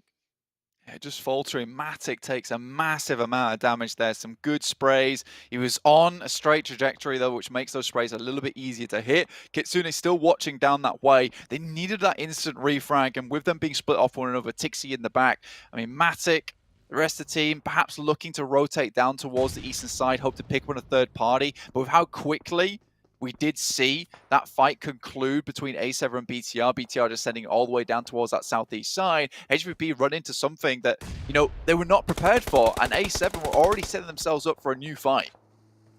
3 players alive, though, still in with a shot from the northern edge. They just want this regroup and see if they can do a little bit more. Center east of the circle now. 3 teams occupy the compound on the long.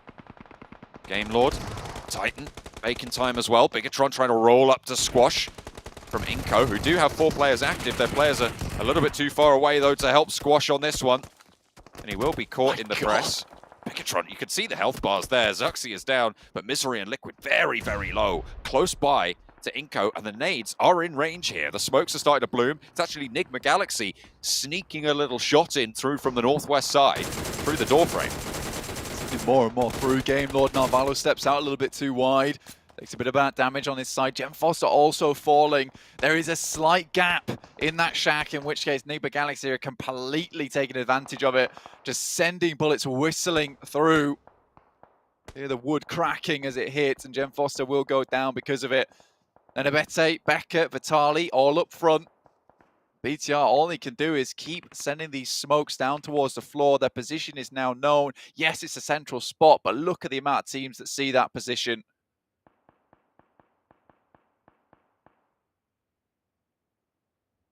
Bacon time. Have the upper floor here, and a lot of sightlines over towards Narvalo. A lot of the teams on that hillside. Down 1. Tied, I think, for the highest elimination, or maybe on the highest elimination count so far in the lobby. Alpha 7 might have just surpassed that with the 4 elims they've got this game, but Down 1 have been blasting today. All 4 of them alive. They're in a fairly solid spot right now. The next circle just about to pop, Blank. We'll see who it favors. Very simple little shift towards the center. iNCO still happy with this. HVP can move down slightly. That's towards down 1 spot. Crossing the road, always the scary part for them. Besiktas off in the distance. Alpha 7 will have to take a similar lineup. Fairly split, though, at the moment. So perhaps 1 or 2 of the players can get picked off. Maybe Sun goes for these shots. He does, but now that's the presence known. Vehicle dropped out a little bit too wide, though. Should get blown up, which limits the amount of rotational ability coming through from HVP. Not entirely sure. I don't think they've lost that buggy just yet, but it still won't provide them with everything that they need on that northern edge. They are in this next circle, however. Nigma Galaxy scouting out with Ralph as well from that northwestern edge. Alpha 7, they've played divide and conquer very, very effectively, I would say, on this northern side. This edge strategy working out for the Brazilian team. Yeah, they're up and down, guys from A7, but right now they are certainly up. BPE lose Flukov on the scout to try and find a position to play in. Now just stoned remaining. Yes, they got 4 eliminations over towards I8, but it has been a rough run inwards.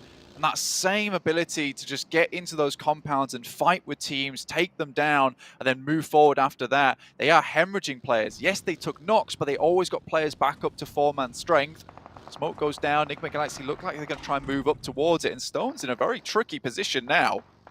Spots that smoke start to bloom and has to fully go for a 180, repositions away from this rotation. DRS have spotted it. Delta wants the spray down, but it's not going to catch him just yet. iNCO holding off against the aggressive change. coming on through, and HVVP start to get into the fold against Enigma Galaxy as well. A lot of teams taking shots out that way. Stone does go down. It's Game Lord to pick up that point. 4 eliminations on the game. I mean, it's just not good enough at this stage, Blank. This is 4 games now with a poor performance from Vampire. HVVP similarly struggling, having taken a knock just now. They do manage to condense into that res, but this tower, very, very difficult to hold. The good news is the Besiktas only have 1, and down 1, unlikely to push out this way. So the nades not going to be super, super impactful. Yeah, for down 1, I think the most important thing for them was the fact that it was the buggy that got saved in that situation. It was the Dacia that got exploded, so there's no way that HVP is going to make a 4-man crash onto that building, the buggy only taking 2 players with them. So they'd have to leave 1 player behind as a backstop there, which is not ideal. Taking a 3v4 as hard as it is, taking a 2v4 with a backstop who's not involved with the fight, where maybe Peace can take shots, Mythic might be able to take shots, it is difficult. And with HVP right on the edge of this circle, they need this northwest shift if they want to get further in. Down 1, on the other hand, very happy right now. Enigma Galaxy got towards the center, but suffered heavily to the hands of iNCO. Next circle coming on through into phase 6. DRS, western edge. Very, very on the edge of it as well. We'll be cutting through potentially even some of the positions that they're in right now. Next circle pops, and it is a westward one, which will leave Titans out. Alpha 7 are going to have to move as well. Bacon Time, Game Lord, all of these teams are going to have to move. iNCO in their shack will be okay for the time being, but HVVP will have to leave theirs. It's a little bit better. I think for HVP, though, happy enough with this one. They will have to move down towards where down 1's gaming, maybe challenge out the RS's position. A7 have a little bit further to go with a 4-man squad. They have the manpower to make these kind of pushes. Game Lord will have to move alongside with Titans and Bacon Times. That's going to be a rough run out for these guys. All against one another, trying to shunt each other off the road, down and towards the ditches and out of this game.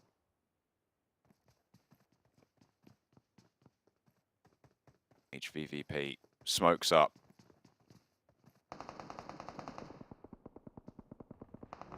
Waiting for those peaks. You can see they're just stationing themselves at those windows, maybe looking for people shooting out those smokes. Alpha 7 slowly move forwards, lining up those vehicles for the rotates still to come. IHC swinging out as well, and now Alpha 7 find a knock over towards Bacon Time. Alpha 7, 5 eliminations on the game.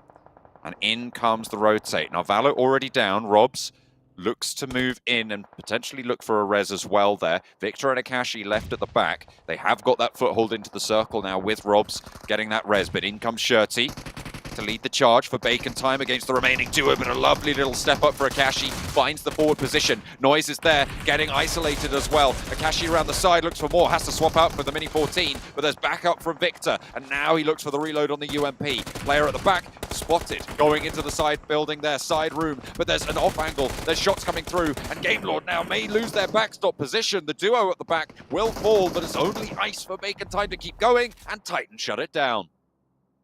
Goodness me. Akashi moves outwards. There's 2 players holding, Narvalo and Robs, hoping to get these 2 players back in towards action. HVP lose another member on their cross. They try to move down towards that western side, but down 1 were waiting for that push for a very, very long time.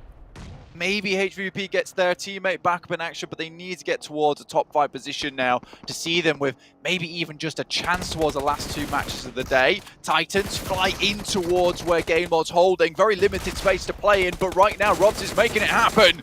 Doing a lot of work with him and Narvalo. Titan pull down. The crunch is held off. Alpha 7 now at their back. They need to turn their attention back up the hill, and they have more to deal with. Game Lord with the remaining duo, keeping things going. A little angle found. Robs looks to light it up, but the res comes through, and Alpha 7 are starting to regather momentum. Narvalo needs to keep this pressure on, but he needs to heal as well. All the reses for Alpha 7 are in. The circle is still pushing them, however, and they will need to move forwards. Nades, Molotovs, everything pouring through, but Narvalo gets the better end of the deal. Robs trapped in the shack, sure, but Alpha 7 will need to move forwards further. Carrillo is knocked out, and Alpha 7 getting cut apart.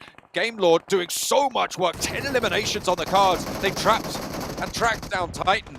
And now they're turning their attention to Alpha 7. In the meantime, IHC and iNCO going one way, then the other. And nades take both of the teams down in the center south of the next circle. Narvalo close to Mythic now, who has a nade in hand, has 4 of them in fact. Repositions out wide, and Narvalo back behind the rock. Revo low. Game Lord hold on with the duo on the east, but Bigatron are right there, ready and waiting. Mutually assured destruction from IHC, as well as iNCO on that side. HVVP down to 1 player, and Game Lord have absolutely dominated. What an incredible hold from them with the 2 players in Robs and Narvalo. From holding off the push from Titans to taking down Alpha 7, a Titan in their own right as well at the top of the lobby. HVVP still struggling though, lost another player, but up to top 5, that's what they were looking for. At this point in time, top 5 is good for the guys from HVVP, but down 1 looking to finish the fight here versus them. They'll catch up. Actually, they might not even realize there's still a player there. They will do now though. Matic unleashing hell, but it's not going to be able to survive the burn himself. Matic falls. No eliminations though, Blank. That is really... I mean, you said it was what they were looking for, but it's just not going to be enough to keep them there. Fortunately, it is still more points that they've been able to earn in the rest of the day so far. These teams towards the top are not going to let it go without a fight. Game Lord, 10 eliminations on the game. Narvalo, the archetypal survivor, with a lot of points at his back. What can DRS do against down 1 as the 2 teams looking to get back up to 4 players?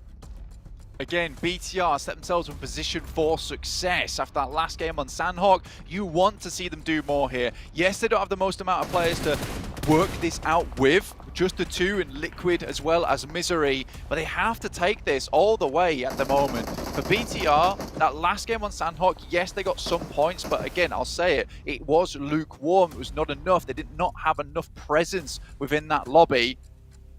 This is just a game where a 2nd or 3rd place might just about cut it. Ooh, a cheeky little spray over towards Forest there.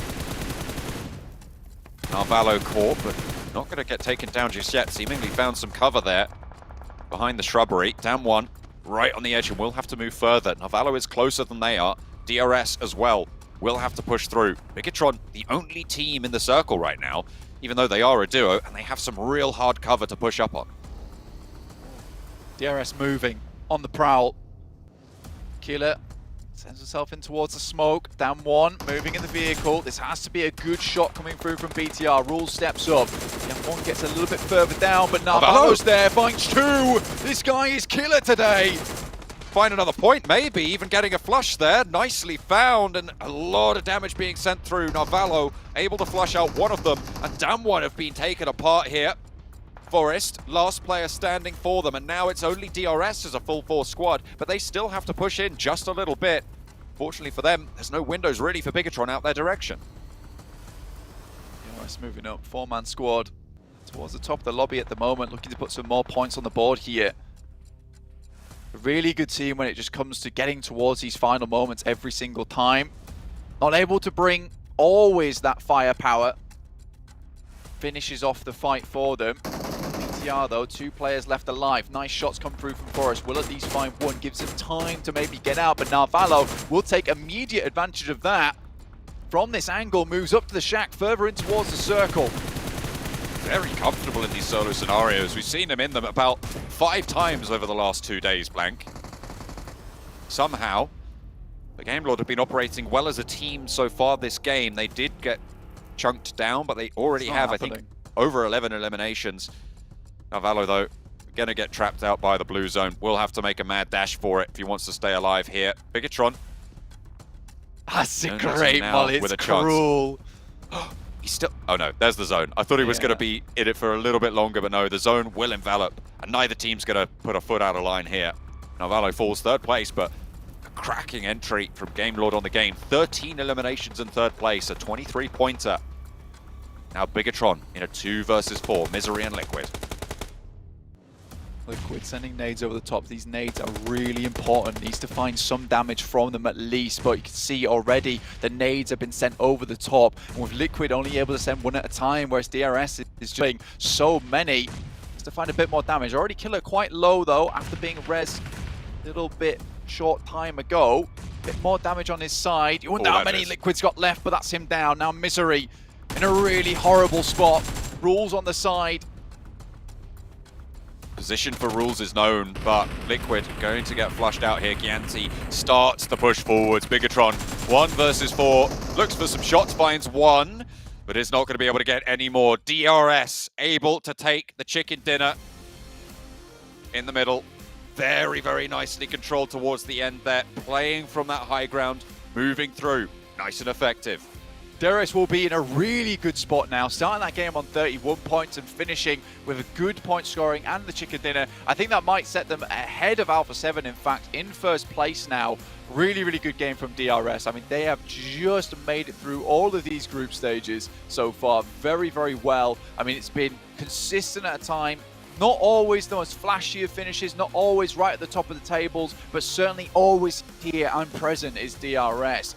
Narvalo, though, still going out of all of these games. I mean, it is incredible to see. The battery life on this guy is just unbelievable. The amount of time that he just remains in these matches as well. Like, why can't the rest of Game Lord just step up to this kind of pace, or at least move and shift to this type of play style? If I would just get Narvalo on IGL duty at this point. He is about 3/4 of their team. It seems like he has earned so many of the points for the squad, and with that, that might even see them closer towards those top 5 positions. It was a really massive point scoring game, 23 on it, but it was DRS from 5th place to take the chicken dinner.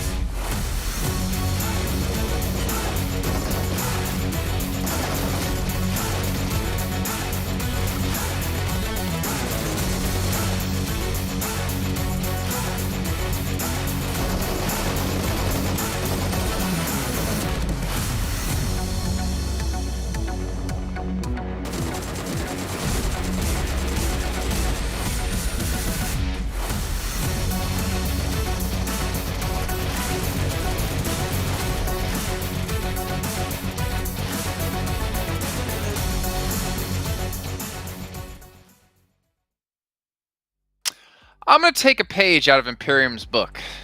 Now, you guys might recognize the name Imperium. He's caster of PUBG Mobile, though I think he just retired recently from it. Nepal number 1, DRS Gaming, 25 points. A fantastic game for them, putting up a chicken dinner and again, potentially pushing them past Alpha 7 on the leaderboards. However, another 2 teams here we have to point out. Game Lord, well, I should maybe rename them to Narvalo and Co. Gets 23 points on the board. A fantastic showing. Narvalo Lords, my favorite team. Clearly, I don't know how he just keeps surviving as the last player. Is really, really impressive, and he's up there. And as I said, Sunstorm, during that game, I feel like Game Lord just has their very first taste of a DBS, and like, wait, that's actually really good. This is broken. I want more of this. Are we just 2v4 Titan in that fight? This is an incredible fight, but I still want this one thing, Jason, from Game Lord. It is to remain as a 4-man team in the late game. I've yet to see it, but if they do it, we could see a chicken dinner because they truly have the chops to take, as we saw, a 2v4 versus Titan. That's big.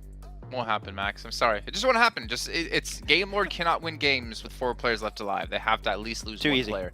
Yeah, too easy. Exactly, right? But Bigatron as well, Sandstorm, able to do a decent result. They get a 2nd place finish, as we saw there. A good chunk amount of points for them. And that puts them closer to reaching the top echelons of our top 5 in our leaderboards. Whereas teams like HVVP, again, another another underwhelming performance. I don't know where great came from. I'm used to saying great when talking about them, but it was anything but that. There's a lot of teams starting to struggle here that I'm getting worried for, and we're almost through the first day. We're almost through half of the matches we have in total in our last chance stage. I don't know what to say, Sandstorm. Yeah, and this is what I wanted to discuss when we get to the last, the last chance stage of the tournament. You have these teams that just come out strong in the group stages, in the survival stage, but then when they get to the last, I guess, stench or the last part of the tournament, they always seem to be struggling. They're not adapting well enough, and that's what we've seen with HVVP.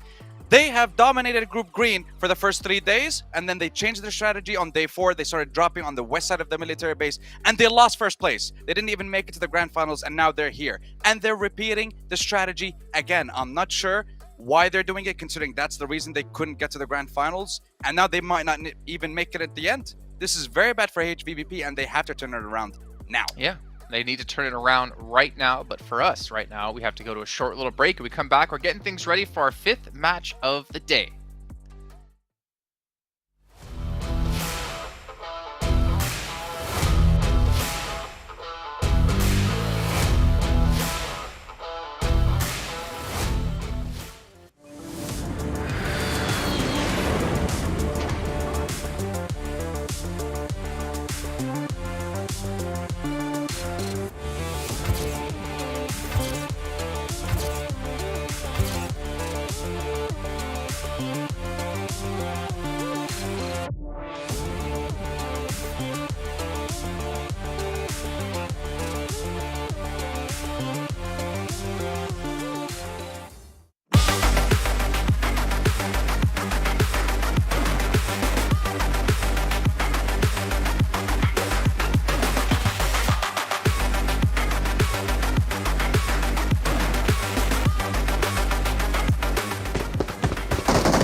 Sony Xperia 1.4 Xperia stream is made in collaboration with professional esports players. You can play PUBG Mobile in 90 Hz Xperia streams, total cooling system, and multiple ports for intensive gameplay. And what, Maxman? Top tier accuracy. I don't remember the last one.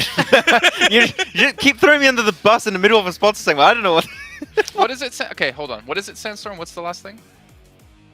Intense gaming, and that's about it. Why is he doing this to us? I say this call out about 3-4 times a day. But it's your thing. How many days? And you guys don't listen to the last word. It's streaming. Hello, that's what we're doing here.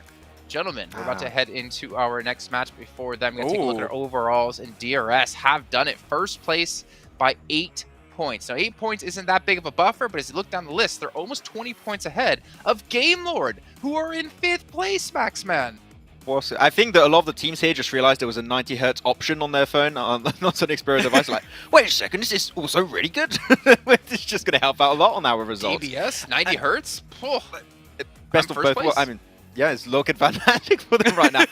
It feels so good to see DRS, as I already said a little bit earlier in the show, that they were playing this hyper-passive playstyle and they were just playing edge and avoiding fights as much as possible. But now, when they get in that game-winning position, they're not scared anymore to pull that trigger and to just be overly aggressive. And Rules, I would say, Sandstorm, is the one that sets up the team in really good positions a lot of the time. So heads up to him, but at the bottom, though, no heads up because heads down for HVVP and Vampire. Yeah, definitely struggling in 12. Yeah, also, I mean, what? No.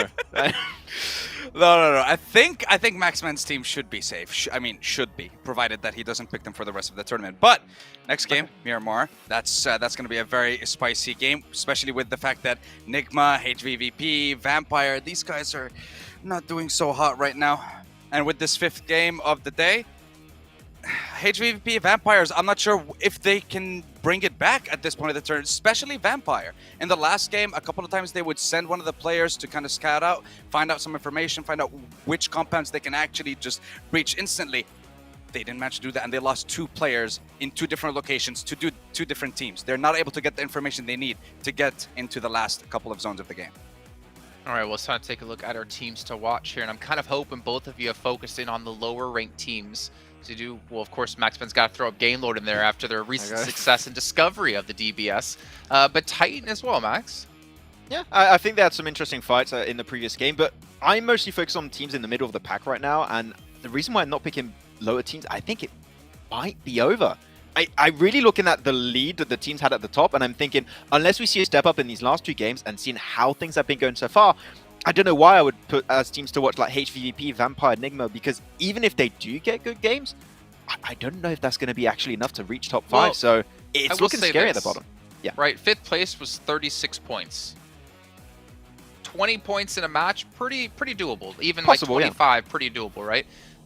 That does put you in striking range. I feel like one game right now from these bottom teams, if it's a successful one, and then they start to improve from there, I think there's definitely a chance. I don't want to call it just yet, Maxman. I agree. It's just I have not seen them being able to, I think, perform at that level. HVVP has not been able to get in a single circle the entirety of today.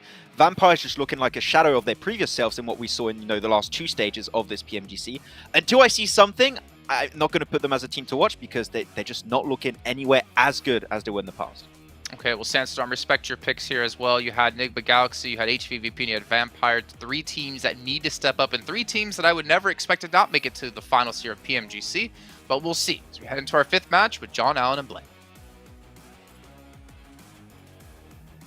That's right, we're going right into match number 5. It is going very, very quickly, Blank. We are making our way inexorably, inevitably, towards the point where we will have to cut a lot of the teams out here. 11 of them will not be making it any further. Yeah, we're really getting towards that end mark now, and it is not at all how I expected this to shape up at the end of the day. We have some teams that we thought were 100% going to get towards that top 5 position, yet here we are with DRS, Alpha 7, Down 1, IHC, and Game Lord currently in 5th place. What a strange leaderboard this currently is, but I'm happy to see it. Game Lord have been down bad throughout the year. I think towards the beginning they looked very, very strong. Last year they looked like one of our best Western European teams. They fell off massively, but now getting back to form. Unfortunately, we have not seen many of those dominant finishes with 4 of Game Lord left alive to get up those big points. And it's been a while since we've seen a really good chicken dinner win come from Game Lord. And I think that is the kicker right now for them, is that that's what's holding them back. I think the only thing that's allowing them to run forward at any kind of pace at all is just the fact that Narvalo, last alive every single time, just makes the call, makes the decision to basically play for the points for the team. I think he's getting the vast majority share of them for them. Other than that, it's just a case where they have a good position, they start battling out and getting a huge amount of eliminations across the board. I mean, yeah, in that last game, right, they got, I think it was 13 eliminations over the course of it. Their total over the tournament so far today, 20 eliminations, right? So they only had 7 other eliminations, 18 placement points, and half of those were from that last game. It really has been, to be honest, not Game Lord, it is Narvalo, in my mind, as you said, on form. And we need more from the rest of them if they want to keep hold of that top 5. HVVP will be fairly happy with this circle, as it pops up to the northwest, a desperately needed respite. I think for HVVP, if you look at the games today, and I'll keep saying it, this is a heavily central focus lobby right now, where a lot of teams are just going to hit those center positions. If you're already towards that area, you've got a good spot. And right now, with HVVP's current drop spots, North George, Sosnovka backup, La Cobreria over on Miramar, and then over on the Northwest Island for them in Sanhok, they are always right on the outer edges of these maps. So it's unlikely that they'll get many circles coming their way in the first place. So getting towards the center positions for them is extremely difficult, and changing drop spots at this stage of the tournament, very difficult to make happen without finding yourself coming front to front, face to face with some of these other teams in the lobby and maybe having to take a hot drop. So right now, with this shift on the circle, this is their chance. This is their opportunity to make something happen. Similarly, for Enigma Galaxy, currently down in 14th place with 16 points. They have a chance here dropping over towards El Pozo. This is a good position for them. They could challenge out towards HVVP's spot on that northern side. And Hacienda del Patron for Game Lord continue on their streak towards that top 5 position. I want to see them towards 25 minutes with 4 to 3 members. If I don't see that, I mean, even if they make it towards the grand finals, I'm still a little bit hesitant to cheer them on in that way. It is all a bit topsy-turvy so far in the first 4 matches. We'll see if that can change, if that can be altered, readjusted. DRS very, very far on the south side. They'll want to get looted as soon as possible. Try and avoid any conflict as well as they move on forwards. No one really too close by them, but their path likely to include a western coast rotation, which would be behind Titan, who themselves might be behind IHC on that route. Titans moving in. Like you said, DRS. Go for that western rotate up on that road. IHC just slipping down just a little bit. Still quite firmly towards the top of the lobby with 40 points. I think I'd be happy to see IHC make their way through to the PMGC, considering the splash they made a couple of years ago back when they were Zeus, I think this is another good chance for them to show what they're made of, really test their mettle against some of the best teams in the world. But again, right now, this is still last chance. This is still the survival stage. These are still some of the weaker teams from the lobby. Some of the teams that were just eked out right at the very, very last minute, coming in 4th place. I think for HVVP, VPE, this right now is not right. This is very, very wrong to see it happen. This is what happens in a sprint format. Sometimes is that you don't get always those expected values. But I don't think right now that 8 points and 12 points apiece for these teams can even be sat outside of the realms of expected values, right? I think you could easily say, oh, HVP would be in 10th place right now.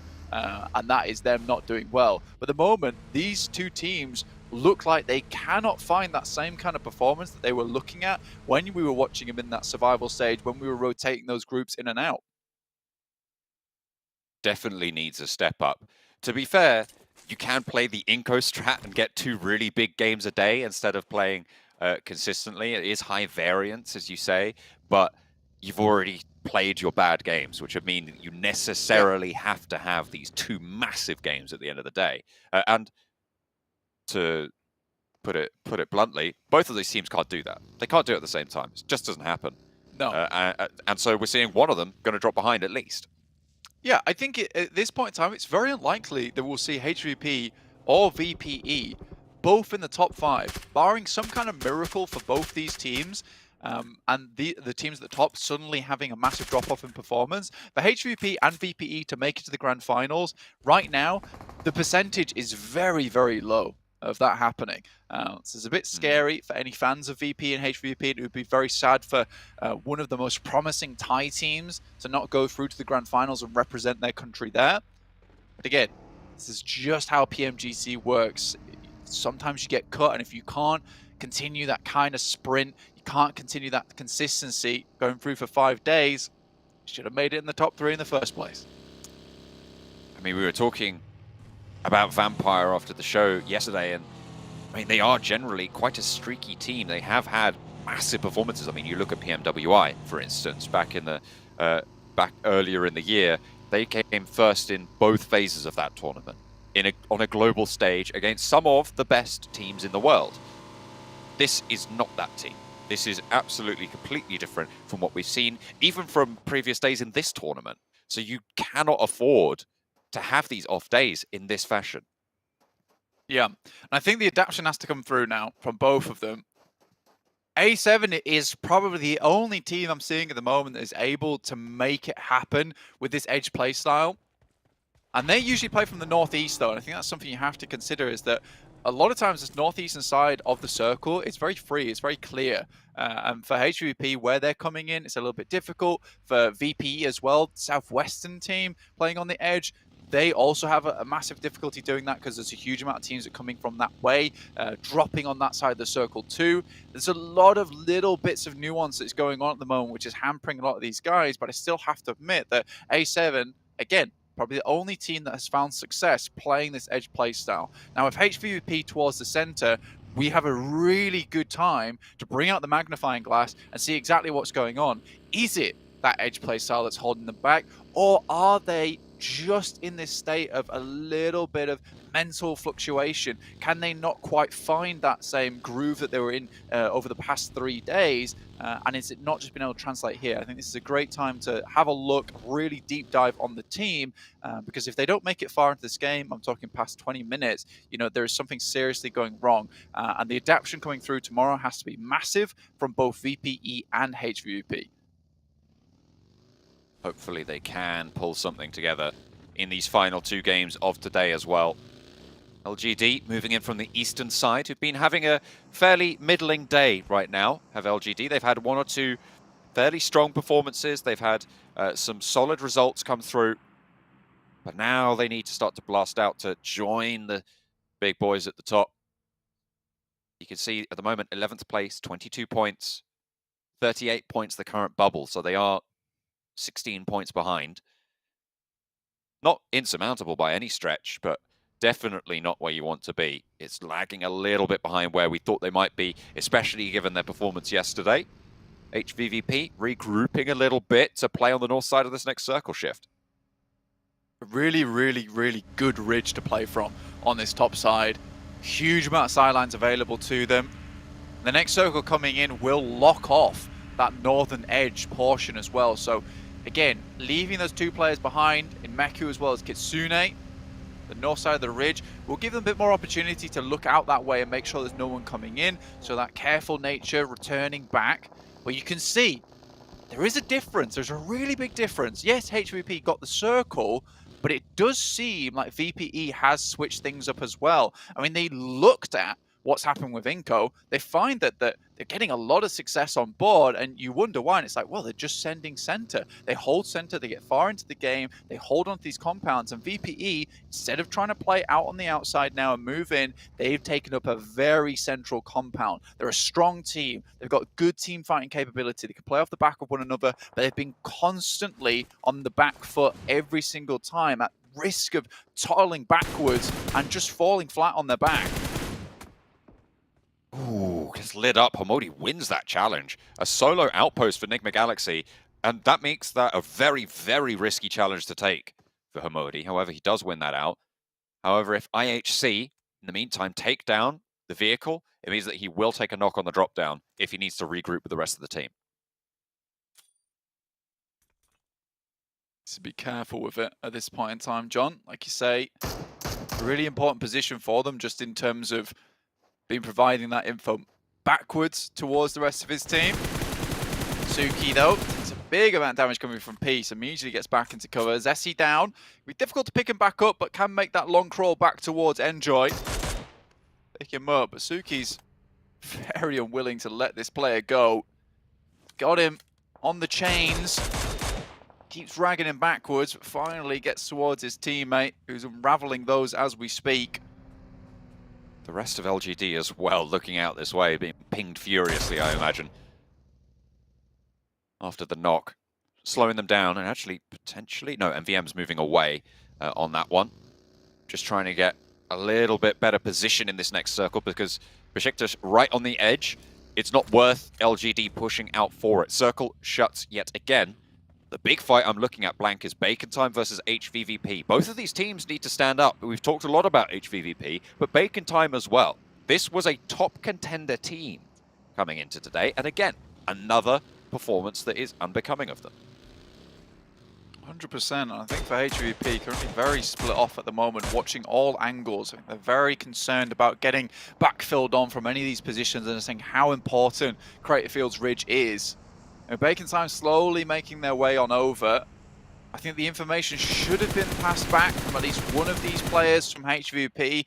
Tixie trying to not get too far forward. Does have to play point man a lot of times and suffers for it, but I think that it's more valuable for them to recall Tixie early on and allow him to play as that backstop member. Reject moves up towards Sung's position. Just this goes down, but Sung has fallen. So we'll be able to get player back up on his feet for Reject as a four-man squad. With Reject holding off those sight lines. Ooh, nearly losing another up the top there, but Ghost does get the angle. Potential for Titan to take a little chunk out as well, but Reject lose one player. Wants to loot up, get off the top of here. Probably pretty sharpish unless Reject can re-establish control on the ground with Duello and Divine. It is valuable as a sightline, but if you're getting shot out, it's not going to have any value at all. Darius moves up. Currently our first place team, 56 points, looking good at the moment. Poly fans can be very happy about this for them. Moving through. This is all the way down on the southeast edge though, so not quite in the circle as of yet. A little bit further to go. Enigma Galaxy moved down. Challenge off against Titans. Great nade from Teak. This is on the southwest side of proceedings. Nade already finding the opening onto Enigma Galaxy. Fought hard to be here. They keep just about squeaking in, but they continue to find themselves a lot lower down the tables than they find themselves comfortable with. Hamodi has got the angle and will be suppressing the Titan knocks on the inside. Won't be able to find any damage there, but Lord underarms it over the top of the wall. Could be good, repositions them, but they've all moved back. Titan with a really timely maneuver. Nicely done there. IHC unfortunately did take down one of the Titan players in the back there. Knocked, unable to regroup with the team. That's Axa down. IHC picking that one up. Might not be able to finish him off, but I don't think that you'll see the rest of the team be able to get there to help him now, all the way on this southern edge. Bacon Time as well as HVVP chilling in the same area. Really, it's very important for HVVP to take a confident and clean fight with Bacon Time. For Bacon Time, life gets very tough towards the ditch inside of Credit Fields. Luckily, Tixie's able to regroup with the team. Very split, though. Any one of these knocks, unresable, in which case Bacon Time might be able to quickly capitalize on the top of it. VPE in a good spot. And iNCO holding off versus Down1 and DRS, who are very close by. Good push from DRS, actually, to get into that position. Nice nade. Knock over towards two of the Titan players. They've already lost their backstop, remember, as well, so only one active puncher. Last player standing for Titan now. Lord up and close for Nigma Galaxy. 4 players alive. Free Fire on the corner. There's backup as well further down. Playing as a duo, Lord and Freak. Trapped on the tire buggy there, but we'll be able to save it as he swings out wide with Ralph. Nice little hold and fight against Titans. Eliminated. 16th place. 30 points, 9th position. They're going into the last game, still very much in the conversation, but we hop over to IHC. Godless forwards against Bigatron's position on the south side. Will have to move up north on this next circle. I also close by with some good sightlines down towards this spot. Smokes are out for BTR to keep this position nice and safe, but it's not within the circle. They have to move forward already. You can see backstop sent out by AHC. Very dangerous outpost actually. A little bit risky, so they will move back down towards the team. See if they can find any of these team shots down towards BTR. They don't, so regroup instead. Smart decision coming from IHC. Might just want to send away from this one. Getting into the buggy. There you go. There's that reposition. There's that regroup. Bacon Time still sheltering under the windbreak of HVVP on the northwestern side. Alpha 7 northeast. Looking to try and challenge out DRS's totals. But in the fight, it's down 1. Having to fall back through the fire is not ideal. Taking quite a lot of damage there, trying to burn away at Aegon XI8 on the scrap. 3 players alive for down 1. Aegon XI8 with 3 in the compound as well. Forwards position and an aid over to Osel. Fabian low as well. Needs to try and get a heal, and that's the last. They don't even need to see them. They don't need sightlines. Aegon XI8 take all of down 1 down, and 3 players active for them to move forwards. Reject on the mountain, fending off against IHC, but the roll-up is a little bit too strong. It's going to move Ragey off, and 3 players from Reject, not enough to stop them. Brilliant nades there coming through from Ghost and Blade. Will decimate the players coming through from down 1. Reject though, IHC were able to move up to a good spot here. It's a long shot for them to get there. In the meantime, HVP spotting those players from Nigma Galaxy down towards that south side. Wonder if they can hold this spot. I mean, Bacon Time will have surely heard them now. They've been very quiet. Certainly have. It's been quite strange that they've stayed there for so long. I guess they know that no one's really going to crash them in this position. They're in the circle. They don't need to take this fight. Just stay alive for as long as possible. Okay, some consistent points on board. IHC moving in against Reject. Loses Yol, but we'll be able to res that one. Duello and Ragey now. Last player standing for Reject. Close by to Alex and Nigma Galaxy as well. A little bit around the corner. Everybody needing to move north though, which means that this fight is going to be forced. Nade over the top, right on top of Alex. And Icy moves into position. Duello trying to swing out wide as well. Ragey super low against Nigma Galaxy. Fighting off against 2 teams as a duo. Really tough stuff coming through for Reject. That south side, very treacherous indeed. Center compound is there, but HVVP get this shift again. This is the game that they need to win, but they haven't managed to rack up the points yet, Blank, and there's still plenty of teams for them to go down in front of. Still a massive challenge. Gamelord have been taking a fight from Besiktas as well as LGD at the same time. It's been really good stuff. A very wide peak there coming through from Robs, though. Maybe a little bit ill-advised, considering they were fighting 2 teams in the first place. Taking a wide peak like that is very dangerous. Narvalo, Victor still alive. Victor making some very risky and dangerous plays as of recently. A bit too far out. 7 eliminations found so far for them. In the meantime, Nigma Galaxy still taking shots down towards the guys from IHC. Finds a good amount of damage through. IC down now. IHC, currently 1 player alive. Uh-oh, Navallo spotted. Bigatron, 3 players just moved straight on into the third party there. Only the 1 player active for Game Lord. They're looking for the res over onto Robs, and Bigatron playing as 4 will be swinging in from that south side. Peace. Last for Besiktas in the shack. Able to line up 1. He's looking pretty healthy. The weapon swap's good. Does he get another knock? No, he doesn't. That'll be Besiktas down. DRS holding on to their top spot on the tables, and another elimination point under their belt as well, under the watchful gaze of HVVP on the northwest still. The wings there as well, that Alpha 7 have a good opportunity to try and third party onto that one. Last player from Game Lord does go down now. BTR putting in some work at the moment. 7th place, not a bad position at all. And I think that at this point in time, yes, BTR haven't had their massive finish on the game, but certainly have got some decent ones coming through. Found some good positions on the map, play from there. Maybe didn't get the win, but looking for those consistent points at this point in time, I think is wise considering where they started at the beginning of the day. iNCO holding onto their compound. Aegon XA8 in for the challenge, playing off one another though. Becker and Vitali move forwards. Blade already low. 3 players to deal with. 1 knocked in the back for Aegon XA8. iNCO playing close. iNCO will fall as well. Blade low and dispatched. iNCO staying alive. 3 players in it. Sorry, 4 players in it. 3 eliminations. 10th place finish there for Aegon XA8. Alpha 7 now up against Bigatron, who have been moving through the Miramar ground very effectively. Misery ducks behind cover again. Jen Foster did get down, flushed as well. Low HP for Misery. Mythic and Revo are there, but Liquid and Zuxi roll on through to try and throw a spanner in the works here. Carrillo pushes all the way through, out, and will spot Misery. A bold push, but it pays off. Revo and Mythic now teaming up with Carrillo. Back together, all 3 of them trying to face off against Zuxi. Last player standing for Bigatron, but Schwepp is there. Will have third-party angle for Vampire to shut anything coming out of this compound. Challenge is good. Carrillo low, Zuxi falls. Schwepp now starts to stand up, backed off the ridge line. There is backup moving in from Vampire, and they want to take this team out here and now. HVP still have oversight on this though. Vampire moving away.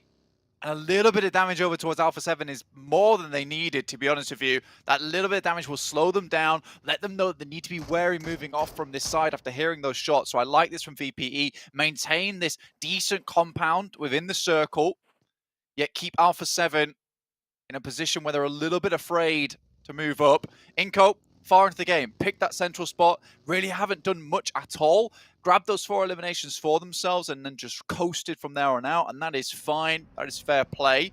Bacon Time, though, have not moved an inch from that position. And I think for HVVP, maybe false sense of security is there. I think I just saw Tixie take some shots down towards Bacon Time, actually, though, so they have been located. Have to move from underneath this warehouse, potentially a lot of free eliminations, though. Still, HVP have to be careful. Everyone in this lobby has absolutely beam laser-like accuracy. Enigma Galaxy. Lord proving that. Worried about Tixie, though, and you definitely should be. Ralph moves in for the backup as iNCO try and move in for the res. They want to play together here, the remaining duo from Enigma Galaxy. Ralph, though, still in the vehicle. Vitali spots it. Gets these shots down, lays down the Lord. Will be able to get that flush, I'm sure, very, very quickly. Ralph, last standing now. Bacon Time being opened up on, and here we go. HVVP finding those shots. Last player now for Bacon Time, trapped down in the crater. I think HVVP have known for a long time that they're there. They would have heard the vehicles move up a lot earlier, but they've just been happy to leave them chilling. Save those for later. Put them on ice. Bacon Time eliminated 7th place. 14th position on the table is not good, but 6 eliminations for HVVP. It's a good start, but they need to go further with 6 teams remaining. I think that the reason we haven't seen HVP lighting up the kill feed, the elimination feed as much as we might have liked is just because of Bacon Time's been here. And I respect the fact that they've tried to keep as many sight lines on them as possible before moving out to a more proactive and aggressive position looking down towards the southeast. This means now that they're completely clear. They know that they can play this ridge side with confidence. Tixie can move down if he needs to. And now they can just start to take shots down to absolutely everyone on this southeast side. Maku already opening up towards DRS, finding a knock to start it off with. Look at how high up Meku is, and Kitsune as well. Matic, just, I mean, all of them, right? They have absolutely perfect high ground. I think Vampire are only saved by the sheer fact that they might be out of render distance at this stage. It's really, really coming down to just stuff like that. The vehicles will be spotted, sure, but difficult to hit those shots at that range. They're more concerned about the teams closer by. Matic spots Vitali, shots with a Mini 14 over out to iNCO's backline. Tixi moving in as well. Has taken a bit of damage there. They want to get a little foothold forwards, but Ralph is close by. The teams down the hill might be able to deal with that, however. Schwepp shots over towards Rules. And Blank, we said both HVVP and Vampire needed to have good games. They needed it. We said they couldn't do it. Blank, we might be being proved wrong. Maybe. Meku makes his way down off that cliff side. Starts to move around towards the rest of the team. Ralph removed. Sleeping Galaxy out. Tixi still trying to keep the guys from iNCO at bay. Matic also supporting from this position. Difficult for iNCO to move out. Little to no cover available for them. Now again to nade range. Tixi will pull out the nades. iNCO sends off towards the east, so Tixi wants to put that one away for the time being.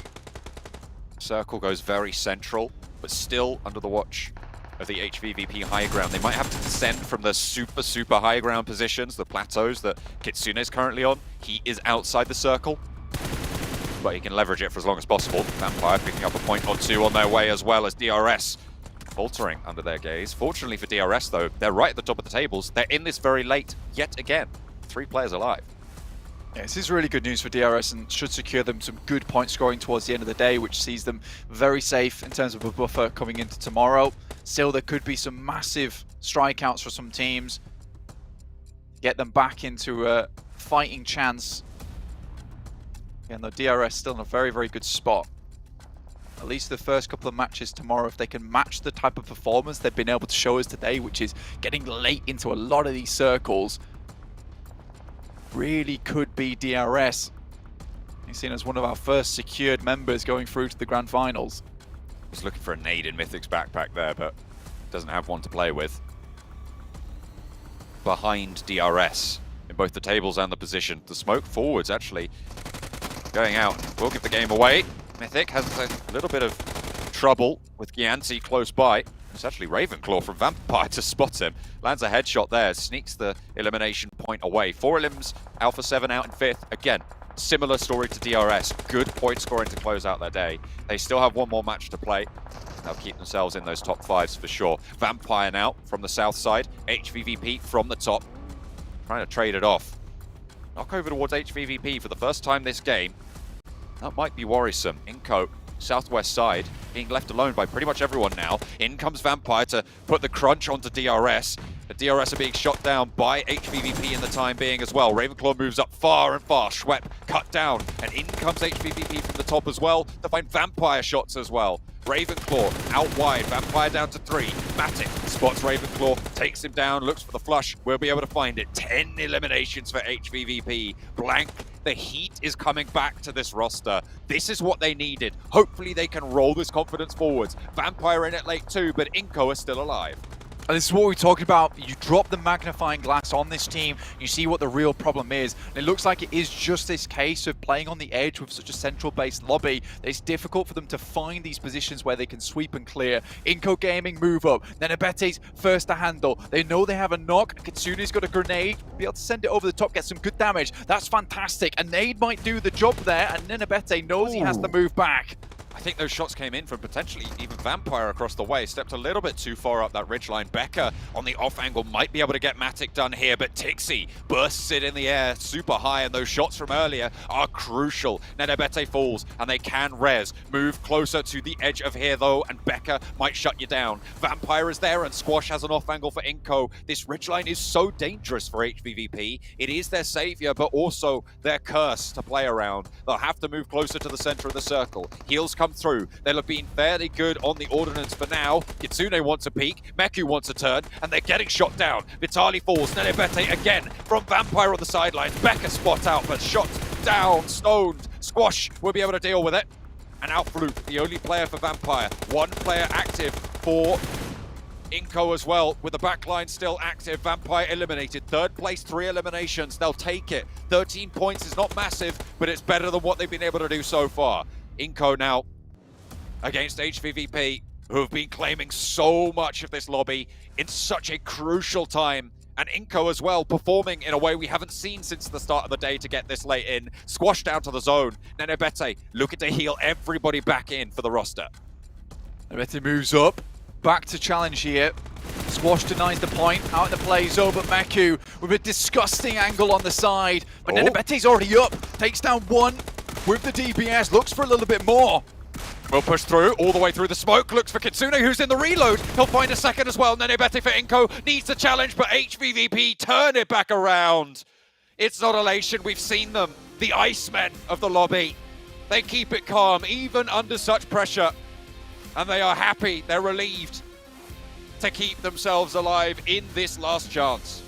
And with that kind of game, honestly, 12 points at the start, we'll see them around about 20-ish points there on the higher end of 20-ish points. We should see them just about underneath getting into that top 5 now. I mean, it was a little bit good there for DRS, getting quite far into the game, secures their top side in that first position spot. And VPE also similarly getting some points on that game too.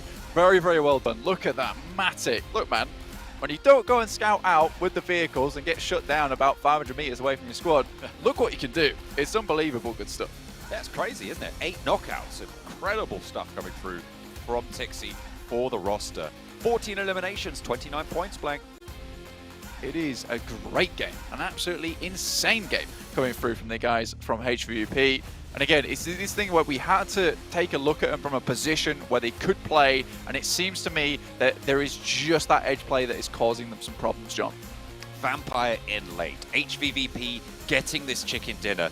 This is the turnaround that is needed. But is it too late? Have they got enough time to make that run back?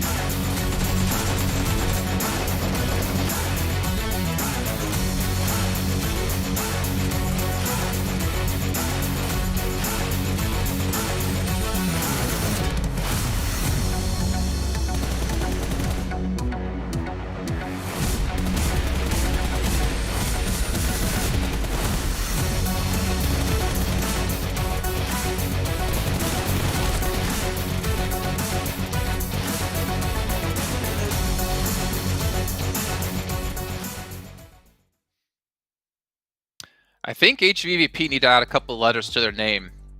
It stands for look good, smell good, if I remember correctly. They also need to add in play good. 29 points for them. Getting 14 eliminations and the chicken dinner. That is exactly what they needed, Maxman, to get back in the running here. You said it, Jason. I was a little bit doubtful because I was a little bit disappointed with their first 4 matches, but this is a game that not only they needed, I think, for their moral boost, but this puts them back in the race for top 5. And now I have a reason to potentially put them as my team to watch for the next matches, because this is, I think that they needed something. I saw a little smile on the face of Matic there, and it's like just a little bit of relief after a game like that. And a confident one too. That great 2-2 split, you're just fragging out as much as you can. The only problem though, Sandstorm, we did see Alpha 7, we did see iNCO, we did see DRS as well get some really good results here, which means the HVVP aren't really going to catch up to them too much. However, the teams in 4th and 5th place, like your Game Lords here, they're going to be able to at least close the distance on. Yeah, the mission for the 6th and final game of today would be to get within that top 6, top 7 level of that leaderboard. And I think HVVP will be able to do it considering the massive turnaround that we've seen in that last game. But to be fair as well, the zone did just go straight to their drop location. So that was massive, massive help for the side of HVVP. And hell, we didn't even have to wait for the 6th game. They're already in the top 7 part of the leaderboard. So that's a huge boost to them. Only, what, 3 points now between them and qualifying. So one game can have a huge impact on where you are on the leaderboard, especially with the amount of eliminations that we've seen HVVP get. I mean, they were 15th, I believe, going into this match, and they're able to just completely shoot off the bottom. Vampire was last, but they were able to get themselves into 15th now. Unfortunately for them, not as many points as they were hoping for, but at least a sign of life. I think that's the upside here for me, Maxman. HVVP and Vampire, they're not dead just yet. However, LGD, A little bit sad considering they finished second overall. They looked really confident. They didn't shake the hand of the interviewer, as we saw yesterday, so they have no curse on them. But they're struggling as well here, Max. He must have shook his hand off camera. I mean, that's the only explanation about what's happening to LGD, but not sure what's going on. They seem it's so weird because they're taking these fights. Like when it comes to macro, they still get in good position. I think their rotations are good. But when it comes to taking fights head on, like they lost to Game Lord right away, I think in a 2v3, 2v4 situation, which is really, really surprising. So LGD maybe just losing their tact when it comes to these fights and engages, and it's a tough one, especially as you enter the last game of the day. You don't want to end on a bad note because that's tough going into the last day. Yeah, and I think one thing that's maybe not working in their favor is the amount of aggression we're seeing out of some other teams potentially. And I know you two were talking about iNCO being very aggressive today, and you've actually been quite happy with that, Sandstorm. Yeah, very, very pleased, and definitely not what I expected from the side of iNCO, but seeing how they're taking those rotations, going to the middle of the zone time and time again, and just trying to get as much information as possible. I mean, in that last game, they were able to be in the middle of the zone, I think zone 5, zone 6. You had a lot of teams on the high ground that were just constantly fighting each other, so they had all the free information. They knew exactly where they could move, and even that fight with Nigma Galaxy, they lost a player, but they were still able to instantly push, get that position instantly, and then they just had complete control once again. Very, very good play from them. And now, especially with that result, I think, you know what, I'm eating my words. I was completely wrong at the beginning of the broadcast. They might definitely do it, but is that going to curse them? I don't know. I hope not. I really hope not. I do remember hearing someone on the desk say if you struggle on 2 matches, they're not really gonna have a chance. But we'll see if things, I mean, it's not done just yet, right? We still have our top 5 set at the moment. Let's see your teams to watch here in this next match. And Max, man, I'm expecting to see an HVVP out of you. Hey, got 2. Got 2 HVVPs right now. I actually, even though HVP had himself a really good game, I of course gave himself to chicken dinner, I think Vampire showed also some really good potential in that previous match. Like, they seemed like they were actually trying to do something compared to their previous matches. Defending their compound against Breach after Breach, actively pushing uphill. They took a fight, I believe it was against DRS at one point. That was a non-easy fight, yet they come out on top. And they were trying to also sneak a top 3 position at the end, which they were able to secure. So still a tough start to the day, and they, of course, still only in 15th position, Jason. But they started off this game with 8 points, and now they're up to 21. So they're getting there slowly, and they still just, with one strong game, can catch up to that top 5. But I still need to see a little bit more from these guys. Yeah, one game could easily get them into like top 7 like we saw for HVVP. The problem is they are running out of time to do so. Every match that they continue to not perform to the levels that we know them to be at means they're falling further and further behind, but so are quite a few teams. But DRS, iNCO, HVVP coming in for you, Sandstorm. I can kind of expect why most of those were picked, but let's hear your thoughts on DRS. So DRS, the team that had the biggest change, I feel, coming into the last chance stage of the tournament. They struggled a little bit during the survival stage, but we said, or I focused on the fact that when we get to this stage, it's going to be a complete change in the strategy from them, going from playing the edge of the zone and being super passive to actually picking the right time to take your fights. And now they are leading last chance. So I want to see if they're going to be able to finish off the first day of this stage and still keep that lead, because I think that would actually cement them as one of the 5 to already qualify, because it would be quite difficult for the rest of the teams to get to them, just with the fact that they still managed to get a top 4, top 5 in that last game as well, with HVVP getting the chicken dinner. So good performance, and hopefully they'll be able to keep it up and secure themselves a spot in the grand finals. I mean, yeah, if we talk about regions with big fan bases, like DRS has a massive fan base when it comes to Nepal. DRS for them to qualify would honestly be phenomenal. The thing is, we've known DRS, the real soldiers, for years now, Max. Like, we've seen this organization around in PUBG Mobile, but we've not really seen them make the splash that we've seen out of a couple of other orgs. I think I mentioned it on the very first pre-shows that they were like, it's a tradition to have DRS in PMGC. It wouldn't feel like a real PMGC without them here. So yeah, and I think that they're a team that for the first time for their first time in PMGC, making big changes that I have not seen in previous iterations of this team. And I think it just looks amazing to see that they go for this passive play style, and now they're just ramping things up because they know a middling average performance is just not going to cut it to make into top 5. It really isn't, and you need these big step ups. And I think that that's maybe what LGD is struggling with, because PL, really long tournaments, and now you got this 2-day tournament now where you have to qualify. They're struggling to the teams that are making these massive changes, like your iNCOs, like also the side of DRS, and they're really bringing the heat in these games. And bringing the heat indeed here as we take a look over on the side of Titan. No smiles right now for this team as they are well, and then there's a smile, of course. You know, why would there be? I own Caster Curse. But yeah, I'm not looking to new happiness necessarily. And we're also getting word that unfortunately we'll be playing with 3 players in this last match as Axer unfortunately needs to go get some medical attention. So a little bit making things a little bit tougher, but maybe more awesome for Titan if they can manage to get a top 5 here at the end of our day tomorrow, to kind of relive things and potentially push themselves further. But on the HVVP side, I mean, even with that last victory that they just had, they're not looking really calm. They're looking a little bit worried. They are looking a little bit stressed, and my question to them right now is, which drop are we going to see from you guys in this next game? Are we going to see you revert back to the good old-fashioned drop in North Georgia pool that gave you first place in your group 3 days in a row? Or are we going to be seeing you drop off on the west side of Military Island, get mediocre loot, and then suffer with a lack of information and a lack of ability to rotate into the zone, like we've seen in the first half of today's games? We saw in Miramar, they tried to go in from the north and they struggled against BTR. We saw that again in Sanhok throughout the day. So there needs to be the proper drop location and just the proper start for HVVP if they want to stay within that top 7, top 8 range, just because of, again, how close the overall ranking is, and because of how us not having so many teams dominating, the results are just so squeezely tight, or tightly squeezed rather, at this point in the leaderboard. I like squeezely tight. I think right? that was a good one. Medal to the pedal, you know, it's cool. Yeah, we have a new one to add to the list here. Oh, wow.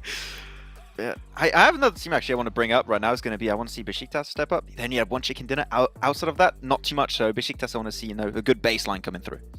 All right, well, we're going to find out if Besiktas can do just that. Of course, all of our other teams participating here in our final match of our 2 days in total. First day going to be done after this one. So John on a blank, take it away.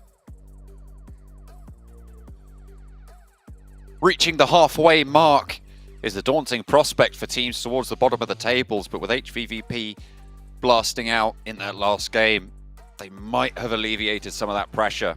Although you wouldn't know it looking at their faces. They're looking very, very serious when we've seen them on the cameras.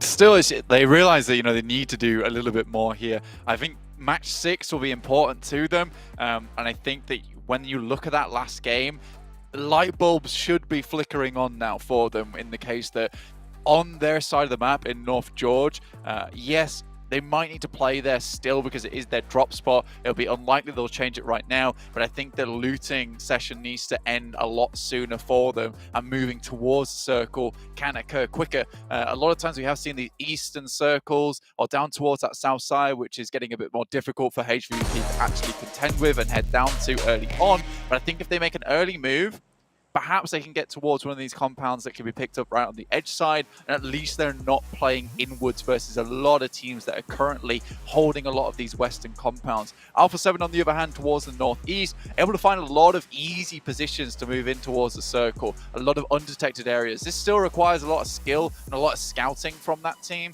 but getting in through that area a little bit easier than for VPE and HVVP currently, who are held out on these western sides. So I think earlier movements, more central case positions, and when we saw it that last game, I've been talking about it all day at this point in time. VPE sends center, HVP gets a center position as well. Both teams end up in the top 3. I don't think there's much left to say about that because the facts speak for themselves. They are better in the gunfight than the majority of this lobby, I would say. I think that's self-evident from what we've seen from them before, even if we didn't see it at the start of today. So hopefully they can pull it back together, pick up the pieces, and rearrange them into the shape of one of those last chance spots. Top 5, of course, being that bubble. HVVP seeing themselves very close to that now on the overall standings. Alpha 7 going to drop out late. Imagine heading up towards Severny potentially, but is that VPE as well also heading out on the northern side? Hang on a minute, Alpha 7 maybe up to North George. What is going on with this circle?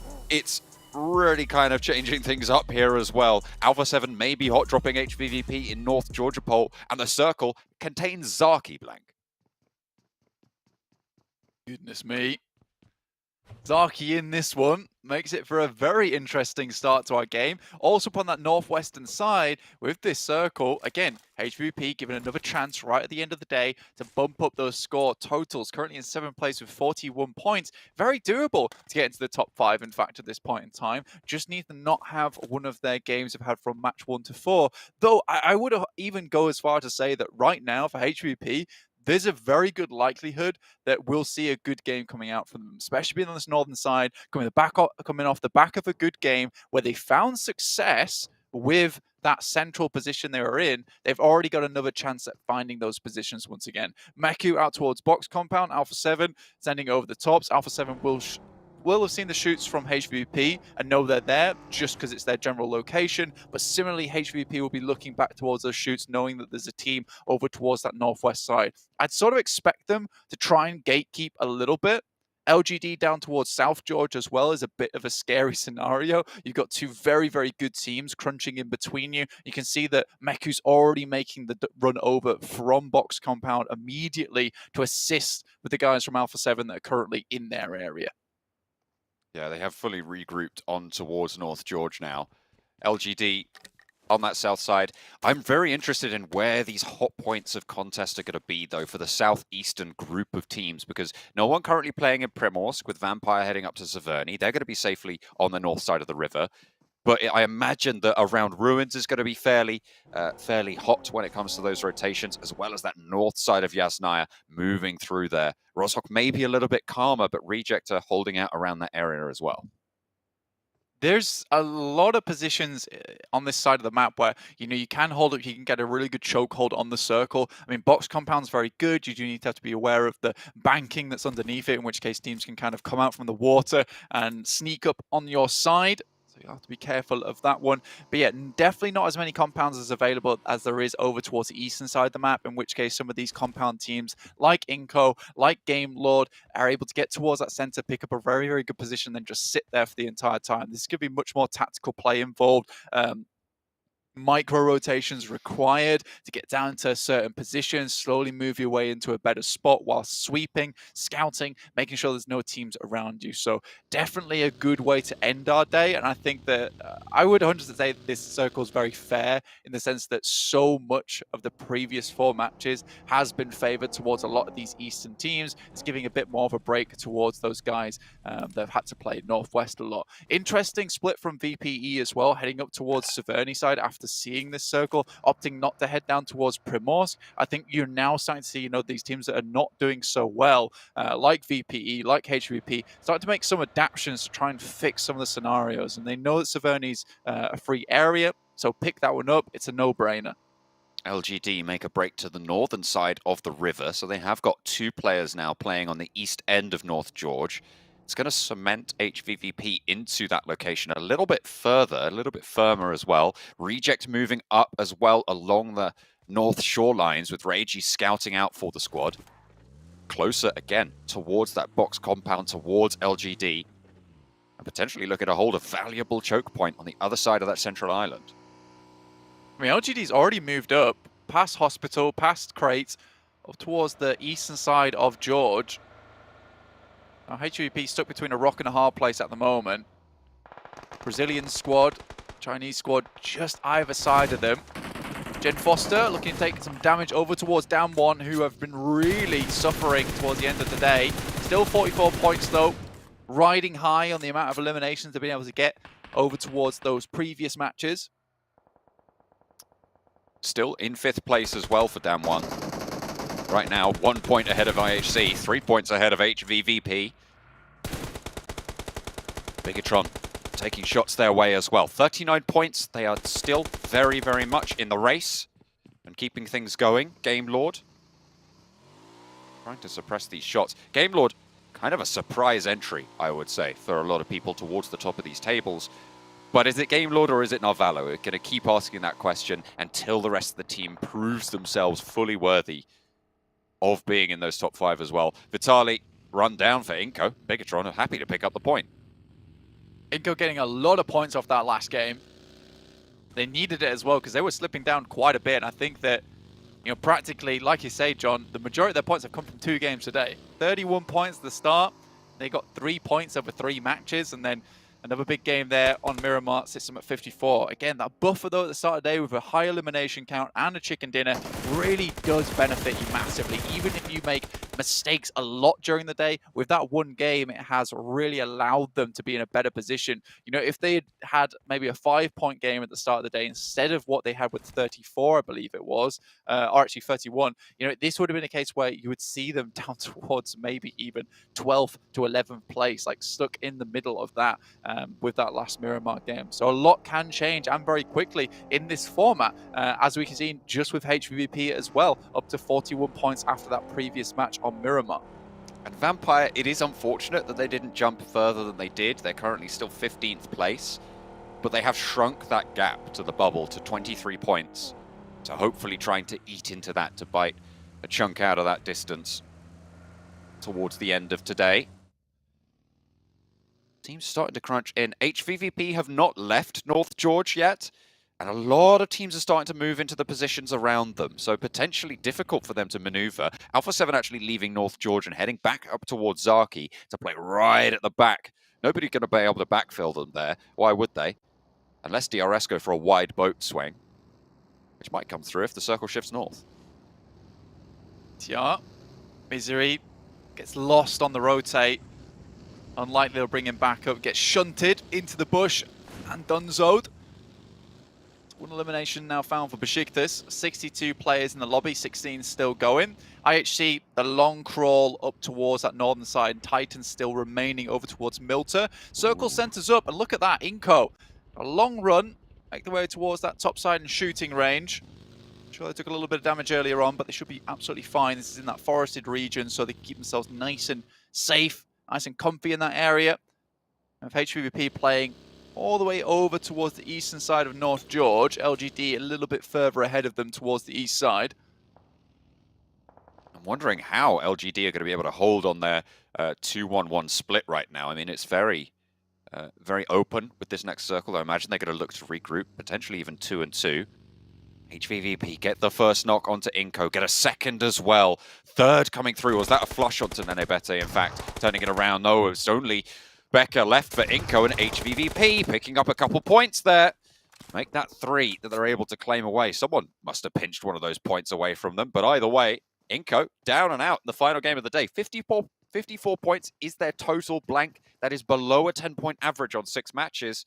It's a 9-point average. So it should sit just underneath, technically, of 5th place. We do conclude this match, but still, a lot of teams have to do well here. And we could have a case where a lot more of our 1st to 5th place teams drop out. We have more of these 7th to 8th place teams start to ladder up just a little bit. So we'll see what happens. I mean, 54 is still a 10-point buffer between them and 4th place at the moment. Or moving out down towards Besiktas' area. This is in the ruined airplane area at the moment.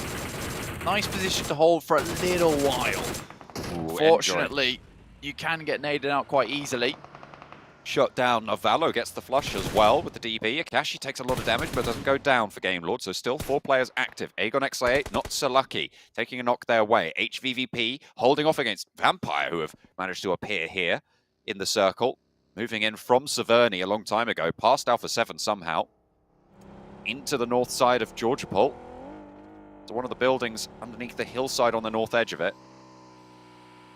Seemingly allowed to do so. That's going to be dangerous. Potentially a bacon time situation for Vampire. Very close to a lot of these guys. At the moment, HVP continues to hold off both these teams at the same time, getting some knocks through. Sure, if they're stalled by other teams, it's not too bad as long as they're providing themselves some space in the area. And with VPE all locked into one building, there is a chance that you can take some good nade tosses over towards that area, maybe find yourself a few eliminations, a few knocks that way. You could diminish the actual power of VPE, that's good. But again, these were our 2 top teams coming into this lobby. Going head-to-head against one another, it's not always as easy as we make it out to be. LGD also similarly a top dog, but haven't really found that power that they were looking for quite a while. Circle sent us up towards LGD, VPE, and HVVP. So looks like a lot of these guys towards the top of the tables have now a chance to prove themselves and get some big points on the board and get back in the running towards the top before tomorrow. And look at DRS as well, all the way out on that west side. They're crossing on the West Georgia Pole Bridge to the north edge. I'm wondering if that's going to go detected. Should be just about close enough for VPE, for HVVP to hear those vehicles move. But if they go in on foot, it might catch them unsuspecting if there's a third-party position there from the North George area. But do DRS want to commit to it? Looks like they are actually just going to turn back around. They're not even going to go all the way across just yet. Teams making their way in. Bacon time. Sailing in the hills underneath Alpha 7. Noise gets knocked out, flushed easily.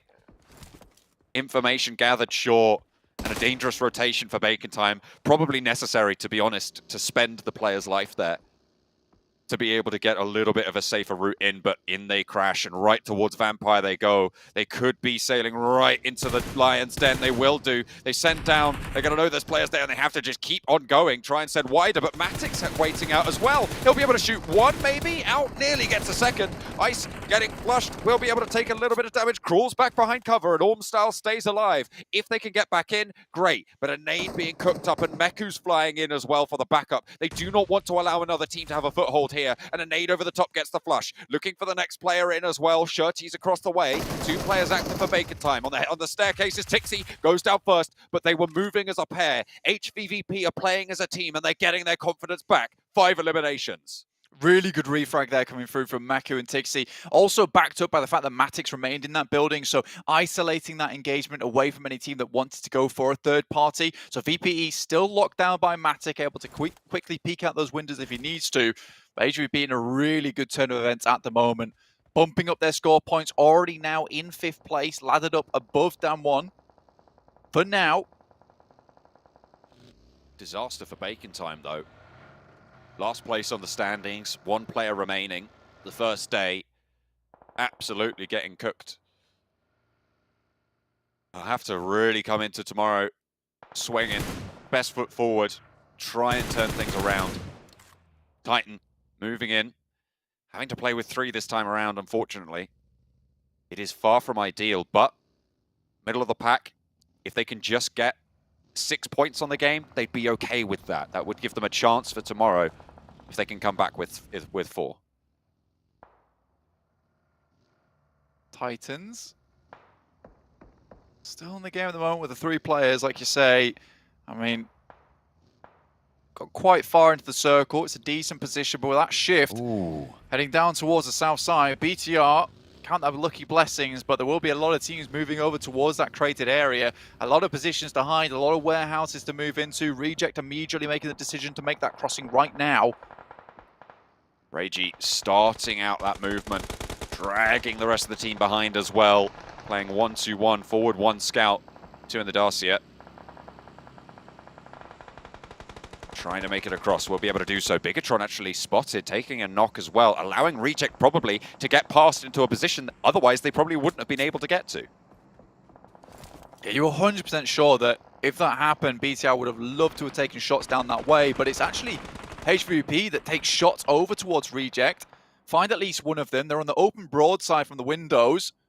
Really good stuff. Again, they still have to be worried about VPE. They're on that north side. Eventually, we'll have to cross downwards. Good shots coming through from down 1, but that's Ravenclaw actually taking a knock. Great moment there for HVP to keep VPE locked down on that northern side. Really good high ground in those buildings for HVVP. Game Lord, down 1, both fighting it out. And this, again, is good news for HVVP. One of those teams around them, either way, is going to take a little bit of punishment on the northeast side. Heating up very, very quickly. But guess who's still alive for Game Lord Blank? That's right, Snarvalo. Has that DP in hand. A signature weapon, seemingly, for this guy. And he needs it. When you're left alone so frequently, you're going to need the number of bullets that you can put in the magazine there. Now, Valo, though, spotted by Dan 1 and right on the edge, unlikely to survive much further. Yeah, it's going to be so difficult for him to make his way in. Does have a vehicle, though, so could just full send it. It's a little bit further forward, spots the player, looks to take shots as he's rotating away. Game Lord knowing they need a few more points, but it looks like Damwon's just setting back up further to try and finish off this final member from Game Lord. So close to them in terms of the rankings as well. Finishing out the final member right now, knowing that how far Game Lord can get into the game with just a solo player as well. You know, those placement points could be the big difference maker. Titans swimming it through at the moment. A tough spot to be in underneath the bridge, but a very survivable one too. As long as you can hold it down. Those sightlines from the side can be brutal, so if you allow people onto the coastline, like Alpha 7's position, like Besiktas' position, can be dangerous, but fortunately, there are teams on either bank as well who are going to take shots across that broadside. It is a very isolated position, but Titan are going to try and hold off under the bridge with 6. The way that this landscape pans out, there is huge amount of low ground here, a lot of buildings to play around with, so no one's really safe. If you sat in these crates or you sat in these compounds on this side, everyone can take clear shots back at one another, so you're going to see a lot of these long-range engagements unfolding as the game goes forward. You already saw HVVP all the way in North George taking shots down towards Reject in crates, so long shots available. Of how good these players are, it is not unreasonable to think that they would hit these shots either. And DMR's also being buffed recently, gives them really good opportunities to hit some headshots, plink off some helmets, even get a couple of knocks on their side. Next circle, south or north, straight middle. Oh, awful. It keeps the HVVP position in there, but do they commit to staying there, or is it going to be more valuable to move out and try and take the position away from Aegon XIA, or even try and just get across the river if they can? I mean, it's very, very difficult choices to make. Maybe they just try and play for the points and get as much as they can from the spot that they're in. It's very, very tricky, but it's equally tricky for all of these other teams as well to make that decision. And likely, we're not going to see anyone except for Shirty move, except for Novalo, down 1, and Vampire are going to have to make that choice. DRS have a really difficult push ahead of them with Reject looking down that way. I mean, the best bet is just to head down towards the south and move into one of these warehouses, which they're currently doing now. I think that if you are forced to move over that coastal side towards Reject, it's almost a death sentence. So the fact they're able to quickly swing downwards, pick out that compound, realize that no one's in it, that is a perfect opportunity for them. Getting further into the game now too. YZ lighting up down 1, and all 3 of them fall. Punched out and flushed out as well. Goodness me. Fabian wondering what the hell just happened to the rest of his team. Now going to have to live the Narvalo lifestyle. And cut down the approach quite easily. Very, very sharp reaping blade coming through from the guys of LGD. Instantly shut that down. Narvalo's even looking for a little bit more, maybe hoping to pick up Fabian. That is a dangerous position to be in. 6 takes some shots.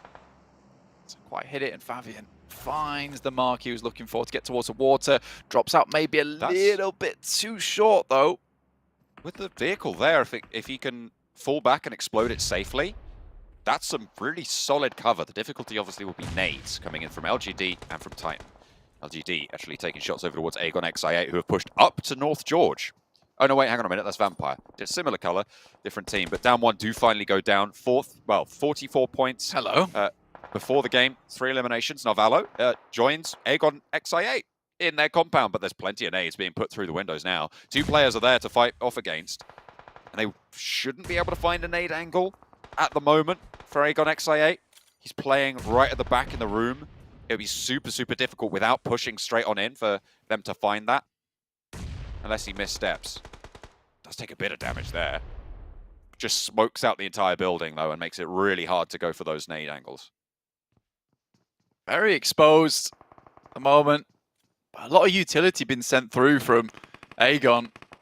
Try and get this member down from Game Lord. Moves a little bit further up. This is a dangerous push. 6 grenades, though. More than enough to maybe make this happen. It's right up towards the window. It's too close. There it is. UZM finds it. Able to get the nade right on the money. It was a dangerous push, as you said, but didn't really have too many choices to make. Even Narvalo can only go so far. IHC against Enigma Galaxy in the crates on the south side. Next circle just about to pop as well. So this fight needs to conclude, and they'll make the decision what to do after it. And Modi with the lineup, playing off Freak. on Enigma Galaxy. IHC have the high and low ground. A risky drop in, but it's good for Icy. What a way to find a Modi there. Knows that there's another player waiting around as well with the knock. Freak is there, looks for a hop up, looks for a shot, but hang on a minute, it's Bigatron looking to light up IHC in the meantime. They're taking shots out that way, but Freak might just step a little bit too bold forwards. Godless spotted, and he will be taken down. That's Freak close by to a nade from Bigatron, who are taking a lot away a lot of these points from the teams. The circle does shunt, but it keeps that northern side in it. Aegon XI8's compound now priority for the teams on the north. Need to make their way on over with Aegon XA a little bit under the weather. 3 players, definitely doable to go for this crash. LGD looking to do that themselves. Liquid down, a good nade to start that one off, and Zuxi, no choice but to back off here. Gem Foster has a great spot on the high ground. Time being, now VPE realise that they have to push through HVVP if they want to get in. Ravenclaw on the side, great move out from Matic. Opening up onto Vampire. Ravenclaw down first. Matic down on the ground. The only player from HVVP there has Tixie on the backup, who might just fall out the front to try and get a challenge here. Fluke has a nade cooking. Another! Schwepp is there. Another knock over to Stoned, and Matic is going big right now, but finally he's dismounted. There is cover on the hop out from Tixie, though, on this high ground position, but the blue zone is pushing. Matic is pretty much done for here. The rest of HVVP are going to be shut down, and Fluke moves on up to the top and will be able to get the shots down with the DBS. Kitsune now left last man standing, and HVVP take a tumble. 6 eliminations on the game. They will go down in 10th. It's probably going to be all right for them into tomorrow. They'll have that platform to play from with all of the teams right in front of them going down early as well. Blank, that pack doesn't close fully. They even managed to get one from the grave. 7 eliminations.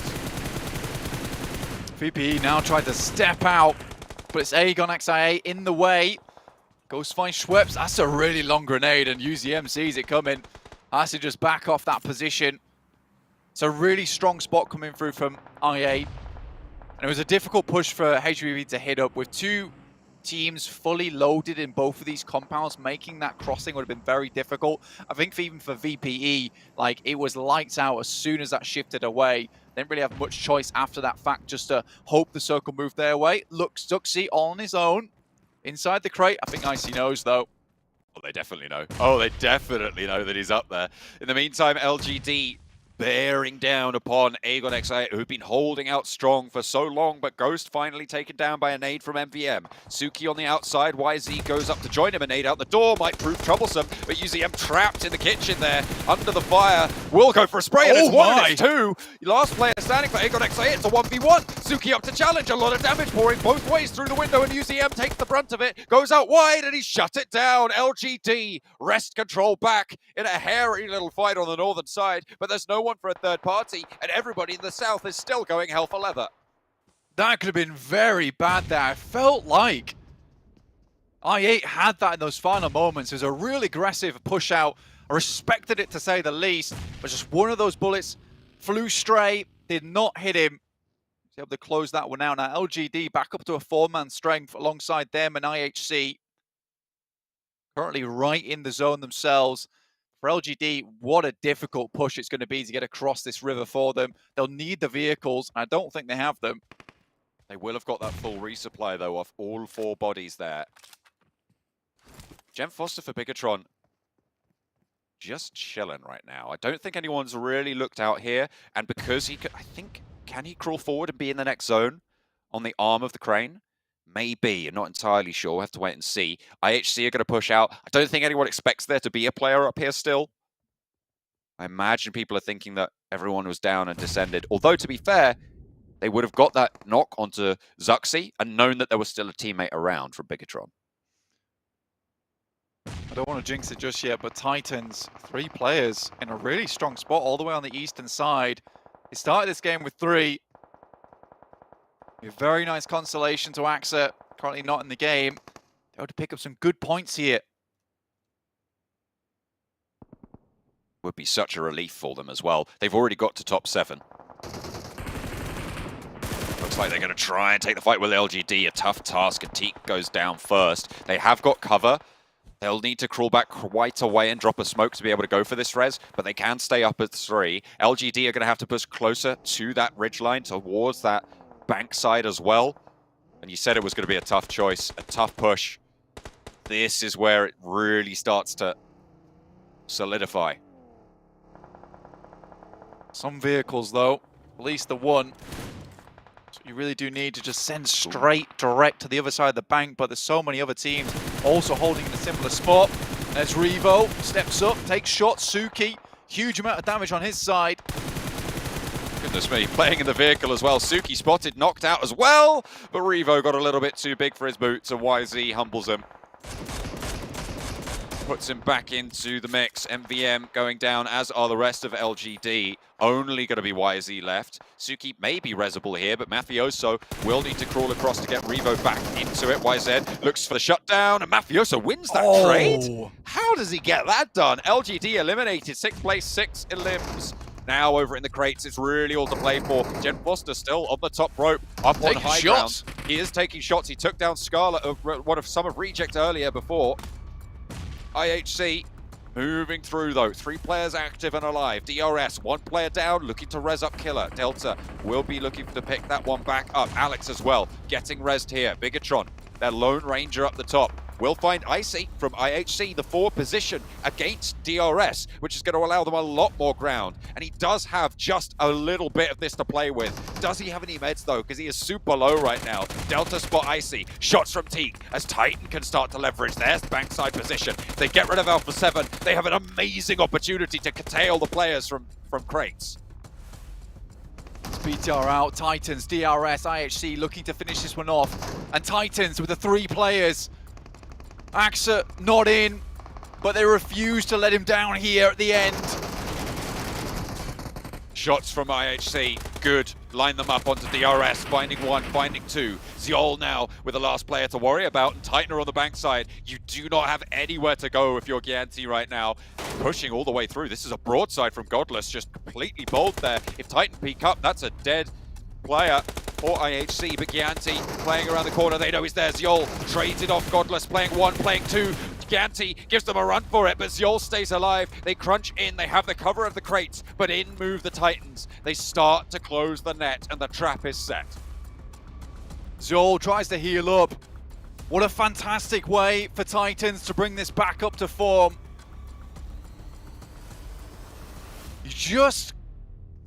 You can't write things like this, John. From IH jump up into this one,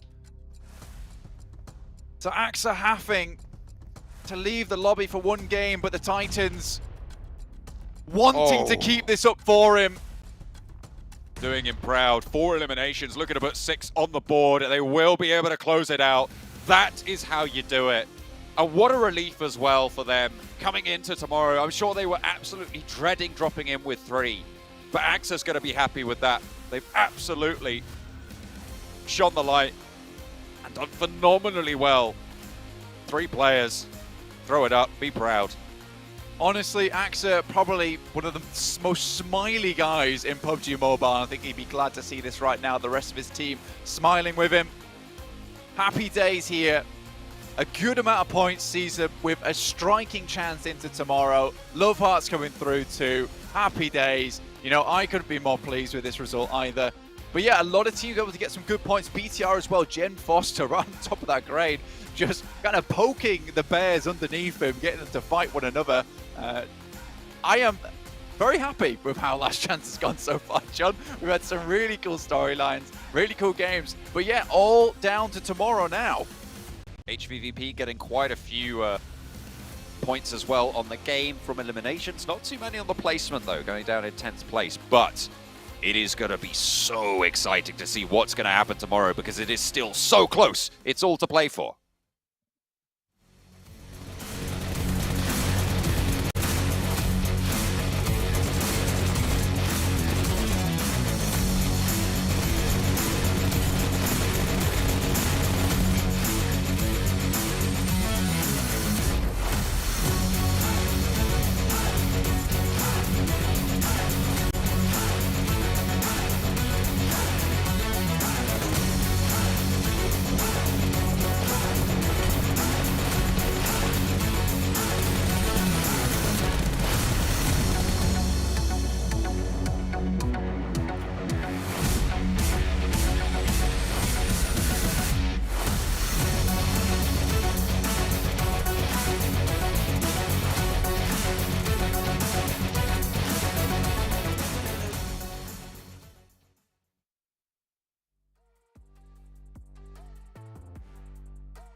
Just gotta leave the suspense in there for you guys at home, because to do that for Titan Gaming being a man down since the game started, and to pull off a chicken dinner with 6 elims, 21 points to keep them in the running for top 5, I don't know what it is to say about that team, but that was phenomenal.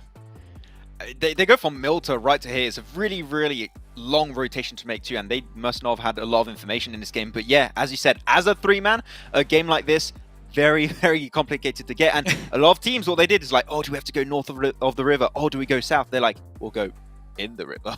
How about that? We are the we river. Are the river. we are the river, pretty much the bridge tolls of the game. And the moment all the teams are eliminated on the North Sandstorm, you can start playing that ridge line, and you know you're never going to leave George Pole in one piece. Well, DRS get another 14 points as well. Genfo's getting a Bigatron, I believe that was 12. Some big points needed here for some of these teams, but DRS lengthening the lead even further. But taking a look at a quick recap of the day, Matic, 15 elims, leading the charge here. Kind of surprised by that, to be honest, considering HVVP only really had one good match. Yeah, considering the fact that when we started today's games, they started off in 12th place, 8th, 13th, and then in that 5th game, getting those 14 elims was absolutely massive for them. And then once again, having the zone coming in your favor towards that northern western side for Georgia Pool definitely helped out HVVP. And in the rankings, they are still 7th. 5 points between them. Yeah, actually 2 points between them and getting to that top 5. But Titan, jeez. How do you predict? I don't know. I don't know. I am a little bit shocked by it. This is completely off to what I initially expected going into this, but DRS in first place. We said it, the change of playstyle has been working great for them, Jason, and I want to see if they can keep it up heading into tomorrow, because I think a lot of changes are going to be made by these teams on the second page of the rankings. Problem is that 5th place is so close to so many other people. Like there's like 2 or 3 teams behind them, 2 points away. Going even into 9th place, it's 47. Like there's not many points separating them between a lot of different teams. So going into tomorrow, like that is the scariest place to be. And I need to see Titan do it yet again, though. I hope they do, call Axer right away. Be like, bro, we won. What's happening? Get out of here more often. We'll play as 3. Just fantastic to see, but no one should really feel safe. Even DRS towards the top. If they can put on a performance like this tomorrow, obviously they're going to be through and looking like a phenomenal team. But the problem with DRS is, I think for me, is a level of kind of consistency of them playing at this level for more than just a couple matches.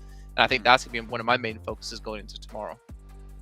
Well, these guys have been performing insanely well in today's games, and you want to see consistency, they definitely showed it to you today. Not one game have they been placed lower than 7th. Not one game. They had 2 7th-place finishes, and then the other 4 games they had, it was top 4, top 5 every single time. So this is exactly the kind of change that you wanted to see coming into this stage of the tournament, and it is phenomenal to see for these guys. And now we can see the fans being very, very happy for them. We saw how many times they were voted for in the group stage, so definitely a happy community and a happy crowd for DRS. I think that DRS and iNCO are my 2 teams that stood out the most throughout today, because I think they brought something to the table we have not seen these 2 teams do, if it's in their group stage or if it is especially in the survival stage. So I'm stoked to see these changes happen. It's paying off really, really well, and I'm stoked to see if it can work out also tomorrow. Well, you know what? DRS, they're leading the charge. They're going to be on the stage with Flava for a quick interview to talk about the matches today. Ladies and gentlemen, welcome back. We're currently here at the PUBG Mobile Global Championship, the last chance that's actually happening right here today, day number 1 itself. We have just concluded all the matches we have today. Amazing 6 matches right here. And of course, I'm joining together with a representative from Team DRS. How are you feeling right now, placing first? I'm feeling great, and it's an honor to be here. And yeah, we are feeling really great and having a good time today. Right. And of course, how are you feeling now that your team takes first place in the ranking in such a competitive race right now, since everybody is looking forward to being top 5 out of 16 teams? Yeah, the game is really tough, and all the competitors are equally good, and we are also one of them, and we are feeling great, and we are feeling little bit uneasy, but we will adjust ourselves in this lobby, and we will try to take the #1 place. tomorrow. Yeah, most definitely. So this team that despite the confidence in being in first place, they are still a little bit uneasy. Probably they want more right here. And of course, what do you think should be taken care of to keep your team in the top 5 tomorrow? We should be. I think tomorrow we will play calm and composed, and we will try to be in the top spot and not leave #5. But I believe in my team, and I think we can win the last chance tomorrow. All right, that's an amazing response right there. And of course, which team and players' performance impressed you in today's game? Was there any particular team or player that comes to mind when it comes to this? In today's game, I think our team was the best and our players were the best in the lobby. And that's why we secured the #1 place. All right. So, and of course, last question here. Tomorrow will be crucial in determining whether you can reach the grand finals. Now, what will you do to prepare either tonight or even tomorrow morning just before we kickstart day number 2 in the final day, the final chance? After going to the hotel, we will discuss about today's game and we will study others' game and rotations. And I think we are ready to fight for the glory. Yeah, they're ready to fight for the glory. There you have it, ladies and gentlemen. Congratulations once again for that amazing performance today. Now, ladies and gentlemen, that concludes number 1 right here, day number 1 right here at the final chance. Now, tomorrow is going to be the final day. At the end of tomorrow, we will get to know who are the top 5 teams out of the 16 teams being featured during this weekend itself. So thank you so much, ladies and gentlemen, for tuning in to the PUBG Mobile Global Championships 2022. My name is Flavor, and we're going to be passing over back to our analysts to do a little bit of analytics on what has transpired throughout the whole day itself. And of course, thank you so much again to Team GRS for the amazing performance today. We will see you guys in a bit back with our analytics. Bye, everyone.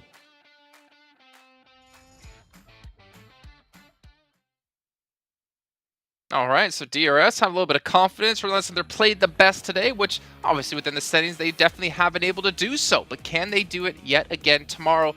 As you heard him say, their work's not done just yet. They're heading back to the hotel, Pulin, Kuala Lumpur, Big Star Hotel, where our world is your playground, funny enough, and study, because that's what they need to do here. They realize what's on the line, and getting through into the finals is exactly what they want.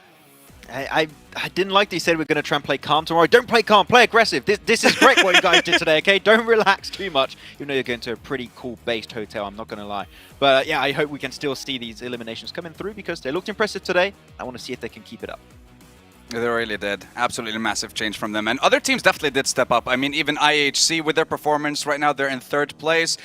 Pretty secure for themselves, but just the fact that we're having 5th place so close to even 10th and 11th, just that small margin, it's so close that any one game can change it up. And again, because we didn't have 1 or 2 teams, let's say, completely dominating today's games, how close it is, it just makes the end that much spicier. And I absolutely love this PMGC. And you know what? I'm on the hype train. This is the best PMGC ever, and I love it. Well, the hype train will continue tomorrow. We'll find out which 5 teams will be joining the rest to head over into the PMGC Grand Finals, kicking off in Jakarta over in the month of January, just a few weeks away. Hope you guys have a great night, but you better be back tomorrow to find out which teams make it through. We'll see you guys then.